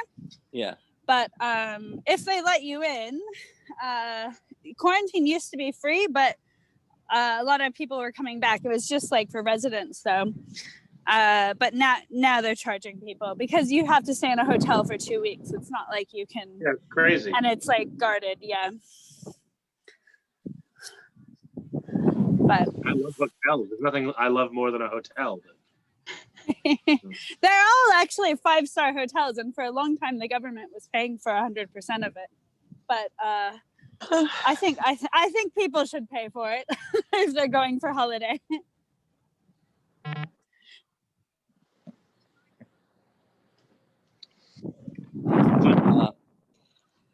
Wow. Well, that's lovely. Love to come visit, but I feel like plane tickets would probably be like $500 each way. Also.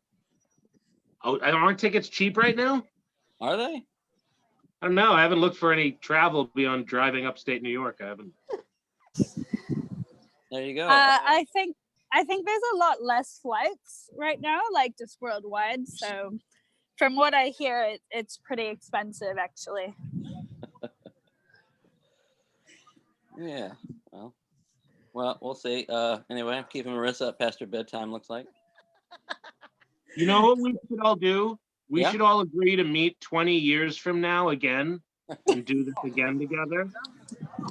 And I think we should do it at the same time, but I think I have a thing at 10:40.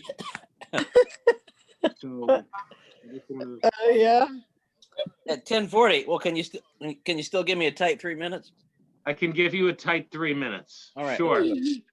Okay. So yeah, my name is DB Frick. People will always ask me when they first meet me, what does DB stand for? Well, my parents were hippies in the 70s, and they went to an Elton John concert before I was born. My mother was 9 months pregnant with me. And they decided that the next song that comes on was going to be what they named me. So the next song that came on was Rocket Man. So my dad was like, yeah, we should name our son Rocket Man. That would be great. And my mother was like, no, let's wait for the next song. So the next song was Daniel. The B is for Barry, which my father's brother, that was his name. And he was shot dead in a drug deal before I was born. And he was shot with a shotgun. So my father wanted to name me Shotgun for my middle name. But my mother was like, no. So they went with Barry. So it was DB Frick. That's why it is. But my name was almost Rocket Man Shotgun Frick. And that would have changed everything for me. What was that, 1 minute? Do I get a clock, or are you gonna give me a link? I don't. I think that was about 45 seconds. Yeah. I have another joke that doesn't work as well, not on stage, but after I get introduced, I would tell the audience that I don't want to be introduced by my successes anymore. Yeah. Like I taught at UCLA or Cambridge. I want to be introduced by my failures. So like, ladies and gentlemen, next to the stage, he graduated with a non-Regents diploma from Holy Trinity High School, DB Frick. Ladies and gentlemen, he's $150,000 in debt, DB Frick. So it can go, like I go on and on and on. I mean, that's a good That's bit. what's I up. don't know why I've never heard anybody use that before. Yeah, I don't know. Mine. Yeah, mine would be like 33, still working retail. Woo! That's what There I'd you be go. like. That's what's up. Mm-hmm. That's what's up. Has a roommate still. Woo! Yeah. One maybe I divorce in. Woo! Maybe I should pull out my one-liner jokes I have in my notebook here. All right. Okay, I will. Do it. All right. These are some just random jokes I've written down on my phone. Let's do it. All right. I tried to quit cold turkey, but it was the sub of the month. That's Okay. Yeah. It's good. You can't judge a book by its cover unless it's a book about covers. Yeah. There's no problem too big that it can't be solved by stressing out about it. Okay, some of these are really going to the same territory. I'm raising awareness for lack of awareness. I mean, let's see. I wrote a new joke today. Okay. I have one right here. I'm ready. I'm going to shoot myself. Okay. That's it. That's all I wrote. That's the joke. It's funny. Because it makes me dead. Then your family would say you're killing it. Yes. They wouldn't show up. So no, they wouldn't say anything. Damn. When I was 5 years old, I Right. was online with my dad at a bank, and the line moved and I didn't because I wasn't paying attention, and I grabbed the hand of the man next to me, and I realized it wasn't my dad because he held my hand.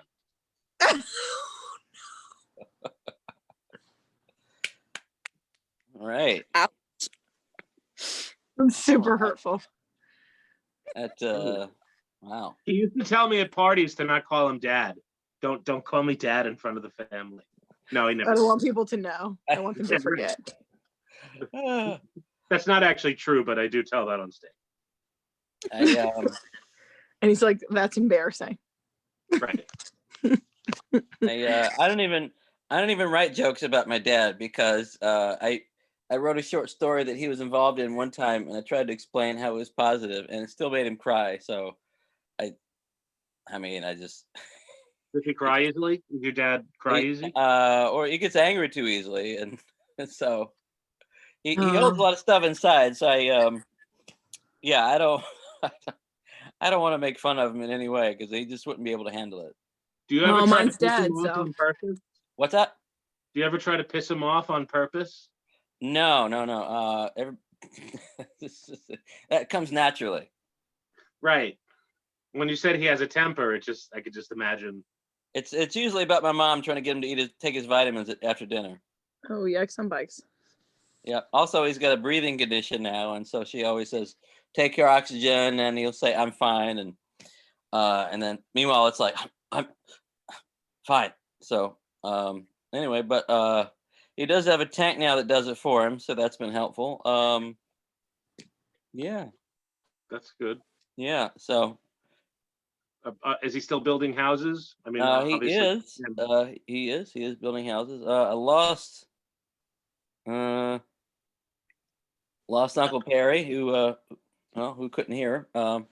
Anyway, Aunt Louisa, how's your week been out there in Denver? Very busy. Yeah. What are you doing these days? Mortgage loans. Okay. What are the rates like? That's the number one question, but it depends on what your credit score is. It depends on what your loan amount is, what type of loan you are getting, how much you're putting down, or how much equity you have. Yeah. Let's say I want a loan. I want a loan because I want a loan because I want to throw an awesome party. No, so I want a $20,000 loan for a party. On your house? No, I'm not. No collateral. I just want $20,000 for a party. I only do mortgage, which is house loans. Okay. How big does the house have to be? Like a dollhouse? No, you have to be your primary residence or a rental. People have to live there. People. Well, what about our small cottage? Could you have gotten a mortgage loan for that? It's on one site with your house, so it's on the same property as the house. Yeah, right. Let's say I had a home and then I separate sold parcel. it. Do what? Let's say I had a home and then I sold it. Would I be able to do that then? I think the new owners would really get upset if you tried to do that. I won't do it. I'm sorry. I'm totally being facetious. I understand. Yep. Are you okay, No, Josh? Occasionally have to jump out and respond to the people online who are telling me why they can't join instead of just joining and saying, "Sorry, I can't stay," which would be easier, If you can't stay long, just pop on and say, "Hey, just want to say happy birthday. I can't stay. Goodbye." But instead they send me these messages when they know I'm on a video, forcing me to look at my phone. So that's all. They're selfish. They're not your friends, Josh. That's why, because they're not your friends. Damn. I wouldn't do that to you. I came on, Josh. I know, Serena. Man, wow, we are all over the country here. This is great. I had to for that reason. we're all over the plus New Zealand, Denver, New York, Hawaii. It's all over the world for you, Josh. Yeah, wow. Nobody from Europe though, or we had Asia. but or we had some Africa. Canucks on earlier. We had 2-3 people from Canada on earlier. She has a high bar. You need people from Europe, Asia, and Africa. Well, actually, Africa is where all the hackers are coming from. So on my Zoom account, I specifically excluded most of the countries. So do they call it Hackrifa now? Oh, that's low. Low blow. That's so stupid. Well, Josh, it was really good seeing you and talking to you. I'm gonna get going now because my phone is about to die soon. All But right. since I am leaving, I'm gonna have little baby Yoda say goodbye to you one more time. Oh, okay. Well, thanks so much. Oh, bye, baby Yoda. Oh, what a cutie. Yeah. The last episode's on this Friday. Really? I think we're gonna see Luke Skywalker and Princess Leia. Oh, I thought you meant of your show. Well, yeah, my show too on Monday is the last episode of the second season. Oh. That's cute, Serena. I don't mean to monopolize this, but I can't see everybody. Oh, there's You got to put it on gallery view. How do you do that? It's in the top right. You can't see everybody? Is there a way to do that on the phone? No. If you're on a phone, No, yeah, there is. Oh, there if is? you're on your phone, you swipe to the left, and then you should come up with at least 4 different views. Yeah, it doesn't get all of them. Yes, But that's yeah. right. Oh, yeah, you can only do 4 people at a time, Don't get right? all, only if you're on the computer, I think. Oh, okay, yeah. So that's what I've been doing. It's just like switching between 4 people at a time. Yeah. Oh, yeah. On the computer, you have to swipe. I mean, on the phone, you have to swipe left to get and right to get to the screens. Okay. Yep. Yeah, I think you can keep swiping and seeing other people. Yeah. Okay. Yeah, I got you. Yeah, I did see that. I just didn't know if there's a way to get like 8 people at a time or something. Yeah. Also, let's DB, let's workshop a joke here. I've been trying to. I have this one in my notebook, and it doesn't quite work, but maybe with some tinkering. I got AAA meetings. It's for people who leave high scores in old Atari games. Is there anything I could do with that? What do you think? You have to say it again. The last part. I said AAA. I said I'm going to an AAA meeting. It's for people who leave high scores in old Atari games. Now, is there anything more I could do with that? I'm trying to. There's gotta be. Gotta be. Yes. On the same note, who was looking up a game? Did you ever hear about that game? Polybus? It was a game from the 80s, an arcade game that was like took over people's brains. Well, that's there was a lot of rumors and conspiracies about it. Yeah. Yeah. Okay. So I'm not alone in hearing about this. Okay. Yeah, it's a lot of fun to talk about that. There's something there. Yeah, of course. An AAA meeting. But you remember those old arcade cabinets where all the high scores said like AAA or FAT or whatever, right? Well, AAA is also the company that helps you with your car. Yeah. And then of course there's Alcoholics Anonymous, which also sounds like that. And then there's it's a play of AA, yeah. And different singular letters. I don't know where else that would be other than AAA and KKK. Exactly. There's BBB, Better Business Bureau. Okay. There you go. That's good. Yeah. I always like the initials of some high school of colleges. Fordham University's initials were FU. I've always liked that. And Boston University is BU. The Delphi University was appropriately AU. Appropriate because that's right. Guys, we have experiential marketing legend. And one of my good friends who came to visit me in the hospital in 2010 when my stomach blew up, JT Woods. Your stomach blew up. It did blow up. Classic. Well, just my colon ruptured internally, so I'd say that's blowing up. Anyway, Yeah, that's fair. That's fair. JT, well, he's still muted. Hi, JT. Oh, he knows Melissa. You know me. I know Melissa very well. Yeah. Hey, long time. What's happening? How's New Zealand? Yeah, pretty beautiful right now, to be honest. It looks rather sunny and nice. It's lovely. I'm at the beach Excellent. having a beer Very good. with this person. Yeah. That's a good And one. JT, you're proving your New York credentials with that air conditioner behind you there. Isn't that nice? Yes. A lot of people don't know what that's like. Well. Yeah. Is this your room? Hello.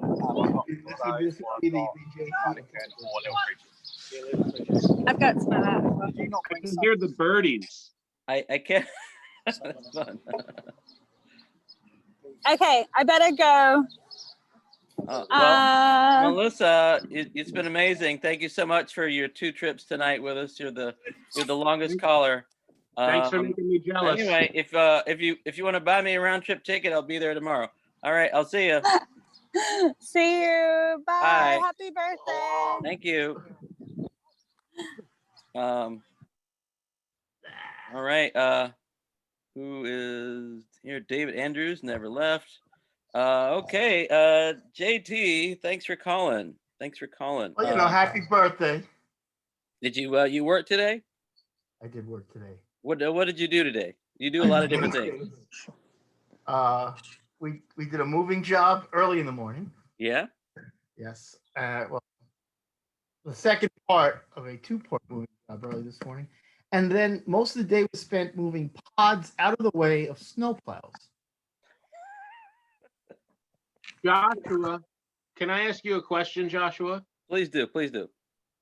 You have a lot of friends with initials for first names. All right. Just saying. Suspicious. Aliases. Yeah, exactly. Suspicious. I'm guilty myself. I noticed that. We also have a JD. There's a JD. There's a long story behind it. Do you know? Well, you probably do, because you're probably from the comedy world, so you probably know some Monty Python, know a little about Celtic slang, and know that John Thomas is the male appendage. My dad joked to his barroom buddies on my birthday, December 31st, 1965, when he was very drunk and my mother was out because they didn't have natural childbirth back then, that if I was a boy, my name would be John Thomas. And if I was a girl, well, I would have had a hell of a reputation in high school. We both told stories tonight about why we got our initials as names. Why we keep the initials, yes. I told the story too before you went. Well, Hopper. Sorry. JP, DB lives in Long Island. I think you guys would hit it off if you met him. Lives is a strong word, but yeah. Where in Long Island? Baldwin. Oh, I know Baldwin well. Yeah? Yes. Okay. Why is that? You from here? I just know all Long Island. I live in Queens. I drive. So most everything is, based or New Jersey based. I know Long Island and New Jersey and Westchester probably better than most people being up yeah, when you're in the experiential marketing industry, you go everywhere. So I was everywhere. JT has been more places than anybody else in New York City at this point. So it looks like Marissa's burying body. Yeah, this looks like the end of a TV show, Marissa, with that camera. Look, the corner of the sheet came up and I couldn't have that. Oh, that's the worst. And do you ever try that happens and you try to jump in the bed, you try to pull it over without getting out of bed, and you try to jump in the bed and pull it over, and it just doesn't work? Well, just to sound fancy, so I worked at a furniture store earlier this year, and so we got a great discount on Tempur-Pedic mattresses, so I bought one, and so it's not going to happen on the Tempur-Pedic, you know what I mean? Because I have the same thing. Yeah, so it's not going to happen because the mattress cover is like, you know what I'm talking about. I do. You know what I'm talking about because we're fancy. because they're just so fancy. So you can't do that anymore. Like on a regular mattress, you can try to do that, but on the Tempur you can't. So you have to like get up and fix it. This is our price. I think the future of bedding is going to get even better. No pun intended. I like it. Anyway, Aunt Louisa, you've been pretty quiet over there. Can you tell us a good story about my mom? Embarrassing. Wow, I'm the younger sister, you know. Oh, you definitely can embarrass her then. So I can tell you. Well, I mean, we scrappled as siblings, and we shared a bedroom. And one time I decided that I didn't want her on my part of the bedroom, and put tape down the middle of the room so that she couldn't come across. I love it. And, you know, she was in ballet and was doing all these Batma moves, you know, when you kick your leg. So I grabbed her leg when she kicked at me, and you know, she regretted that. But no, I mean, I don't know of any other stories. Question. Yeah. Hey, sorry, DB, do you got to go? No, I have a question before I do have to. My phone is about to die, but I do have a question before I go. Okay. I want to know: did you both grow up with your parents? Oh yeah. Who did your parents like more? Now that's not really a fair question. I think my sister hated both. gravitated more to my mother, and I gravitated more to my father, but they loved us both. We had, as my husband used to say, a very Ozzie, and if you even remember who Ozzie and Harriet were, Ozzie and Harriet kind of family. So. Oh, okay. I know what you mean. Okay. It was nice talking to everybody tonight. But my phone is about to die, and I can't charge it because it's inexplicable. But I have to charge it on something that. Okay. Well. But it was happy birthday, and it was really. I'm glad that I came on, and good to see you. Well, so thanks. I'm on for another hour and a half still. Okay. Raising money for charity. If you have any you want to donate to, go ahead. I didn't know that. How do I do that? You just pick a charity and you donate to it. Oh, okay. So I do it on my own. Yeah. Do I count as a charity? Can I go buy myself something? I mean, I feel like you should. No, I will. Because you're asking, I will make a donation. All right. I would too, of course. During the holidays, it's always happening more anyway. There you go. So, just put my name in. I will. Godspeed. All right. Thanks. Josh, I had been kind of quiet because I was waiting to say that I needed to go. I've got to start on a loan app. So. Oh my gosh. Got to get that going. Oh, well, and, you're working I'm glad late. you did this. Oh, well, thanks. It's fun. Yeah. So tell your dad and mom hi. Yeah. And if you see John or Anna or Lizzie, you probably see Lizzie, right? Yeah, she's here every single day. That's Elizabeth's one of two sisters. She works here every day. And she was, usually fights with my dad on a regular basis. So that's fun. Yeah. Well, tell everybody hi. Bailey too. Okay, I will. All right. Love you. Bye. I love you. Bye-bye. All right. All right, good. She's gone. Okay, hold on. Wait. Is Perry still on?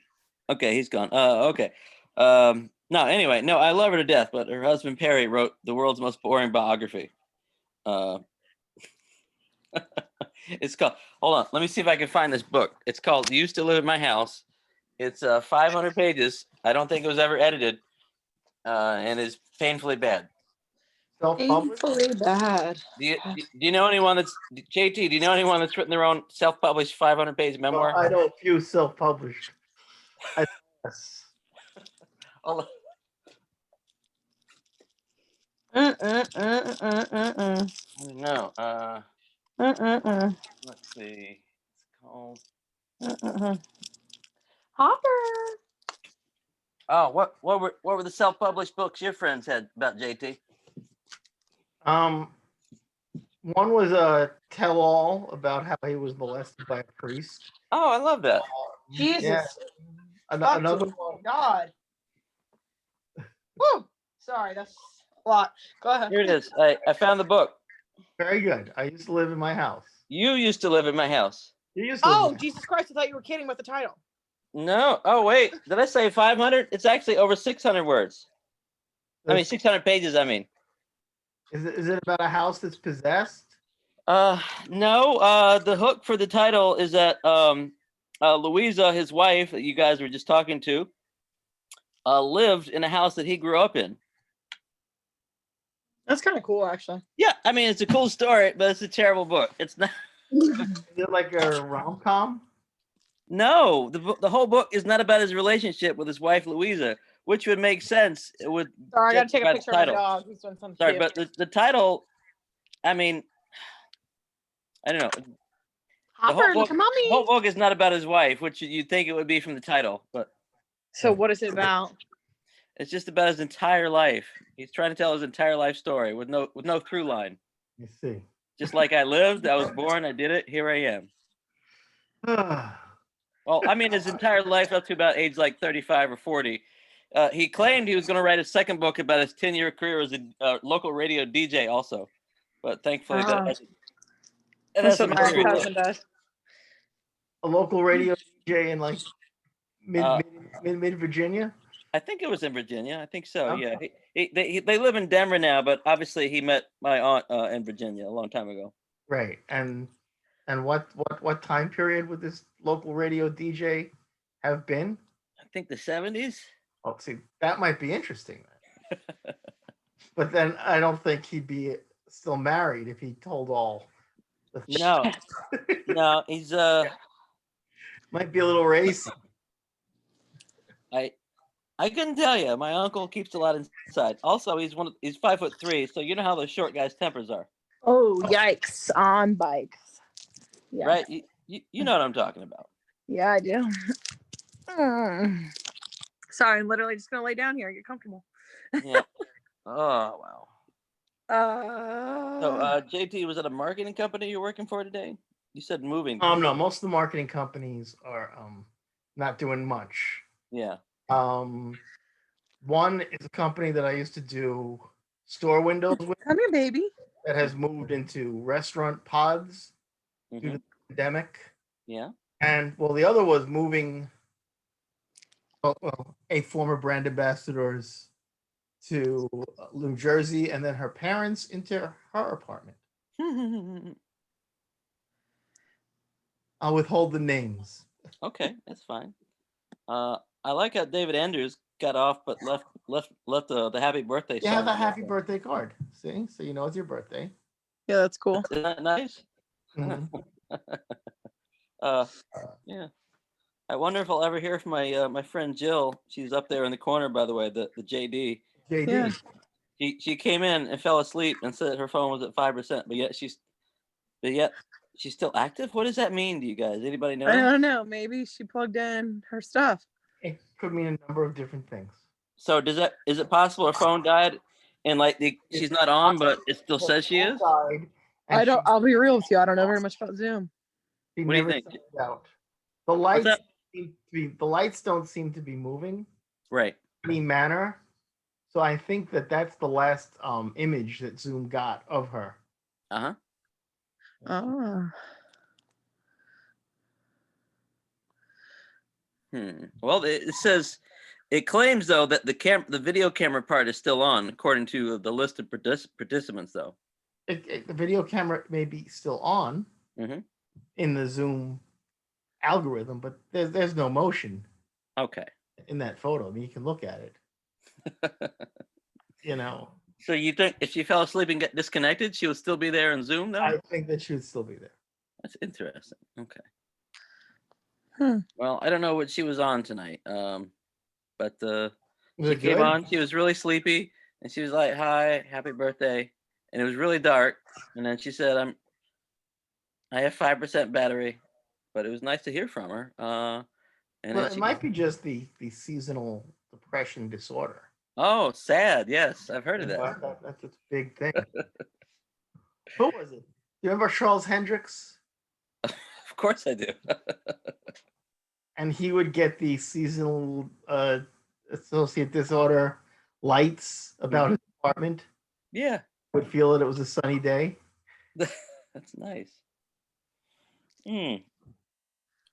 I really wish I still had group photos from the night of 1,000 stars in 2011. That was something. What happened to those? They got to be in a Dropbox somewhere, right? I don't know. I don't know, man. That was something. I was hoping Terrace Pretty would get on. He wished me happy birthday. Oh Lord, I haven't spoken to him in a while. Is he in South Carolina now, or is he still on Long Island? I have no idea where he is. I haven't heard from him in years, but he popped up to say happy birthday. He was having some problems in Long Island the last that I talked to him. Yeah, well, got that DUI arrest where he got out of the car. You heard about that? No.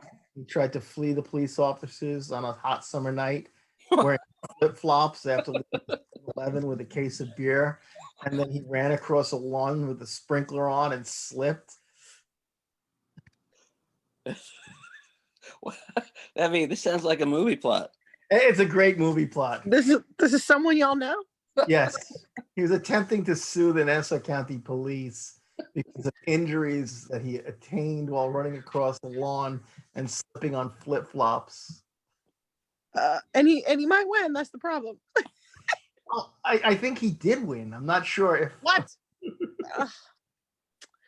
Lions and tigers and bears. Oh my! I can't. I really can't.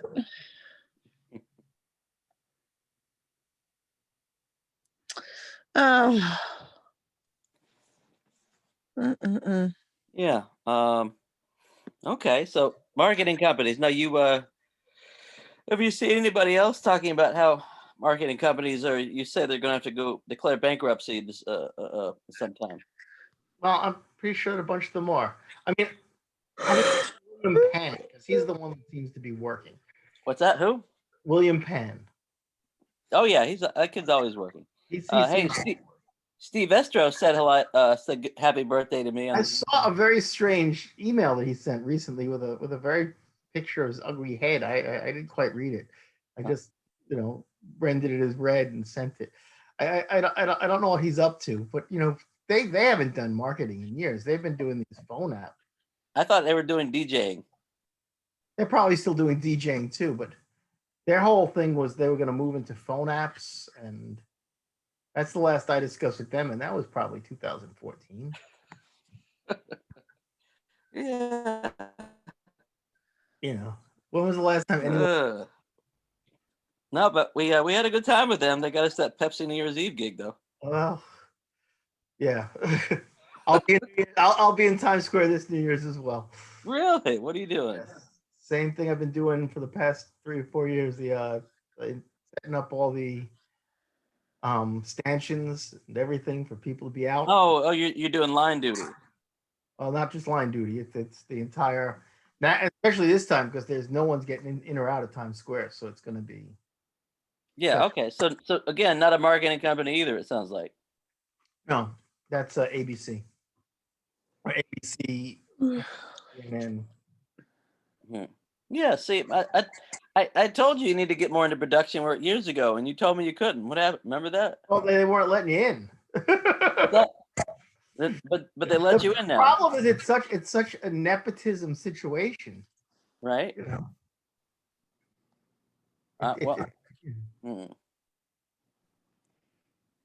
It's if you're not someone's nephew, son, third cousin, or a very attractive woman, it's very hard to get into that.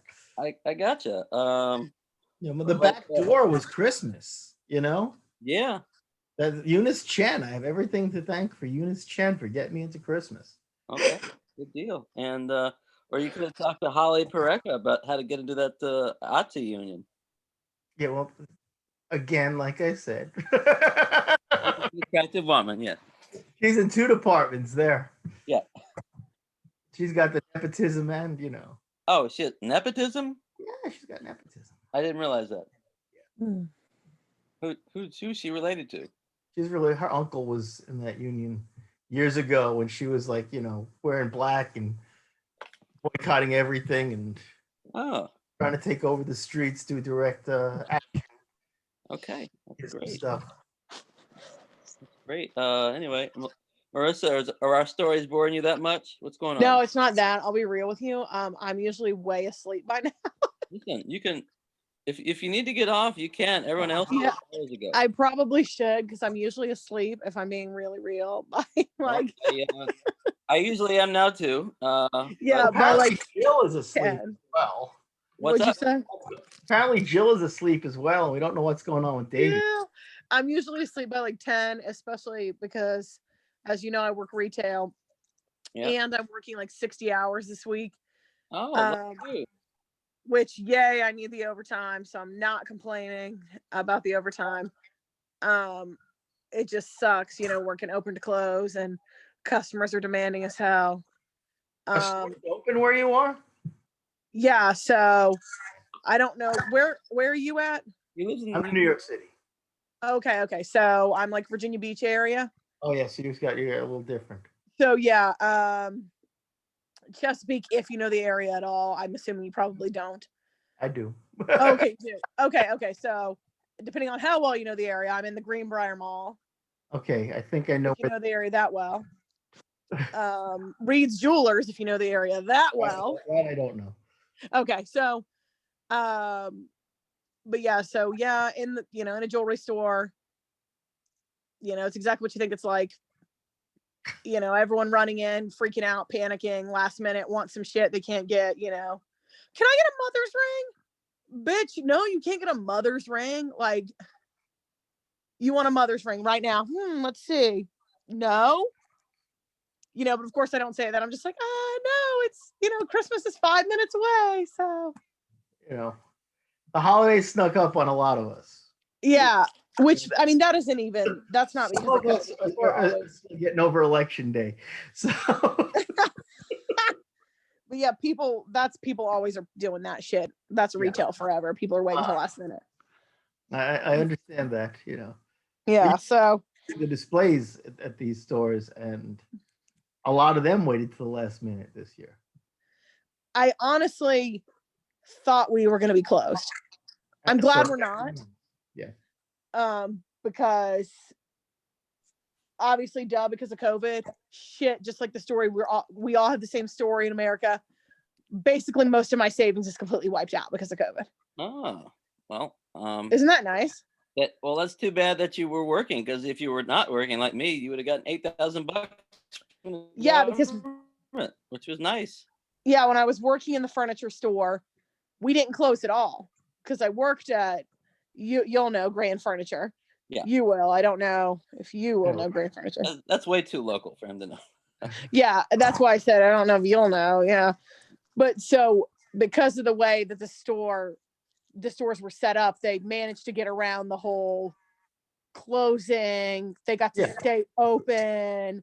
Mm-hmm. So no one the fuck was coming in, and we were 100% commission.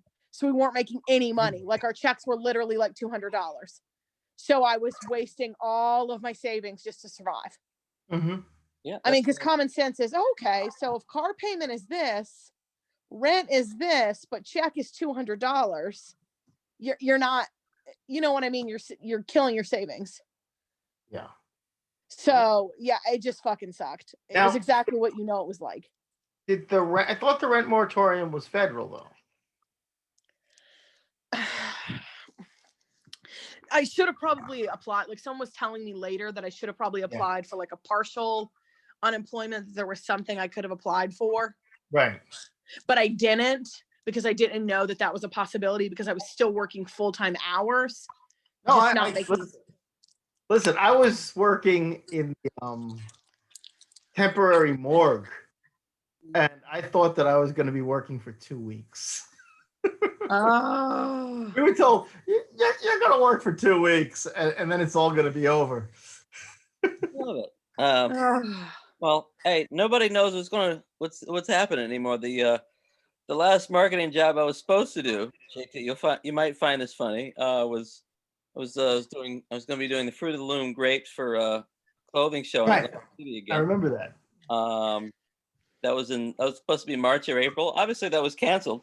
But Yeah, then they were like, everybody was like, oh, this will be over in the fall. So they rescheduled it for October, right? Right. And so like late September rolls around and it's still on my calendar. And I emailed her and I was like, hey, this isn't still happening, is it? She was like, maybe. Oh shit. Find out. Oh yikes. And then You're like, lucky- what's that? You're lucky you got a reply. Yeah, no Oh, shit. No, I didn't want to go to a trade show in New Jersey. But no, you got a reply. I mean, a lot of people, they're not even there anymore. Oh. Yeah. It's amazing. I had to do 2 things for Michael Allen. Uh-huh. The VMAs, and one was a Halloween social distancing trick-or-treat thing. Mm-hmm. And the offices were a little ghost town. It really looked like a Twilight Zone episode where you went there and people's desks still had stuff on it, but they were nowhere to be seen. You know, it was like Fucking freaky. You know, well, they're all on furlough. Yeah. But anyway, don't you think it's funny that this lady wasn't sure like 2 weeks before this trade show in October if they were really rescheduling or not? Yeah, because nobody knew. Yeah. I mean, I had that with the 5-borough bike tour, with the Grand Fondue, the marathon. They let us know. You know, everything that I had this year, I had everything. You know, after New Year's, I had every week planned out. This was going to be my best year, and I got things canceled. You know, come say, come sa, and some of them I never got cancellations for. Right. I just found out that they didn't happen because, you know, I would read the New York Post that the event was canceled. Yeah, you're like, oh well, there's that. You know, oh, I guess I'm not working tomorrow. Yeah.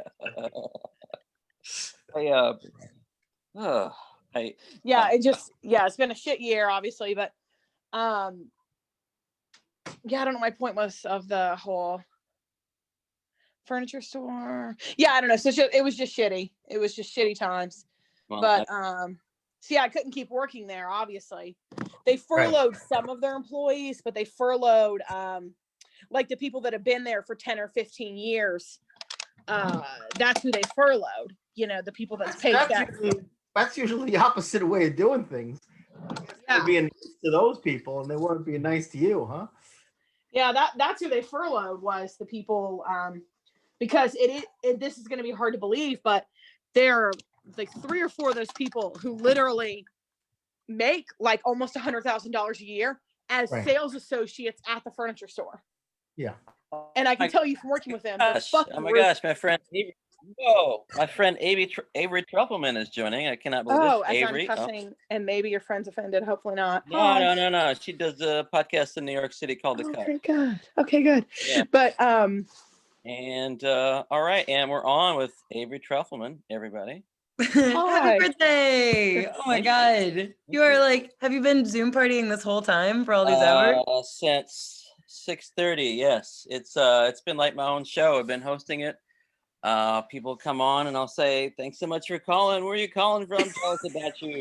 And it's been like that for 4 hours now. I feel like I'm doing a telethon.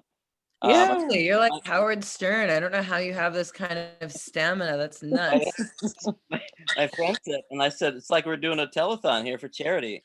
My friend said, what's the charity? I said, well, just look up one, donate my name and donate to it. He said, I said, you'll forget. So it's been fun. You're on, Avery. You're on with my friend JT Woods in New York City. Hi. And Marissa in Chesapeake. I did experiential marketing with JT for many, many years. You live in New York. You might have heard the term experiential marketing, I think maybe. No, what is that? It's a very 1990s term. Go ahead. Oh, he's not going to. All right. Experiential means you marketing companies do the work of Fortune 500 companies who want to advertise their product, and they feel they aren't cutting through the noise with this, like you said, 1990s, like with billboards or TV ads. So they wanted to reach people in person.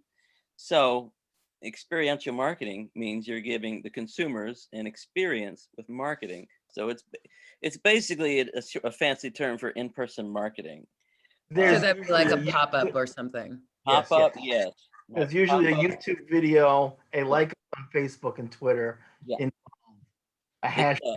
It's essentially a hidden industry because nobody in the street, the jobs are so easy and generally pay well before the pandemic that people inside the industry didn't want to talk about it. So it's like this weird hidden thing, and you can go on Craigslist and see like make $25 or $30 an hour for doing this, and everybody's like, what? How do you make that much money? So it just does not get reported on, and that's how I survived in New York City for many years. I moved here, and the next thing I know, I'm giving away.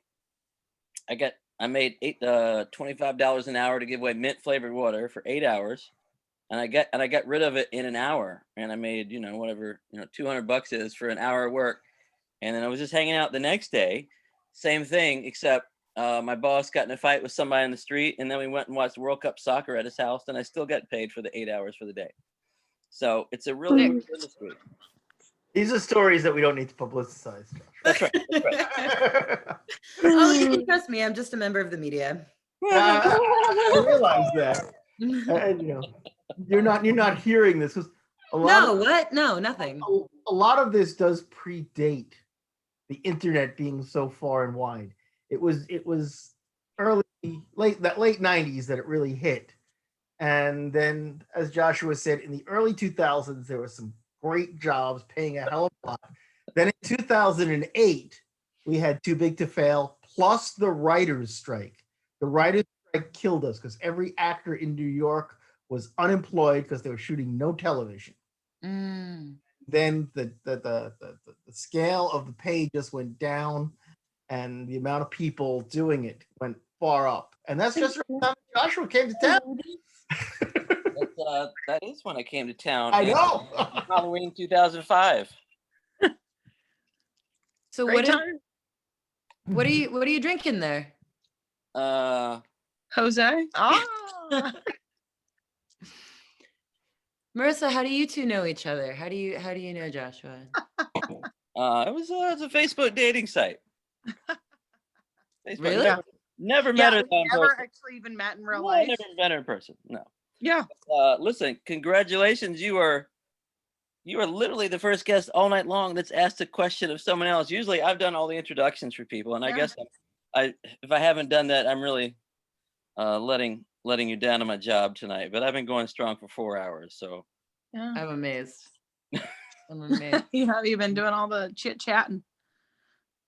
I've been trying to. A lot of people are quiet, but they can't all be storytellers like JT and Avery. So, but I think that's the key with a Zoom party. Like, someone needs to assert themselves and be the host and like give everyone permission to talk. Otherwise, it's like chaos. I know. I've been running it pretty strong. I think it's been good. I pulled out some jokes. We told some stories. A friend of mine did a tight 3 minutes about an hour ago. Yeah. Told anyway. So Avery, let's see. You used to live in San Francisco. You live in New York. You didn't?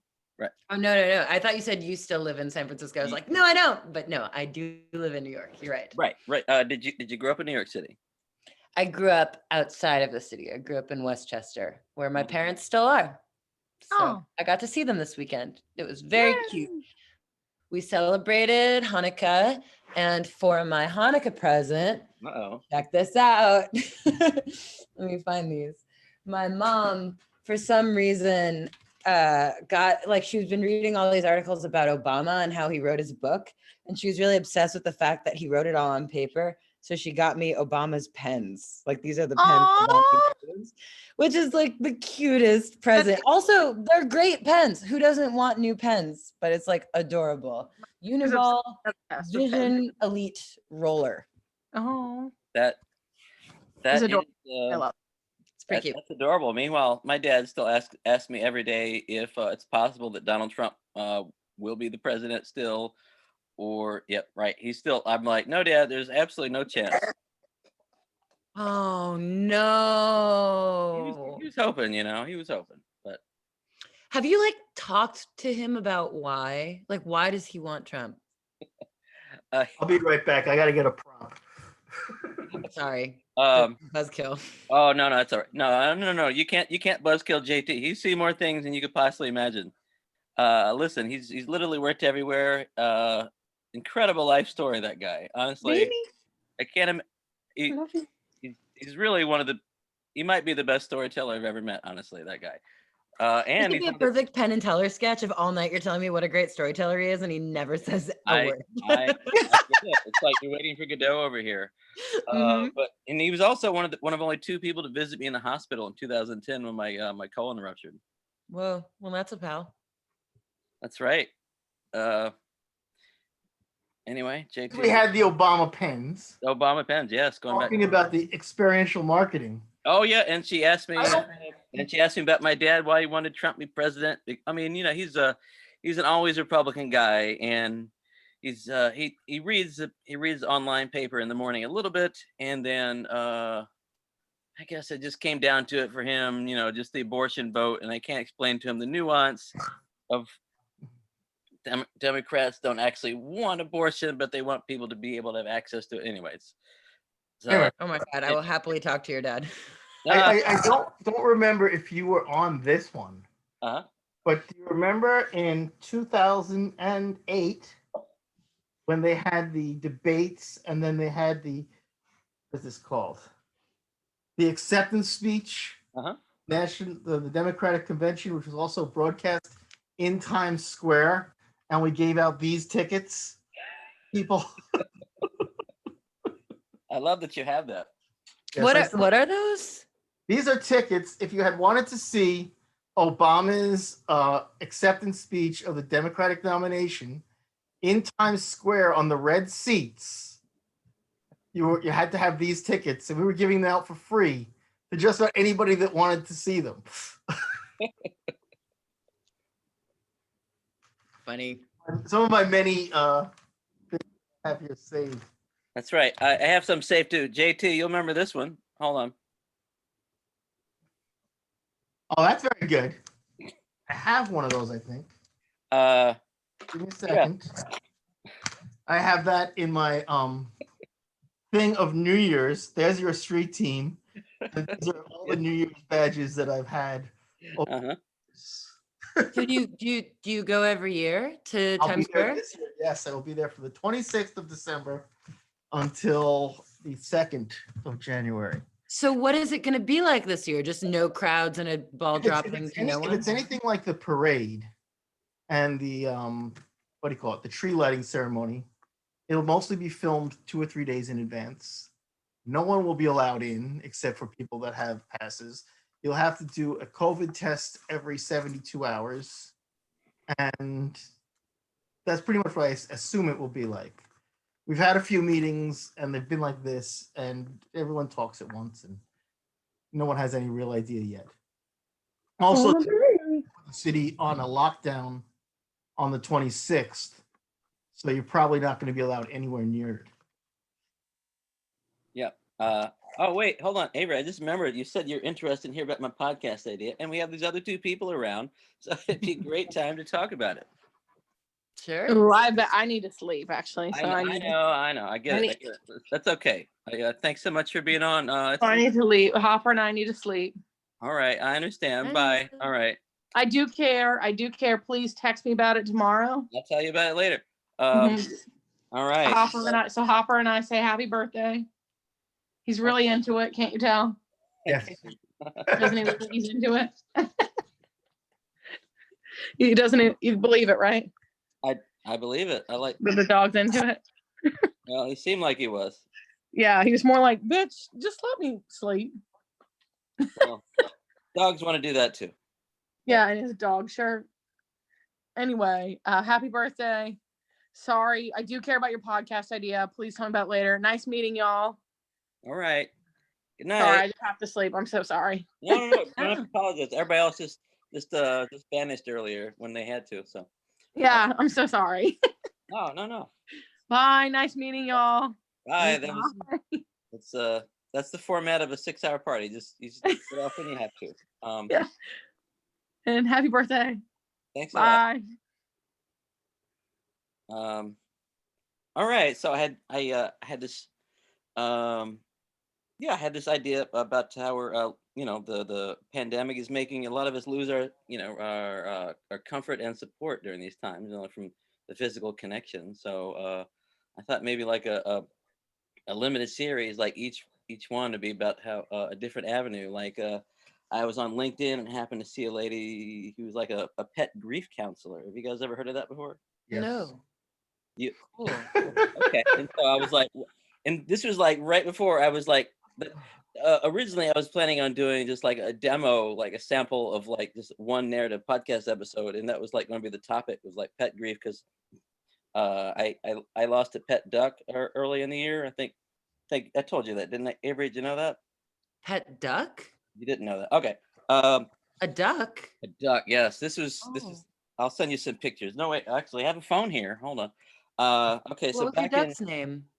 Baxter. He was going to be an internet superstar, and he would anyway.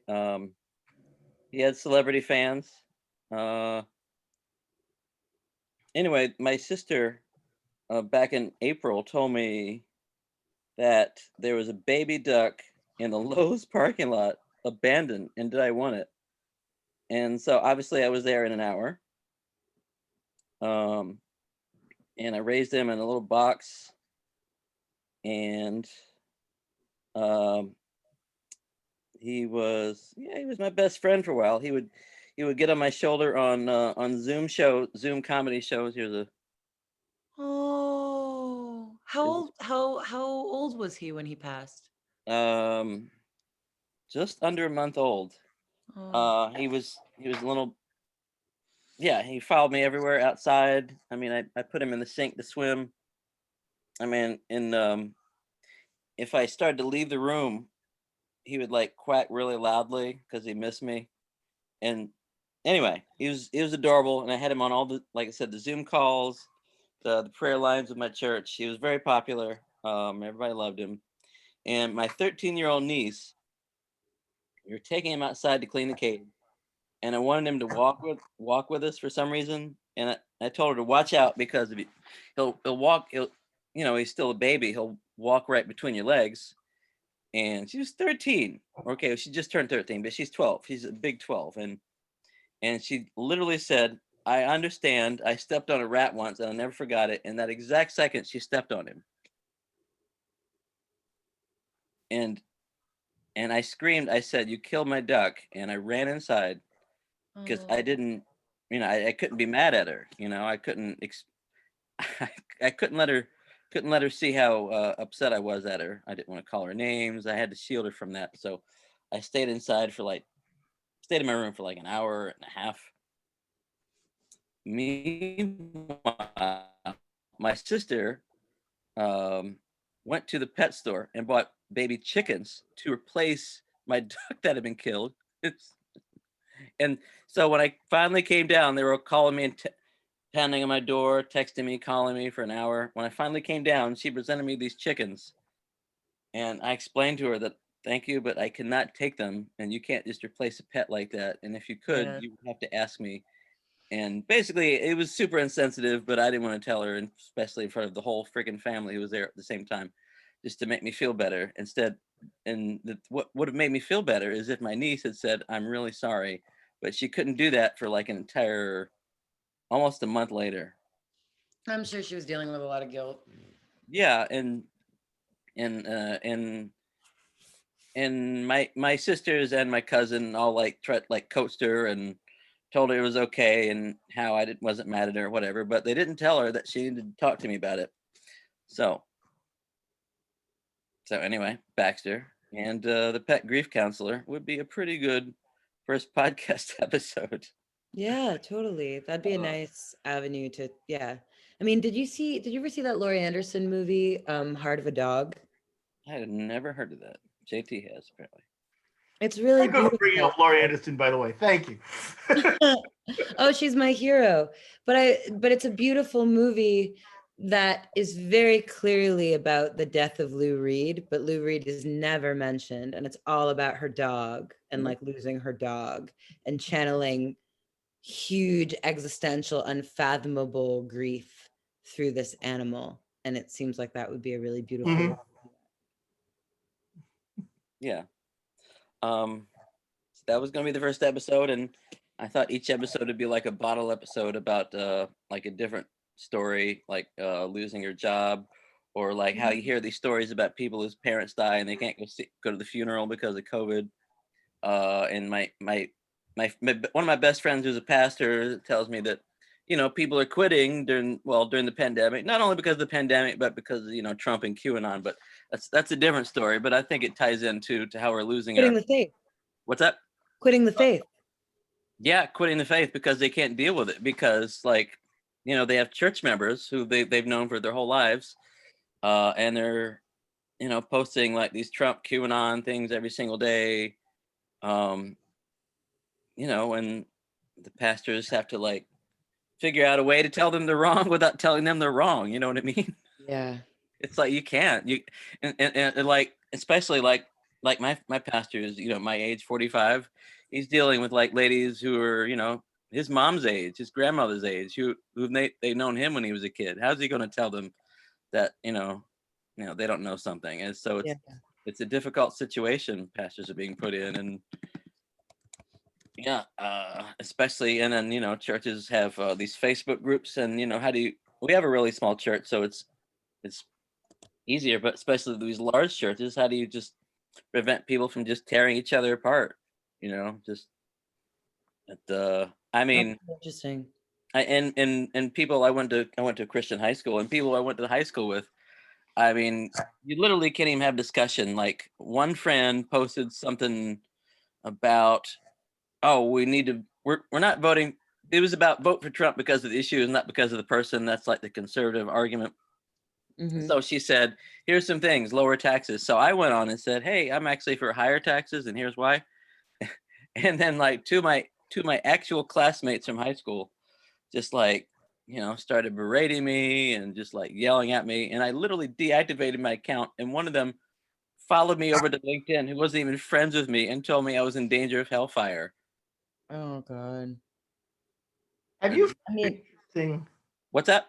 Have you found it interesting the way that Christian theology, but not just Christian theology, actually all Judeo-Christian, even religions, have somehow morphed from, you know, being the, you know, the good of the community to this Ayn Randian libertarian nonsense, and how, you know, that was at one point considered, you know, the absolute sin was the Ayn Rand selfishness, and now we are totally in this other thing, and these very religious groups, and I'm, you know, where I am, I've got every religion, you know, and I'm seeing that it's always the very religious people that are pushing this Ayn Rand shit on us.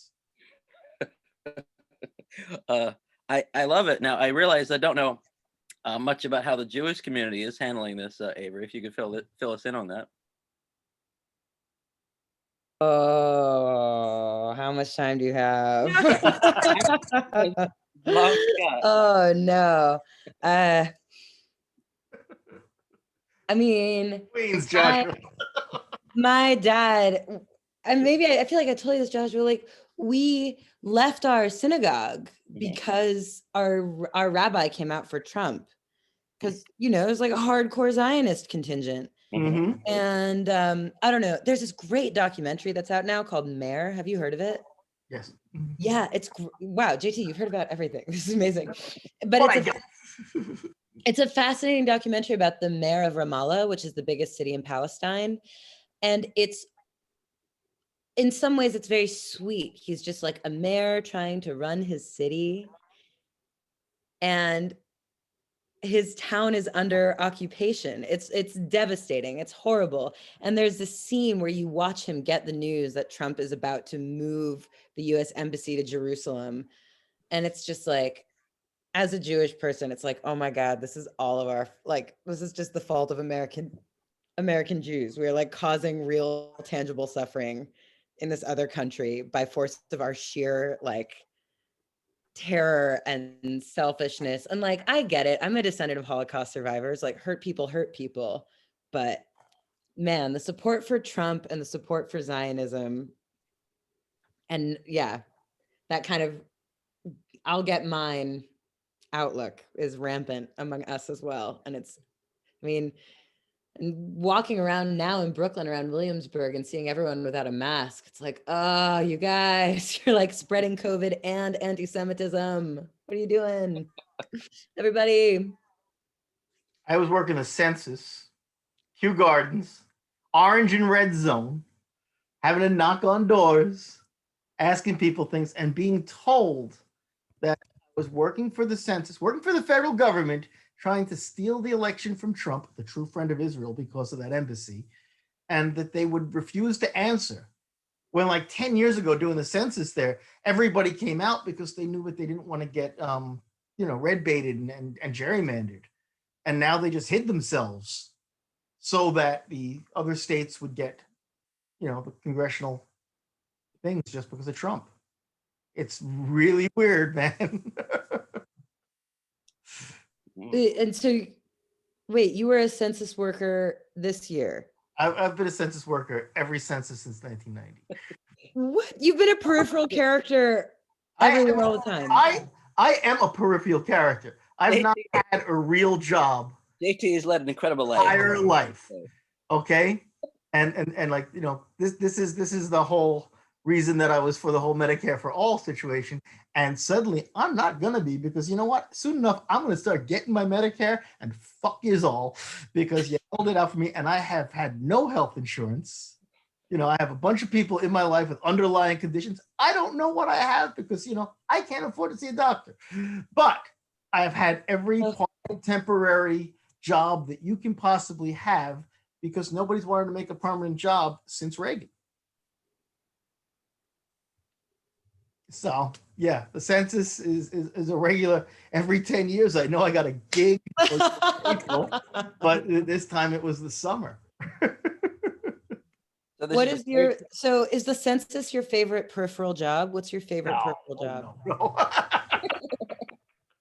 Favorite peripheral job, Jesus. I've had some good ones. Home worker is usually a good one, especially now that they have the extended voting hours in New York. So why is that better? Because you got a week of sitting at a desk. And most people come the first day or the last day. Those are good days. And then, just a lot, like the marathons are good. Giving out bananas at the 23rd mile. That's always fantastic, driving a truck full of bananas through Manhattan at 2. Oh, you talking about summer stages? On the summer stages. Summer streets. I'm sorry, summer streets. Summer streets is a whole other situation. I was talking about the marathon, but summer streets, those are always great. I could tell you a whole thing with Gail Brewer 2 summer streets ago, and the police climbing rock wall that we were supposed to get, and it's the NYPD, who somehow latched themselves on to 9/11, because I'm so glad my Giuliani joke finally works. By the way, did I tell you that? No, what? Why was Giuliani smart to take 9/11 instead of a cow? Why?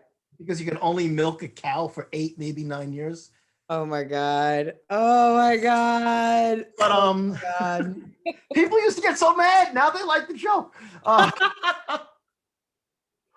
But the police, they are heroes too, unlike the fire department, but they came with the rock wall. It's supposed to be the police academy rock wall. They're supposed to be there at 5 a.m, but they're cops, so they can get through all the things. And and the first day of Summer Streets in 2019, Epstein went straight down Summer Streets, which is interesting. But cops come set up the rock wall. They get it set up at 6 o'clock in the morning. Summer Street's supposed to go to 1 o'clock. At 11:30, they're like, okay, we'll cut the line, we're leaving. And I'm like, you can't cut the line. We got to line up. Oh, no. We're done with our shift. We have to be back at Randall's Island by 1 o'clock to check out. Like, the event doesn't end till 1 o'clock. No, we're not getting overtime. We're leaving. So we got 2 more weeks of this. So I called Gail Brewer's office, and I get this woman, and she's just like, oh, we'll take care of it. And so the next week, I get these 2 volunteers from Gail Brewer's office that are sitting there to talk to the cops when they're going to leave. And then Gail Brewer came down with a couple of other people, and the cops stayed. It was it was an interesting thing. So Summer Streets is always interesting. And Epstein going by. I told you about that, right? Josh, did I tell you that? Not before this conversation, no. Because the tombs are right there, right at Foley Square. Mm-hmm. And at 5 a.m, suddenly everything had to open up for a police escort and an ambulance that went flying down the street. And as it's passing, I was at Spring Street, and as it passes, suddenly everyone gets the email blast that Epstein had died. Mm-hmm. First one to go down Summer Streets last year. I love it. Avery, have you gotten my whole stomach eruption story before? I can't remember. I think you told me a little bit over the phone. Okay, well, it's always good to rehash it. I mean, it was Harrowing. It was December 18th, 2010. I went to bed after working a Toyota promotion at the Meadowlands Giants game. Woke up 2 hours later, and my stomach felt like it was on fire. Now, and I didn't think anything of it because I'd had Crohn's disease for about 8 years at that point, and every once in a while it caused me a great deal of pain. So I just thought it's another attack. It'll pass because they'd passed before. What I didn't realize was that this is the big one, aka George Jefferson, I'm coming to join you, and that it was actually rupturing my colon internally. And so that night I went into like 1,000 positions trying to fall asleep, and I never could. Oh, I'm sorry. Do you not want to hear the story? Oh no, that was out of pity. That was. Oh no, okay. I know. I'm sorry. I like telling it. It's better. Oh, thanks. I appreciate it.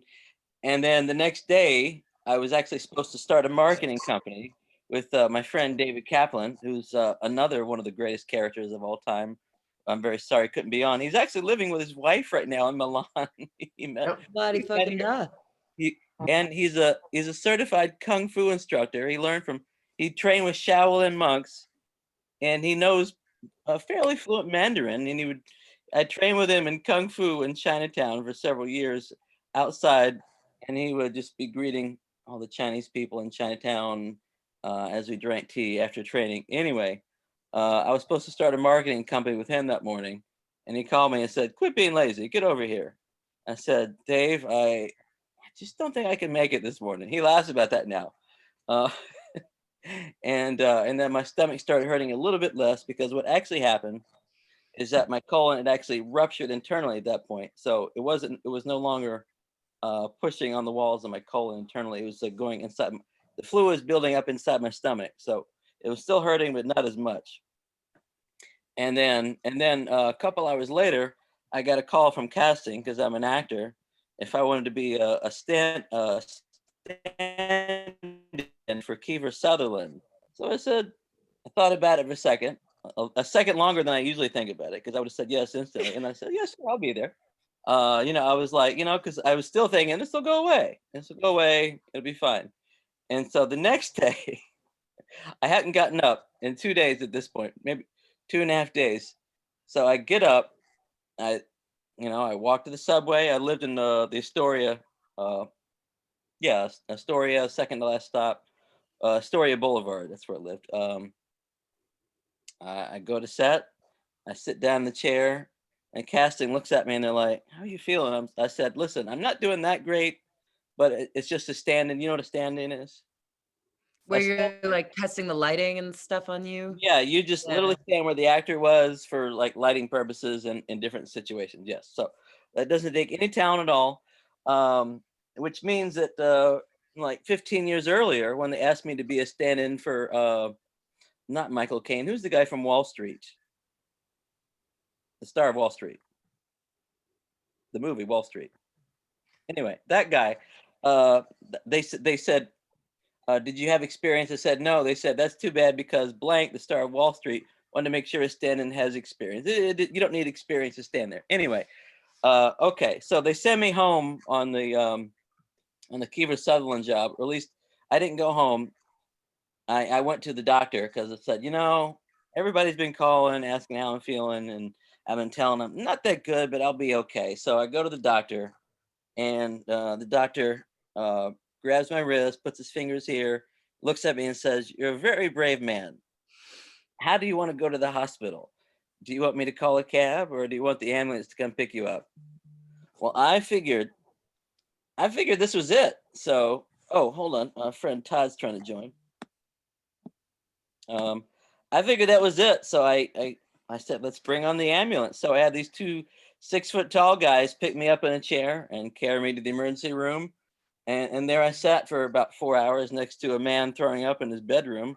Oh. And then 8 hours later, I was unconscious for several days and woke up with a hole this big in my stomach, literally. I was there for 3 weeks, and then my parents came and drove up to Astoria and moved everything out of my apartment, and I moved back home. And I have not been there since. I actually moved back 2 years later because I thought it was good enough to live there again, but it turns out I was not. And I was okay for a year and then got worse again. And then that's when 2014 I had to declare bankruptcy and move back home, where I've been ever since and trying to get out. And that's my story. What did I walk into? Yeah. Hey, Josh. Hey, everybody. I love it. I love it so much. Hey, guys. This Started out of the experiential marketing, and then it went straight to hell. Yeah. Great stuff. This is Todd Modesty. I did marketing with him and also stand-up comedy. He runs one of the longest running stand-up and open mic shows in New York City. Stand-up professional shows. Yeah. Right. Okay. No, you don't do open mics anymore? I mean, you don't run those, I mean? I run pro shows. I mean, Okay. I mean, that was a pro book show, but I'd have like maybe, like I'll give a couple minutes to people at the end. Yeah. I got you. The man's been on HBO, for Christ's sakes. That's right. That's right. Yeah. PN and Friends. That's right. Zoom House Party and all that stuff. Didn't you have a line on Showtime last year? Yeah. It's like, ow, my balls. I'm Todd Modesty, I think, right? That's it. Anyway, you're on with JT Woods, you know him, and my friend Avery Trufelman, host of New York Magazine's A Cut from the podcast world. I've had a few podcast friends on tonight. Yeah, how you doing, man? Happy birthday. Thank you, Todd. Good to see you. I saw you on Instagram Live a second ago. There you go. Yeah, always be busy or whatever. That's right. Comics are doing Instagram Live almost every night in quarantine right now, Avery. I don't know if you knew that. No, I had no idea. I'm not on Instagram. I'm missing out on a lot. Oh man, you are. Wow. Do you have to make like fresh material every night? It's a chat show. It's like a talk show. Yeah. So. So Todd, it's kind of like this, except Todd only does it for like 30 minutes. I've been going 4 or 5 hours now, Todd. There you go. It's like your own marathon. It's like a birthday / Jerry Lewis telethon. Like, are you? I know it's been like my own show. I'm kind of loving it. I think maybe I should make this a weekly thing, huh? Yeah. How's it doing? Like, because I did 100 comments in 100 minutes for our anniversary on Zoom, which is a pain. How's that? I mean, it's tiring, right? Like, are you in Zoom fatigued? I'm extremely fatigued. I haven't gone to the bathroom. That's amazing. You're like Marina Abramovic. Right, and I have Crohn's disease, and I haven't gone to the bathroom in 5 hours. So I'm really doing pretty great for a Crohn's disease survivor, frankly. It's like your own Hanukkah, right? Yeah. So, Avery just celebrated Hanukkah the first time. A miracle. Anyway, so yeah, I'm doing fine. Got another schedule for another 40 minutes and nearing the end, but final stretch. It's home stretch. Let's see if anybody gets on till then. Yeah. Well, anyway, so Todd, what's it? I think you grew up in New York City. What part? What part did you go? Flatbush, Brooklyn. Yeah. I've been there. That was one of the first apartments I looked at in New York City. And a friend of mine said, "If you live there, I am never coming to visit you." That's what he told me. It was a bad neighborhood. It was the apartment I looked at specifically was an apartment with 6 bunk beds in a room, and each bed was divided by a partition. So essentially, you're right. And the guy showed me the place, said, "Hey, this is New York, yo. If you see something good, you better jump on it." What was your rent? And he wanted like 600 for that a month. Still. I think that was a COVID hospital, basically. Well, this was 2005's time, but still, not such a great deal. Well, I think I mean, and none of those people I'd be like bunking with were there to meet me either. It was just like 5 other random people in these bunk beds. All right. Army style, right? Yeah.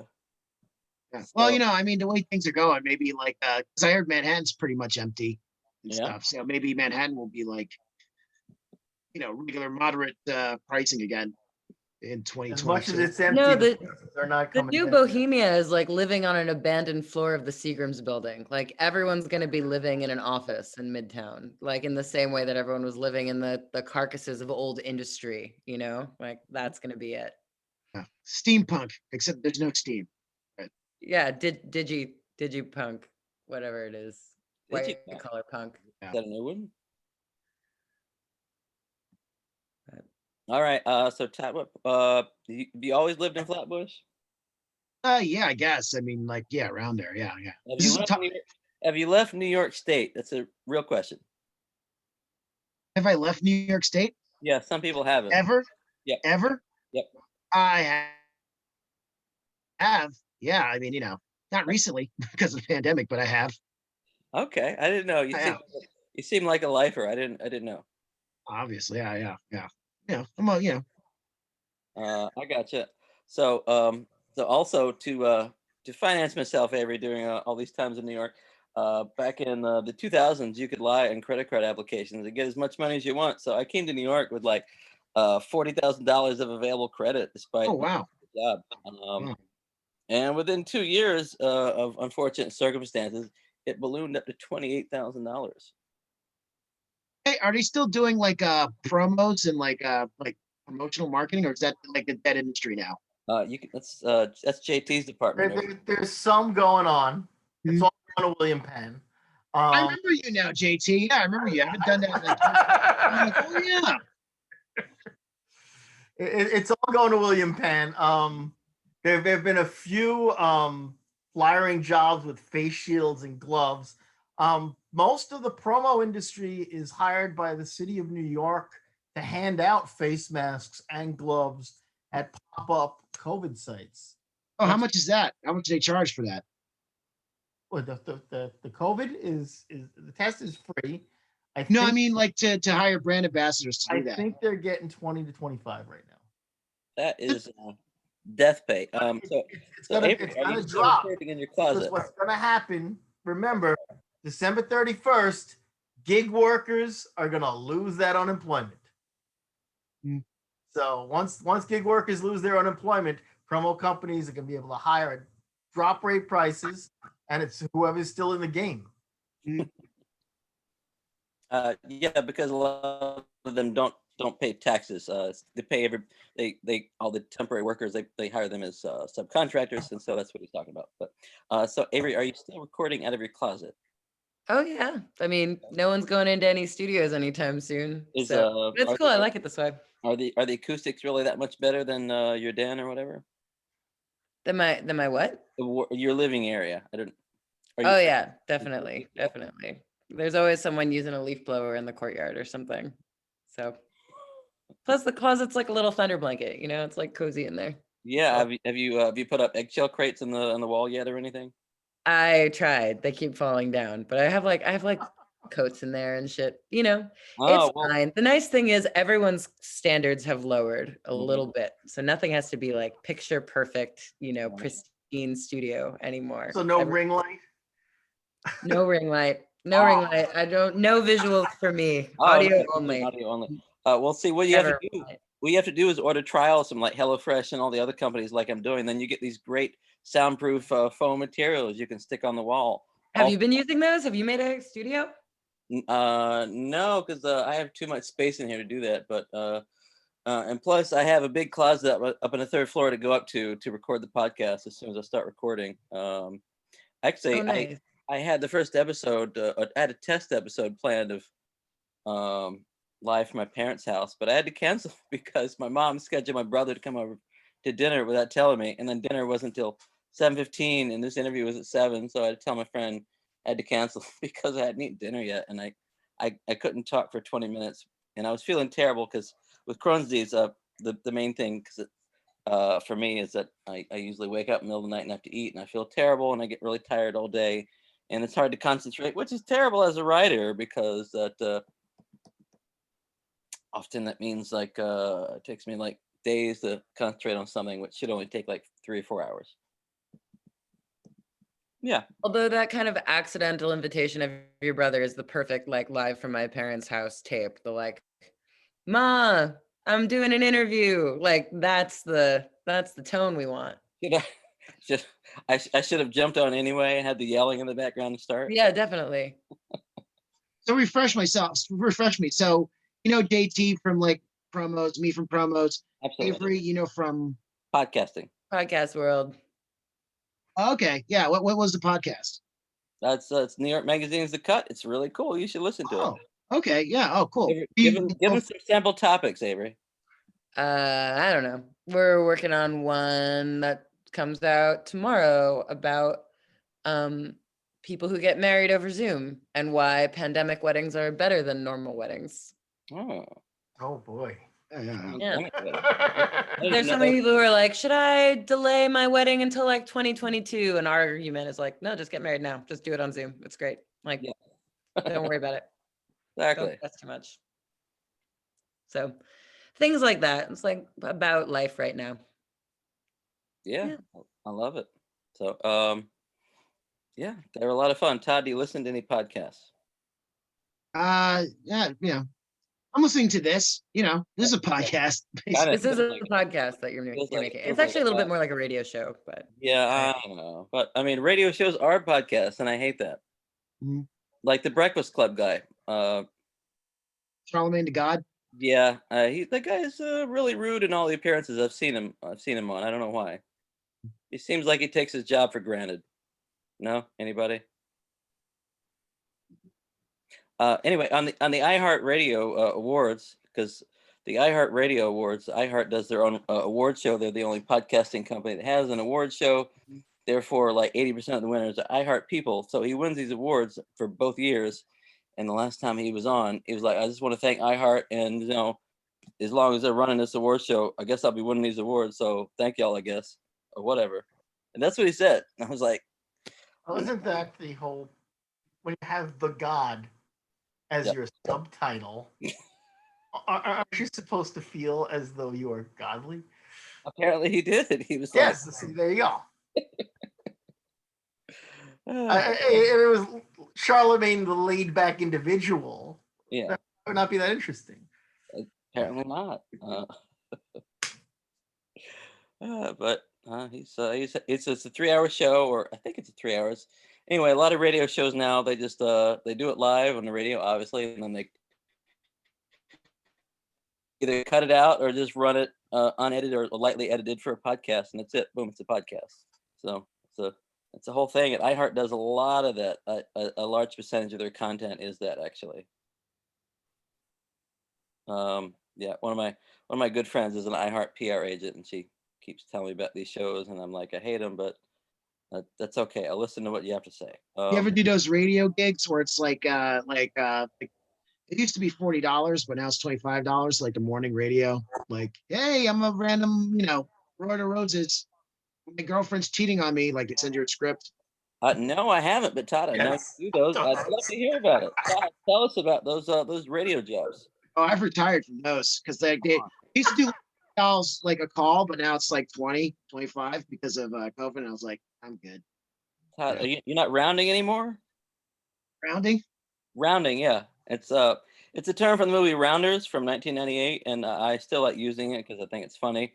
Rounding, rounders. Are you rounding for that? It's like basically the term comes from trying to get from like 9 cents to 10 cents or 99 cents to $1, round up. Like you're trying to round up your life with these series of hustle jobs, side jobs. That's what being a temporary worker is, rounding. Yeah. I mean, kind of like skagging, when you pick up that cigarette in the ground and relight it. That's what homeless people do. Do you know that term, skagging? Anybody know that? I know JT would know that, skagging. It's very popular in dystopian novels also. Anyway, go on, Todd. Yeah. I mean, like, I was doing it a lot, but then like when it cut it in half, I was like, yeah, I'm good. You know. That's unfortunate. But basically, like those morning radio like bits where they get like say they get callers and they go, oh yeah, I think my boyfriend's cheating on me. Can you send them roses to see who they'll give it to? Yeah. Those are all scripted, sadly. Even though they use the same basic script over and over again. But they pay like the performers like $40 to be like, you know, the voice actors for it. I thought I sent you like one. I thought I sent you You did send me a couple. I didn't. It was since I moved back home and I was feeling super terrible a couple years ago and I just didn't have the energy to do it. So it's a good hustle though. I mean, you just do it from home and you can your phone. I know. I can barely hustle right now, Todd. I mean, I made $30 last month, remember? Yeah. And that was off a 21-year-old Russian kid also. Since I write for Forbes, I get random people emailing me through LinkedIn asking me to write for them. So okay, that's good. It's a whole different story. So Todd, what are you doing for money now that the radio is retired? I guess unemployment. And also I do like I work as a standardized patient sometimes on Zoom for like Cornell every once in a while. Whoa. Okay. Tell what does that mean? So you know, like those fake patients. So like pre-med for pre-med school, so young doctors can like learn how to interact with patients and stuff in the real world. So Cornell has moved their stuff mostly to Zoom.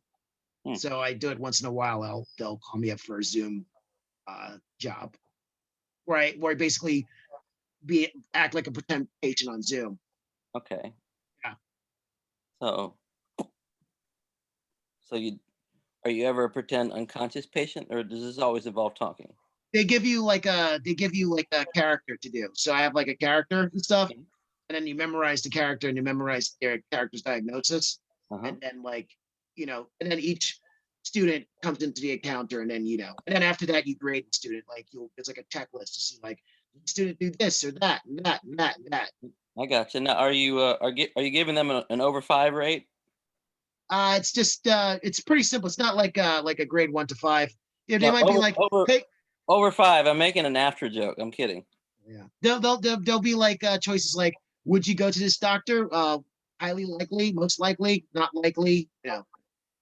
Yeah, doctor. Glad I'm not sick. That was Spies Like Us. We lost Avery. Anyway, we're on. I thought we were on with Trey Dameron. We're back on. I gotta head to sleep. But I just wanted to say goodnight before I go. Oh, happy birthday, Joshua. Thank you so much, Avery. It's been an absolute pleasure to have you on. That is sweet. Thank you. All right. Have you ever done the juries for the law schools? Juries? I haven't gotten into those. No. All right. All right. Hold on. Same thing, only they do the case in front of 2 new callers here. Hold on, Todd. Hold on. Todd, we're on with Trey Dameron and Victoria Monroe, my friends I went to. Well, actually, I didn't go to high school with Victoria. I went to high school with Trey, but I went to high school with the rest of Victoria's family, and I was in a group called Kingdom Productions with Victoria Monroe many years ago. Oh my God, you're still muted? Hold on. I've unmuted you. Hold on. Happy birthday. Oh, well, thank you so much, Vicky. I just got off work. Where's that? I just got off work and I'm having leftover baked mac and cheese that's gluten-free in your to celebrate your birthday. All right. Oh, where's work at? The ER. Okay, what do you do there? I do registration. I bet you get a lot of interesting stories. You can say that again. It's not boring. I bet you get a lot of interesting stories. I like life that way.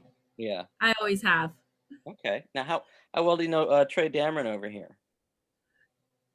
Trey, I haven't seen you in so long. That's probably about right. Yeah.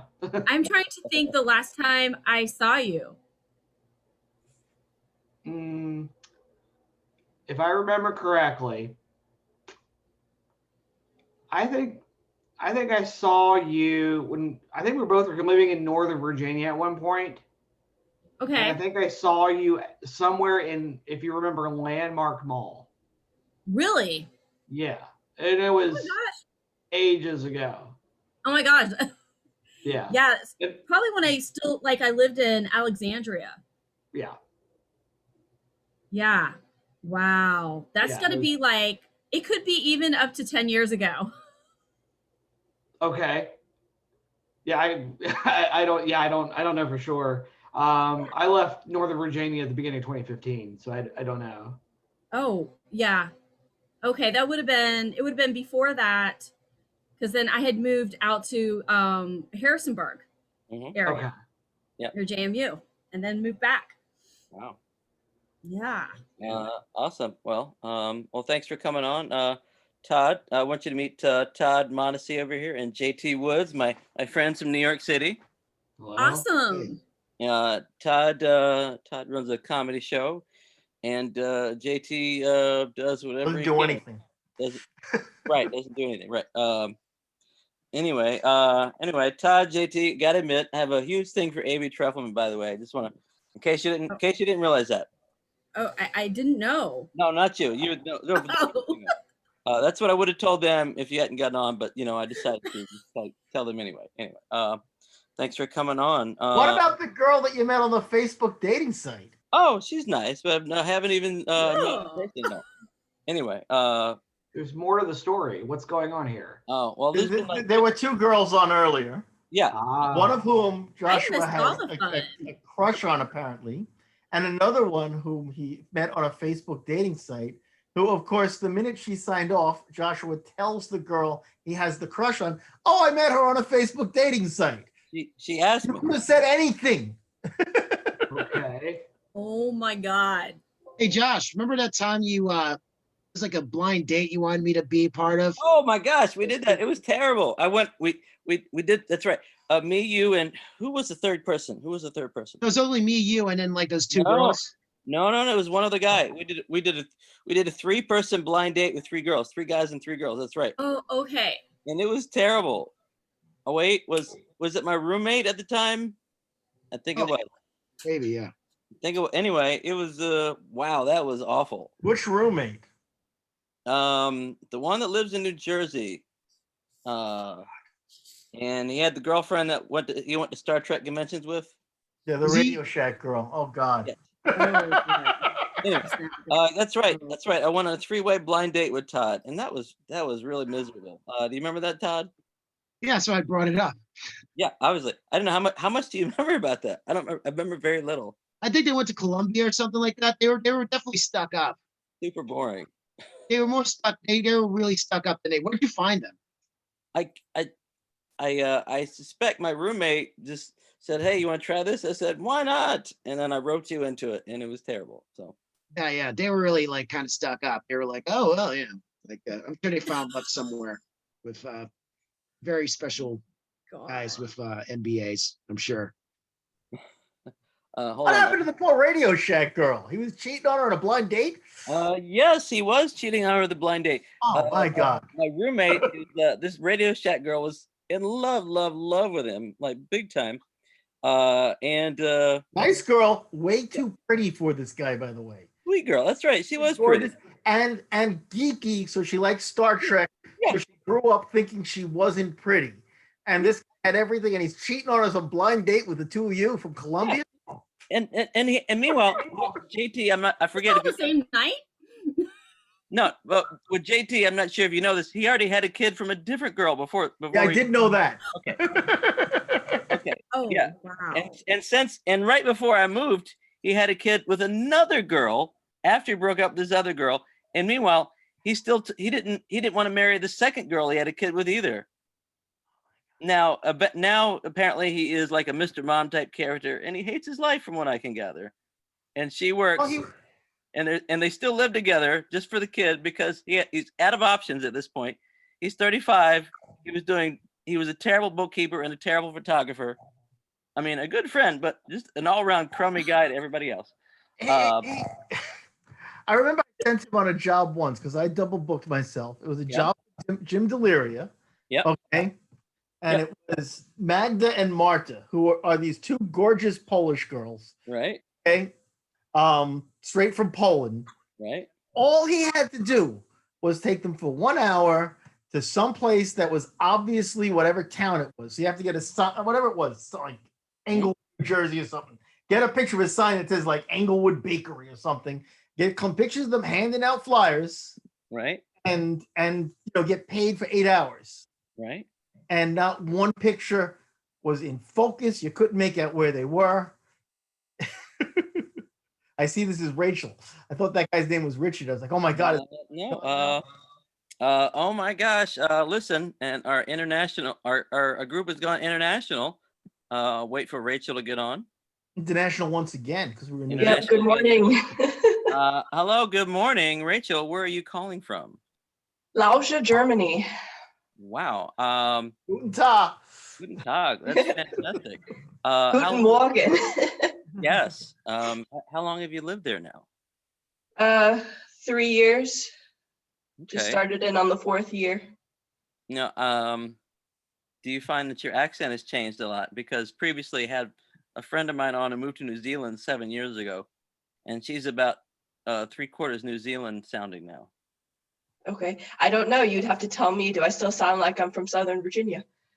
Definitely not. No. I just have to throw a couple y'alls in there. Yeah.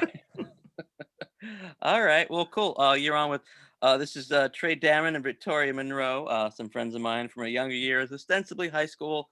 Also, I was in a Christian drama performing arts group with Victoria called Kingdom Productions. TM over there, Todd Monacy, is a comedian friend of mine from New York City. I did marketing with him and JT Woods, who is probably done more promo marketing jobs than perhaps anybody in the world. JT, would you say that's accurate? I don't know. I'm going to say yes. Anyway, Rachel, you didn't think you'd be able to join us. Did something change? Yeah, I got up earlier than expected. Okay. Well, I'm really glad you did, but I wasn't going to force you to do that or say, oh, why don't you just get up earlier, But, well, thank you. Thank you so much. Josh, welcome. is it Happy okay birthday. if I ask Rachel a question? Oh, go for it. So I just had a patient come in. I work in the ER, and she told me that everything is completely shutting down in Germany. Yep, today is the day everything shut down. Okay. I mean, not everything. You can still go grocery shopping. You can still go to the doctor. Like, essential things are open. Wow. But I haven't been to work since March. Lucky. Yeah. Oh, since March. What have you been doing since March? A lot of different stuff. Like, such as? Well, I have a new studio space that I'm renovating. That's why I'm up at the crack of dawn. Right. Did some translating work for a friend of mine who wrote a book because he wanted to try to get his book published in the States. Okay. So I translated part of his book. Took some online classes, did a lot of reading. So painting started up again. So I was able to get some stuff done that I haven't been able to do with a full-time job. So. All right. What kind of painting do you find yourself gravitating towards now? I paint mostly with acrylics, and I do some abstract work.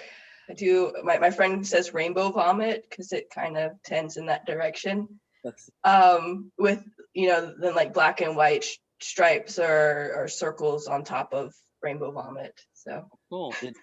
Did you get to, did you get to see? By the way, I know Rachel from Richmond. We were in a home group together at a church called Remnant. Did you get to see any of the Shako Bottom art exhibits online? The recent ones? Yeah. No, not yet. Oh, okay. Well, I have a bunch of photos on my camera. I've been really slack in putting those up, so I'll put those up. Hey, rewind. What art exhibits are you talking about? Basically, my backyard that I have no idea about. The Shako Bottom Art Space is also the home of Remnant Church, and it was recently in a magazine for being one of the top art spaces in the country, the world. What was it, Rachel? I doubt it's the world at this point because it's still rather new, but yeah. Maybe it was I just would like one say. to watch or something. Anyway, it was a nice write up. Maybe in the country, but yeah, it's good, nice stuff. Even though, well, it's yeah, it's a really pure artistic vision. Yeah, it's really good. You should check it out. Anyway, so Michelle Hoteling got on. Michelle, you still there? I see you muted yourself. Yeah, I'm here. My cat's being loud, so I didn't want to interrupt. I gotcha. Well, anyway, you're on with Rachel, from who lives in Germany. Victoria, my friend from church and other stuff. Long time ago, lives in where you were at Alexandria area, something like that. I am presently in Leesburg. Okay. So yeah, around DC. All right.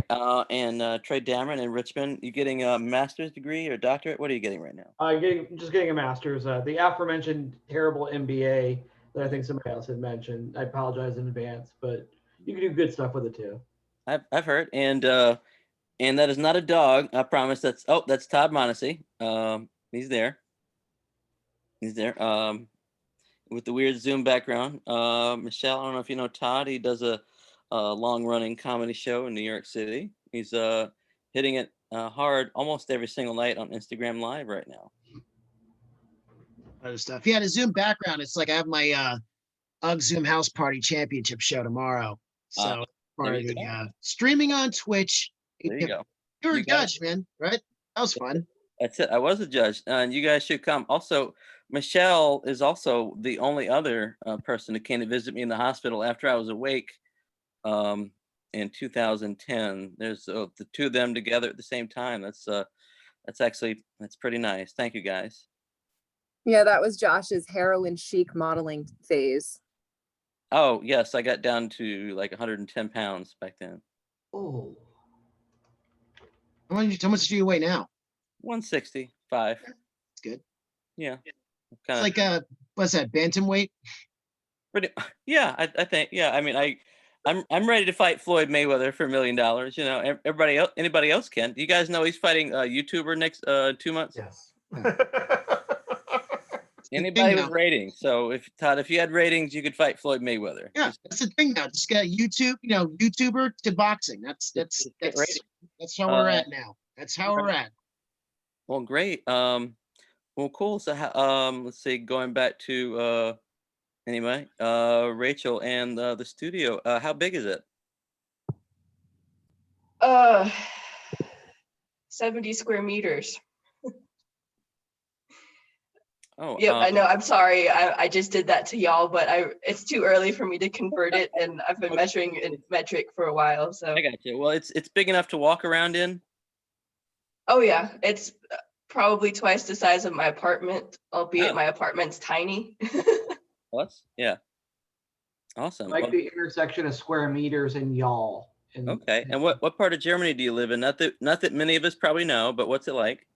Okay, if any of y'all can picture a map of Europe in your head, the Czech Republic does this kind of V thing into Germany. If you go a little bit west and a little bit north, I'm about an hour from the border.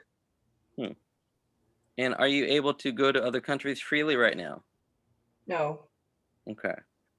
I mean, I think I could travel within Europe, but it's not really, they're not really thrilled when people move around. Like they're not even thrilled when they move around in Germany itself. Like the state's borders are relatively closed as well. Really? Yeah. Huh. There was a time when people in my state couldn't go to Bavaria, and like I live on the border. So in 20 minutes I could be in the other state, and they're like, no, Bavaria is too sick right now. Y'all should stay put. Oh, well, that's fun. Do you have any pets or roommates out there? I live with an older couple in a house. Okay. The way German houses, at least in this part, work, they're like generational houses. So a lot of places would have 3 generations living in one house, and they each have an apartment. So their kids had moved out, and they moved me in, and so kind of adopted me as like the 3rd kid. Oh, that's nice. I had that in Astoria, Queens, with a Greek family. I lived in the basement of a 3-family house, and they had 2 families living in the main house, and I was in the basement. That's cool. And they would come check on me and feed me olives from their tree in the backyard. I live like in a basement studio now. Oh yeah? Yeah. So I've upgraded from sharing a house with 5 people in Fairfax to a basement studio apartment where I have washer and dryer. I have a full kitchen. It's like a big deal. Now, is it a real stove or is it a hot pot? Because I had a hot pot in Astoria. It's actually a real stove. I'm actually in my kitchen right here. Wow. And prices in the area. I'm renting for $9.75 including utilities. It's a killer deal. Wow. Private entrance, my own washer and dryer. So, and it's 2 minutes away from one of the ERs I work at. So it's killer. Sounds like you're doing a commercial. Location. Yeah, location makes a big deal. You're paying 3 times as much as what I'm paying for my apartment. And all of my utilities are included in my price. Germany that cheap? Where in Germany do you live? I live in a small town of like 3,000 people. And they speak a backwoods dialect that it takes people that live next door their whole lives to even understand. So what are you doing there? Just like, are you there for work or just, yeah, I moved here for work. I do flame working, glass work. And this is the place that invented glass Christmas ornaments. So everybody and their brother does it. So I figured this is the place to go if I want to learn and grow in my craft. Okay. And was the family you're staying with random, or was that like a family or church connection somehow? It was really random. Everything that happened for me to get here would be considered random if I didn't believe that somebody was orchestrating it.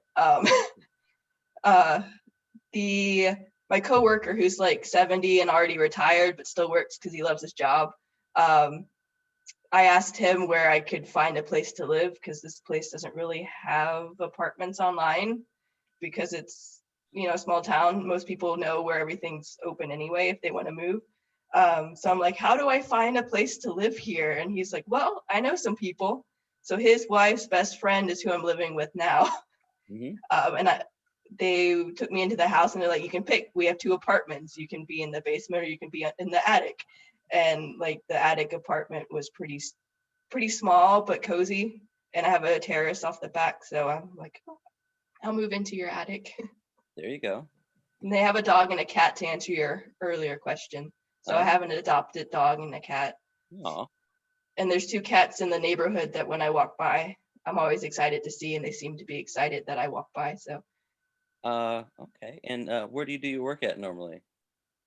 I have a actual job, like I'm not freelancing or doing my own stuff. Right. I work production in the next town. Okay. It's about a 2-mile hike if I want to walk it. And how often do you want to walk it? All this year. Oh, wow. The few times that I have gone to work, which I've accumulated maybe a full month this year, kind of spread out when they need something for production, which is very rare when they're not really open. They call me up and like, can you come up and make something? Somebody ordered something online or something like that. So I to save money, because the trains are expensive and the buses aren't running because there's a huge construction site right outside where I work. So the buses haven't been running since March either. Yep. Wow, that's a lot. Let's go over to Trey. Trey, we haven't heard too much from you. Is it all right if I ask you about that health situation? Absolutely. Okay. Yeah. All right, great. Can you tell us about that a little bit? For people who don't know, in 2017, I was diagnosed with Hodgkin's lymphoma. So I'm currently in remission, and things are going pretty well with respect to that. So it's been an interesting journey with respect to that. But right now I'm in 3+ years remission, which means I only get to see a doctor specifically for this twice a year now. So that's great. Who's your oncologist, or where do you go? So I live in Richmond, but in 2017, I lived in Williamsburg, Virginia, down the way. So I still go down to Williamsburg to the oncologist. I asked because I worked for an oncologist in Richmond for 3 years. So I figured if you had moved to Richmond, I might have known the doctor. I'd be interested to know who it is because I'm actually looking to move oncologist so I can stop having to drive down to Williamsburg since Yeah. I would rather not ever go back to Williamsburg if I had the chance. You know, Yeah. nothing personal, but my wife almost died there and I Oh. had cancer there, so I don't necessarily want to go back. Yeah, I worked for the Virginia Cancer Institute, which Okay, is yeah. like multi-site. I was in the West End, and they've really expanded since I left. So I don't know how many doctors are in the West End anymore. But my sister's the office manager there at the West that's End. awesome. Yeah, so Okay. if you need any help, let me know. Oh, sure. Yeah. We but after I finished chemo, we blew out of Williamsburg, moved up to Mechanicsville, and that was a little different for our taste, so we moved into the city. All right. Anyway, Michelle, you there? Okay, guess not. I'm here. Oh, okay. You said you were writing something. Did you finish anything? No, I'm still actually kind of writing it and listening. Well, is that why you got a picture up? Okay. All right. Yeah, if anyone has any ideas what they want to see on a magical forest walk before going to sleep, please. He's Yeah. Josh, I gotta run though, but man, happy birthday, man. All right. Todd, tell Global Freeze I said hello. Yeah. How did he become your new co-host? What's going on?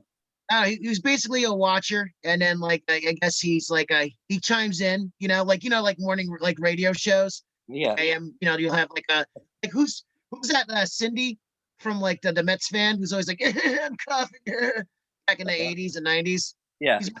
So yeah, he's a character. He's becoming like a regular. So he's like, I think he's it's just a new world. It's like, it's the performer is also the audience member. The audience member is the performer. That's right. That's right. We're learning so much tonight. Thank you, Todd. All right, Josh, it's so weird. Like I was thinking about like how archaeology is going to change, like digital archaeology, where like there's so much content now, right? Just so much of like this stuff. Like even 100, like even like 10 years from now, people are going to like sift through all this like content to like try to see like what was going on or like how we were dealing with things. Think about the poor NSA guy that's going through this right now. Right. Oh, we need to say hi to him. My mom and I always say hi to the people listening in on our conversation. It's always a good idea. Yes. Hello, NSA. I still can't find my MySpace passwords, Todd. But they know what their MySpace passwords are. I have access to my MySpace, which is scary. And Josh, you are still on my MySpace. There you go. Am I in your top 5? I can't see top 5. Yeah. I'm so like it's ridiculous. You know what I miss about MySpace is you had your top 5, and then you could play like your music. Right.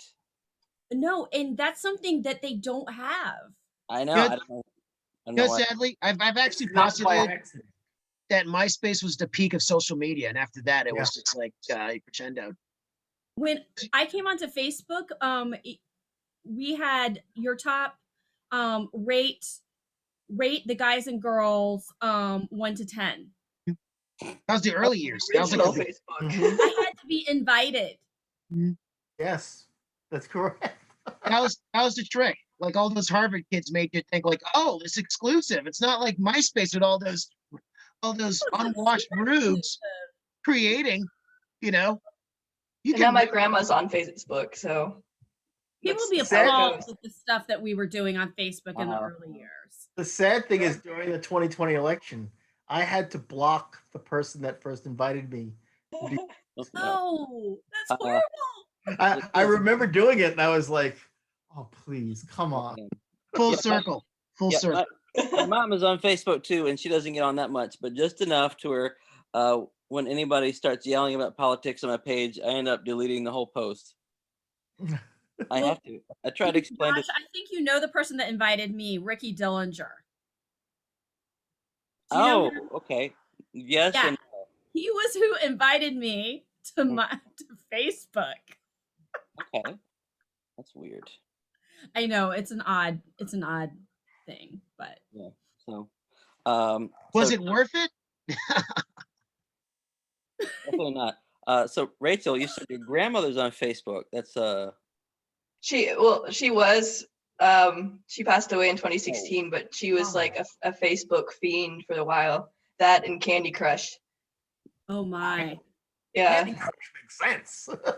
I know my grandma's on and she's like 97 and she posts desserts and she likes all her pictures. And then every day she's kind of slowed down about posting memories on how she lost her husband. So she's made progress because she's like learned how to share like recipes. Yeah. Well, my mom, I made a Facebook page for her called Grandma Ellen's Nature Discoveries, and you guys should all subscribe. And almost weekly and sometimes daily, she'll post updates about nature and the beauty that God's given us. And she has these cute little posts, and she constantly asks me how to make posts or talks about. And she Maybe only some of these things are things that you can find on Michelle's magical forest walk.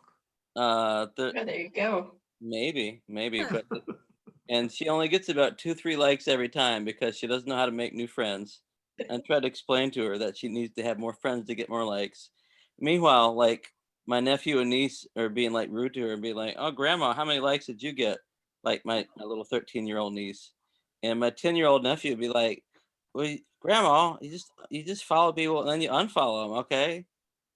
I mean, like, and that's the world that's coming up today, unfortunately. And Josh, am I your only black friend who came to the birthday thing? you're not my only black friend, but you are my only black friend who came on tonight. Thank you, Tom. McCaskill didn't come?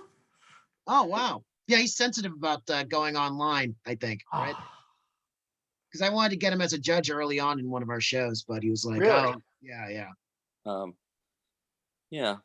Well, I was told to wish you happy birthday by Cassius. I forgot about that. Oh, Cassius earlier. So thank you. No, Dean Maia, did he show up? Dean Maia? Dean did not show up, but he's not black. I'm just wondering if he he's ethnic. He's other. He did not make a comment or anything. No. Do you have a list to go, Josh. I know you said 6:30, and my friend just rang the doorbell. So bye, guys. Have a happy birthday. Thanks so much for being on. Goodbye from Germany. Yep. Bye. Nice to meet all y'all. Yeah. Yeah. do you have a list of all the guest stars that have appeared this evening? No, but it's being recorded, so I have it. Yeah, you should have made a Posterity. Posterity, yeah. But I mean, this has been so much fun. I was thinking about making it a weekly thing, doing it like a live show. What do you guys think? I think it's Good great. back And, I'll say two major things that I've been involved in besides work is live streaming and also doing covers because I do covers. Yes. I've been doing it since before the whole COVID thing started. Well, I've been trying to get some more. I've been trying to get a singer on tonight. Victoria, do you have My guitar's over there. over where? Right behind me. Okay. Anybody have any requests? Oh my! I don't take requests though. Oh. It's random. Okay. Well, if I can do your request, I'll do it. Okay. It's random. whatever you think of. Okay. But yeah, and doing online school. Okay, I saw keeps that. Things, keeps things from being boring. I'm on the 10-year plan, so. All right. So yeah. I'm glad I had to leave though, but I'll stay for like a couple of licks. But don't be offended if I leave though, because I have to leave. It's a 6-hour party. I mean, people have been jumping on and jumping off at any point. You know what? Actually, shoot, 12:30 was my official end time before. So is it going to end? It's only going to end when you guys leave. Oh, okay. I'm not kicking anybody off. unless it gets to be about 2:00, and then anyway. So, all right, well. I'm gonna stay for the songs. Let's Oh my play the gosh. song. I did say I wanted it to be like an open mic night too. You know, I got DB Frit to give me 3 minutes. He came earlier. Yep. Did he talk about how amazing he is now? He explained the origin of his name. I'll go back and give you the transcript after I put together my Method Man interview for tomorrow. That's awesome. Yeah, yeah. Yeah, my Paul Scheer promo piece. Oh gosh. Well, this is. Yep, I'm thinking this is gonna be my last month doing these cheap articles for Forbes. You know, unless however, I will leave it open for the occasional celebrity interview like Method Man because I don't know how I can turn that down. How much is the Ford's articles?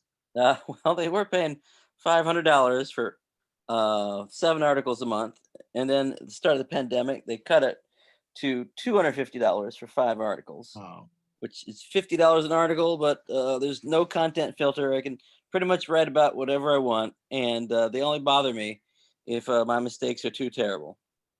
How many words like per article? Like, It could be as few or as long as you want.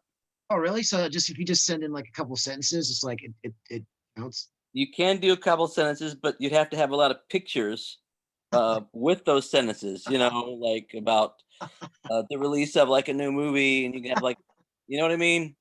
Yeah. An article is that long, right? That a few sentences on BuzzFeed. Yeah.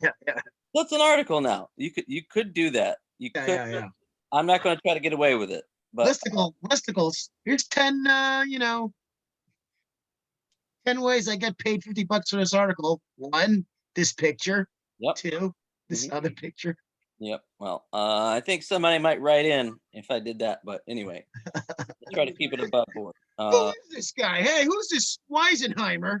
Yeah. No, a lot of people just basically repost news articles or like rewrite them slightly, and then they call it a day. And I actually try to write interesting content for low pay, and that's been a drain on me. So I'm not going to do it. You could write an article on anything, or is it like specific to like? Pretty much now I can write about anything, honestly, because they're not paying attention to anything I do. But I am in the entertainment, sphere, so theoretically it should be at least somewhat entertainment based or focused.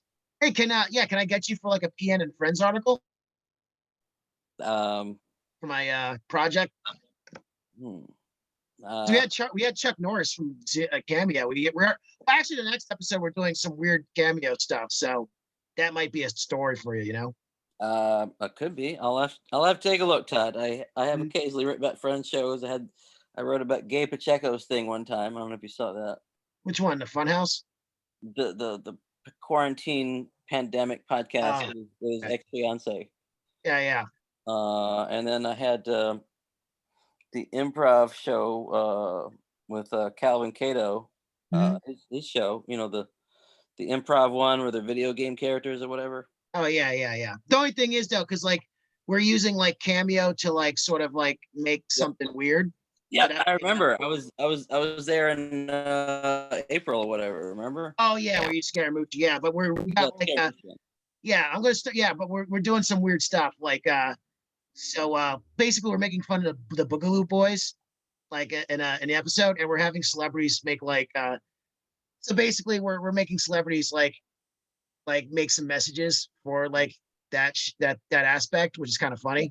Like they're like, hey, the big Kahuna's coming and stuff, and like it's kind of weird. And we had like one video cameo with Rob Blagojevich, the former mayor governor of Chicago, Illinois, and he literally had like a mental breakdown for 3 minutes. Like I'm actually gonna start sharing them once a day, but it's weird. It's weird. It's like watching the end of like a Martin Scorsese flick where he's just like, hey, stick to surfing and stay the fuck out of politics. They'll throw you in jail for that. That's weird.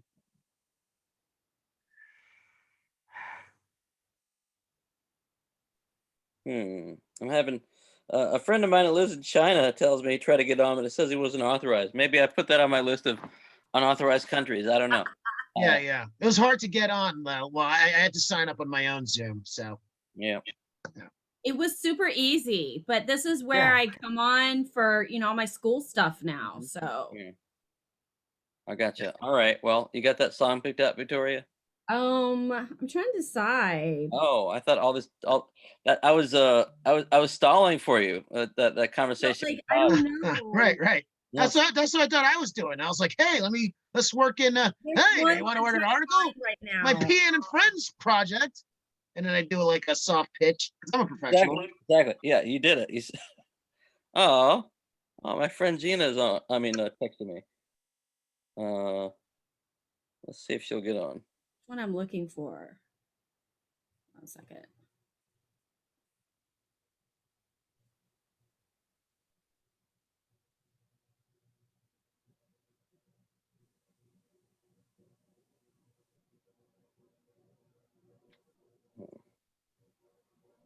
Oh, my friend Gina, Gina Tron, formerly Gina Khan, said, "Honored and proud to know ye." Maybe she'll get on. There you go. And Gina's had a number of national essays published and Vice and a bunch of places for checking herself into a mental hospital and yeah, some other fun stories. Yeah. All right, we're ready for you. You ready? Oh my gosh. I come on the one that I wanted to do, but I'm going to do another one. Okay. What I do in my live streaming is these offhand apps. I like the random openness, and I'm not professional. I taught myself. I'm left-handed. I like going into this. I'm left-handed. I taught myself. This guitar was given to me. There is a house down in New Orleans. They called it. I did not tune my guitar, so I'm going to apologize. I'm going to start over.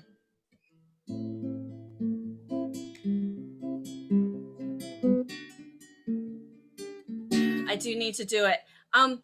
Josh, I'm going to hold off on this. Oh, I'm not prepared. We liked it. We liked it. JT was making a face like, yeah, I'm in. I have to tune my guitar first. It's off.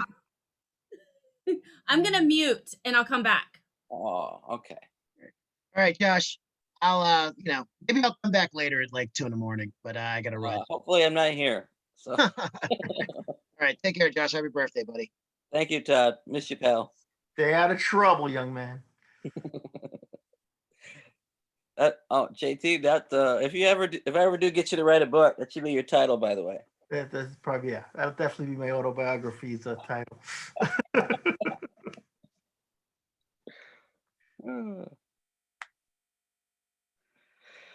Oh gosh. Do you know my friend Gina Tron, formerly Gina Khan? JT, she did that does not sound familiar.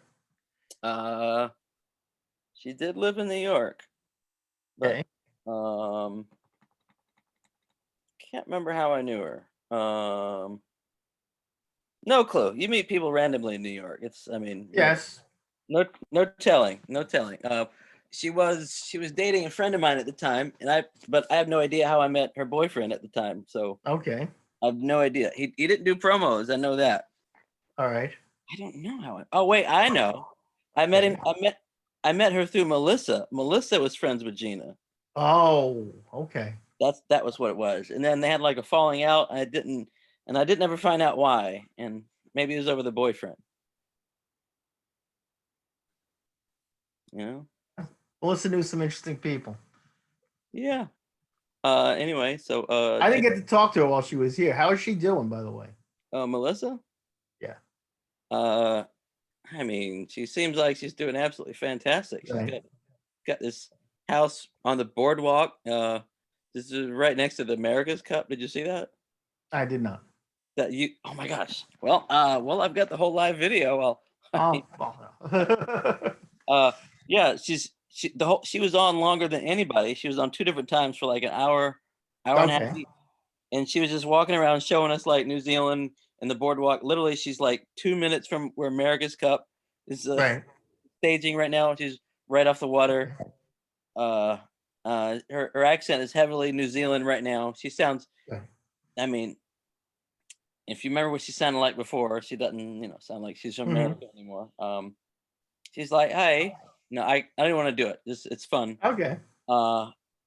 She's doing great. She does like bar marketing or something. She was running a Right, yeah. bar. And now she said she's doing other events. I don't know what. We didn't get into that, but but she wanted me to come to New Zealand. I said, that's great. Just you pay the plane ticket, I'll be there. Right. So but I have a feeling it's gonna cost a lot and I have to quarantine there for 2 weeks. But I can write from anywhere, so it wouldn't bother me. Victoria, are you finally ready? Yeah, I'm gonna do a different one. Okay. So this one is a cover from a band called Dawes that I came across in a very random way. You know the band? I do. Dude, I love them. A very good band. I freaking love them. So this is my cover to one of their songs. Happy birthday, Josh.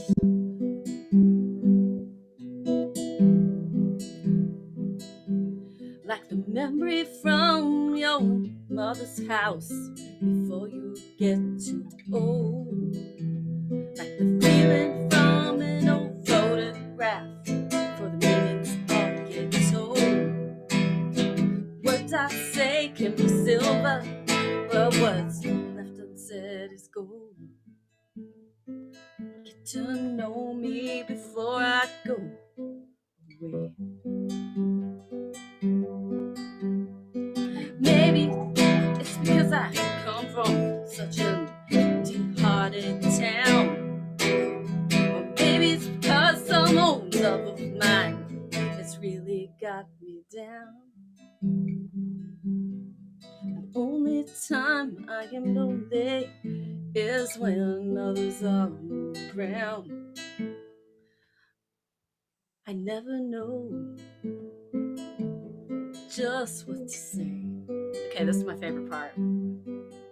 If I wanted someone to clean me up, I'd find myself a maid. If I wanted someone to spend my money, I would need to get paid. If I wanted someone to understand me, I'd have so much more to say, but I want you to make the days move easy. Got another verse. I took everything from what I thought it meant to be. I changed the words a little bit. We need words to put to what we do not understand. And while you lean into the echoes and you don't even raise a hand, oh, help me to see like it is. Favorite part. If I wanted someone to clean me up, I'd find myself a maid. Oh, if I wanted someone to spend my damn money, I wouldn't even get paid. If I wanted someone to understand me, I'd have so much more to say, but I want you to make the days move easy. Happy birthday, Josh. Thank you. I didn't know that. Very nice. I love singing that song. And sometimes when I sing it, I get a little loose. Okay. It's all right. Anyway, I got to crash.